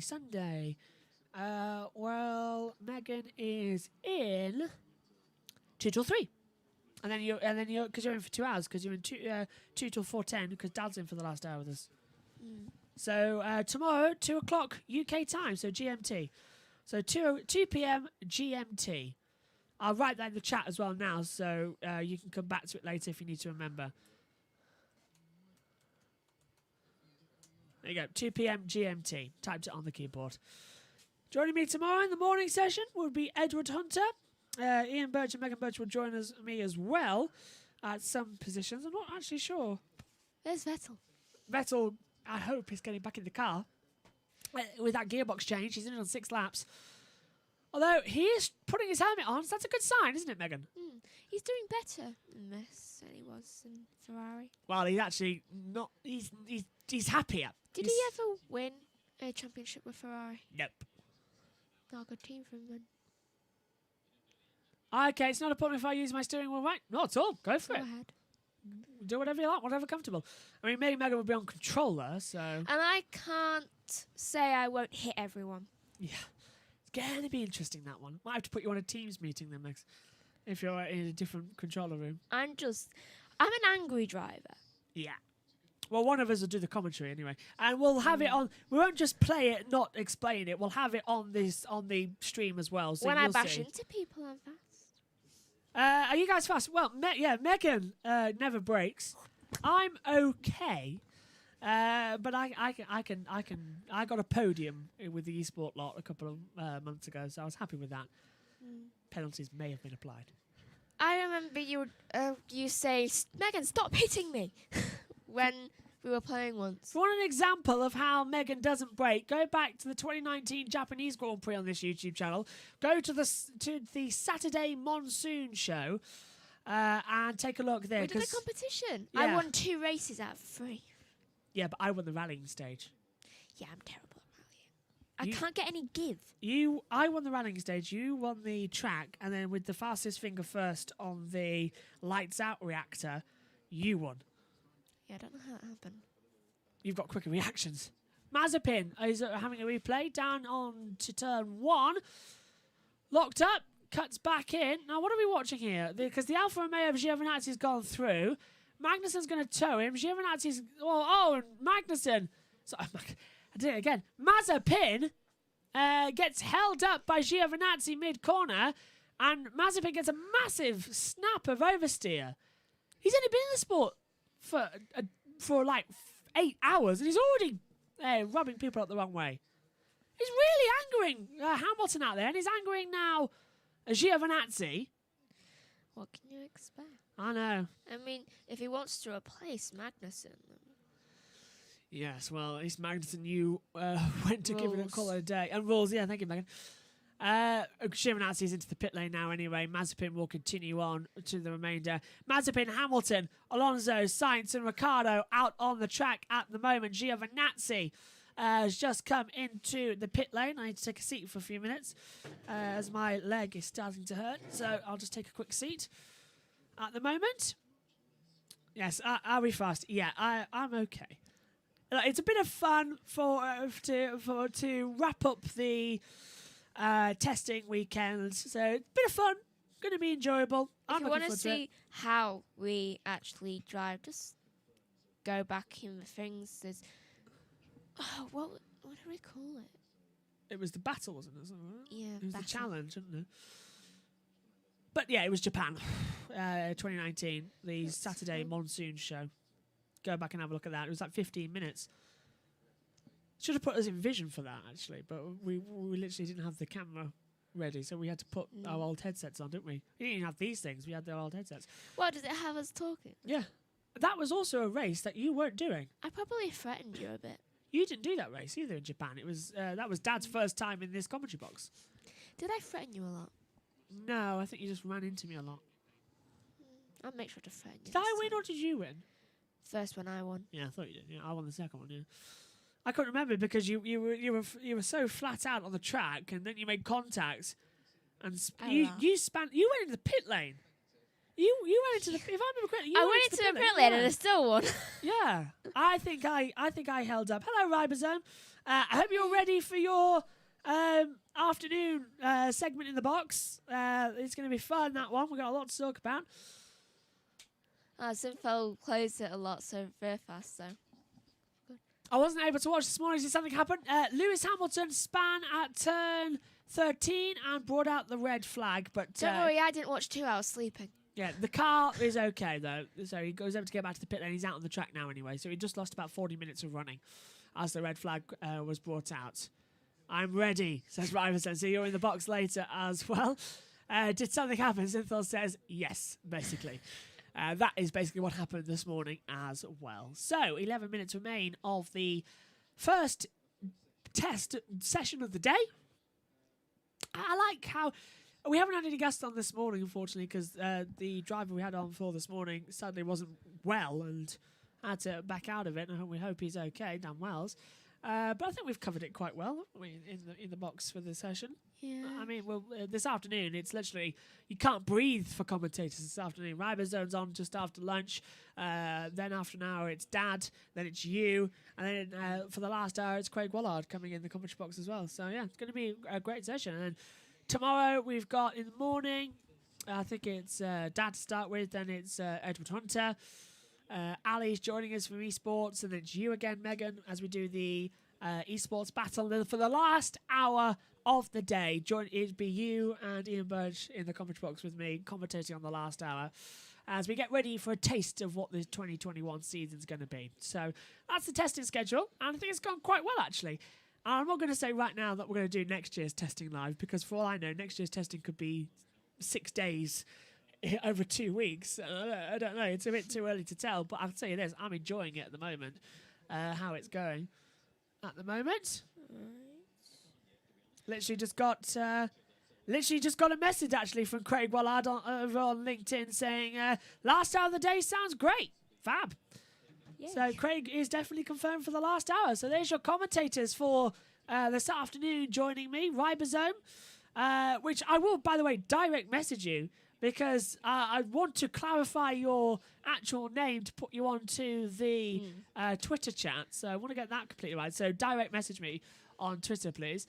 And when I send the link in as well. And so it's Ribosome just after lunch, our first commentator of the afternoon. Ian Burch joins me at, I think, 1 o'clock. 2 o'clock, you're in the box, Megs. This is all GMT, by the way, so don't get worried, Ribosome. GMT, you're in the box after that. And then the last hour of the day, Craig Wallard just confirmed in for the box. It is going to be an exciting afternoon. I'm going to be exhausted by the end of that, commentating with 4 different commentary partners. It's been easier this morning because I went to bed early last night. I was surprised. I didn't. Yes, you did. Actually, you say that, Earlier than but me. I had a look actually on my sleep app. By the way, if you own an Apple Watch or any other devices like that, I strongly recommend that you use it for sleep tracking because they've updated it and it works now. And I have it on. I've had it on for a week now. Just asleep. And if you look at this, my average sleep time over the past week has been 6 hours 49 minutes. But in the past couple of days, Still to me. on Thursday I fell asleep at 1 o'clock. No, hang on. On Friday, I fell asleep at 20 past 12 and woke up at 5:29. And then this morning I fell asleep at 11:55 yesterday. I woke up at 5:17. I was supposed to get up at 5. But do you know what happened? What? The alarm never went off. Isn't that a coincidence? The alarms never went off. So my sleep schedule, I'll put it up actually to the camera of the box. My sleep schedule, there you go, the last 2 days are the shorter ones. Absolutely wrecked. Mine's probably worse. Oh, probably. Cynthia says, I'm watching testing on my own, so it's great that I can chat with you. I think I'll be here tomorrow as well. And for the free practice session as well. Fantastic. Or join in. It's nice to have company as well, honestly. It's more, this is to give a service to people who want to watch Formula 1 with some fans as well, have a group chat with people, comment, question everything, and also an alternative commentary stream, which I think is so important at the moment to bring a fresh new variety of voices to broadcast. And people like I had on Edward Hunter, Tom Gamer. Tom Gamer does broadcast, but he covers other series, not mainly on Formula 1 television. Delighted to have him on yesterday. Edward Hunter, who is an esports journalist and commentator in motorsports as well. Get him on the show as well. Get their voices on Formula 1. And as well, Ribosome, top fan, has been on here for a while. And it looks like, since you're going to be joining us a lot this season as well, and I welcome it. But yeah, people like you two just getting on as well, and all our viewers, I encourage you, get in the group chat, subscribe, like it all. Just let's get a community of F1 fans together and have a real laugh as the season goes on. And we're going to have loads of other motorsport series, MotoGP, British Touring Cars, and Formula E confirmed at the moment. We've already covered Formula E, haven't we, in the first race of the year. I'm going to try. Next race for Formula E is April the 10th. And that's in Rome. Hopefully we'll get a co-commentator for that on the Teams app now that it works well enough. I'm sorry, okay? What do you mean? I have a reason why it didn't work. No? The Wi-Fi was the issue, it didn't work. Yeah, though also there was the issue with me. Oh, locking out my computer. Yeah. No, the reason what we used to do is we used to use the computer that we stream to also simulcast the Teams, and it didn't work. So now we just connected the MacBook to an Ethernet lead and plugs that into the HDMI cloner device we've got, and what are they called? The capture cards, and it works fine. So we've got that up. And then the audio goes through the bus mixer so I can control it manually. Just works. And we can have co-commentators now. Oh, by the way, do you know the college interview I have on Monday? Yes. She said she's just going to send me a link. To join? Yeah. Yeah? Fine. Can do it in here. So, do I do it on my iPad or do it on my laptop? Do it on the MacBook because we can connect it to Ethernet. Cause if you, cause Yeah, this, but I've got to sign into my account. yeah, it's fine because the internet is rubbish. Megan, understanding? Wait. Do you understand Formula E? I don't understand all the things, so I tried to watch it but don't really understand. I've actually done Formula E since it started. I didn't broadcast them, but we did the commentary on it as well. So if you know how it works, I can ask you during the race what is what. Yeah, absolutely. Join us April the 10th for the next Formula E race. Ask as many questions as you want. I'll answer them during the broadcast as well for Formula E. It's incredibly simple. And red flag. We've got a red flag out on the track right now. It's probably just practice. And with 4 minutes to go, I'm not too sure because they have thrown the red flag. Vettel has come back into play. You see announcing Mazepin's signs out there. But they have actually now thrown the red flag. So this isn't a test as far as I know. Join us for the Formula E races as well and we'll explain how everything goes. I did try that in Diri as well, explaining the attack mode, the fan boost and the battery percentage and everything, and I think it went well. But no idea why we have a red flag. The session has just been stopped with 4 minutes to go. Do you know where I put my passwords? Have you lost them again? I don't know where they are. See, this is what you always read about, but I've got some of them logged in. I'm on going my to lap. have to write them down. Confirmation. Sorry, Megan. Confirmation from the stewards. This is a red flag test. So this is a test procedure for the red flag and restart procedure. So this is a test. So the session won't restart. That's been concluded. So the test is done for the morning session. But that is it. It is a test. No crash. It is a test for the red flag procedure. Josh? Yes, Megan. Turn the heater off. Okay. Heater's going off. It's just I can smell like burning. Yeah, it'll be because your trousers are on fire.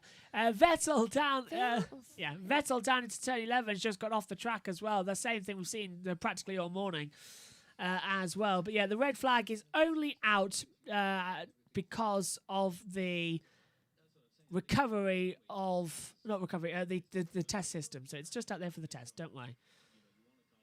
So, hour 1 is done. 2 minutes to go until the session officially concludes. They might restart, might not. Let's see what happens. According to the monitor, they're not going to, but this is a red flag test. And, yep, this is just a test procedure. And they're going to restart. Yeah, they're going green. They tested it already when Hamilton spun. Trying to get the monitor sorted up in the box, actually, so you can all see what's happening, so we don't have to go. So, yeah, green flag out. Red flag in. So why that red flag was called... Alonso, no. Oh, no, it's a restart procedure. They have confirmed it. Look, 2 lights on now. So this is a red flag procedure test to restart the race. The drivers are going to do a standing start, as far as I'm being told, to restart the race. Yeah. So this is a restart procedure test for the season. Okay. They tested it when Hamilton spun. Oh, is that what you said? Oh, is that what? That's what we said here. Green light, track clear, session's on. So away they go once again, out on the track for the restart. Mazepin going out there, being helped by some of the Williams mechanics as well, actually, to keep the car cool, because the last thing you need is a car on fire. Fernando Alonso heading back out on the track as well. So 1 minute 40 to go. Session is green again. And I do wonder why they took the bother of a red flag to try this procedure. I don't see why they just didn't do it until after the checkered flag was out. And then they've cut the last 5 minutes of the session, effectively. Look at that. Did you see that perfection of Alonso's driving skills. He didn't even hit a curve on going on corners. You fan? You're a fan, Megan? Obviously. Oh dear. So 1 minute left of the session. The session is, by the way, the no times can officially be set. The safety car will enter the pits. Standing start is what I'm seeing on my timing monitor. So what they're doing now is, on the track, this is the red flag restart procedure. So when the race gets stopped, the drivers come into the pit lane lined up in the fast lane. The safety car will then lead them out onto the track. It will come in after one lap. The drivers will line back up on the grid. We'll get another 5-light procedure. And when the lights go out, the race restarts. So this is a test of that procedure so that everybody can get it right. And I think it's a good idea, effectively, but I don't know why they've done it now. And hopefully, we also get to see the 5-light procedure start test. Here's the results then. From the morning session as well, it would be fun if they actually did a start. I think they might do. I don't think they're going to do an actual lights out start. I think they're going to do like practice starts. As in like you see in Formula E where they go 2 by 2 off the line. Daniel Ricciardo ends day 2, session 1 on top on a 132.215. Fernando Alonso is second, calm it, followed by Sergio Perez in third place. Nicholas Latifi fourth, Yuki Tsunoda fifth, Carlos Sainz is sixth, Nikita Mazepin is seventh, Lewis Hamilton eighth, Antonio Giovinazzi is ninth, and 10th on test tyres is Sebastian Vettel with a gearbox issue throughout the session has cost him a lot of the running. So the cars are, I think, come back into the pit lane. Air temperature 1 hour before the session starts is 24 degrees. The cars are on the grid. The lights are coming on and they are about to go out. 3 cars are lined up on the grid to do some practice starts. As far as I can see out on the board here. As they cut back down to the pit lane. The green lights go on and the race, well, the fake start is underway. So everyone got away cleanly there. Megan, what do you make of the morning session? I thought it was good. You don't sound optimistic about that. I'm just watching Alonso fight and now I'm doing it. Mazepin. Yeah, Alonso fighting Mazepin is the running order there. Did you? Let's turn that down. Yeah, Mazepin takes the lead. Alonso to second. Vettel didn't really bother practicing a start. He just backed off completely, didn't he? Out there on the track. Right then, lunchtime here in the commentary box. We will be back at 11:55 GMT. So you've got 54 minutes until we are back on air. Ribosome will be joining me in the commentary box for that one. Well, I'll see you in an hour. Thank you. I enjoyed you joining me as well throughout all of the 4 hours. That's very much a dedication from you. Thank you for joining us. Thanks to Ian Burch and to Megan Burch for joining me in the comments box this morning. We'll be back for this afternoon with two guests and 2 already commentators. Deaths. Yes, and 4 weddings and a funeral. I didn't realise I was planning any. I don't know. Anyway, we'll be back this afternoon. Have a nice lunch and see you later. Bye-bye.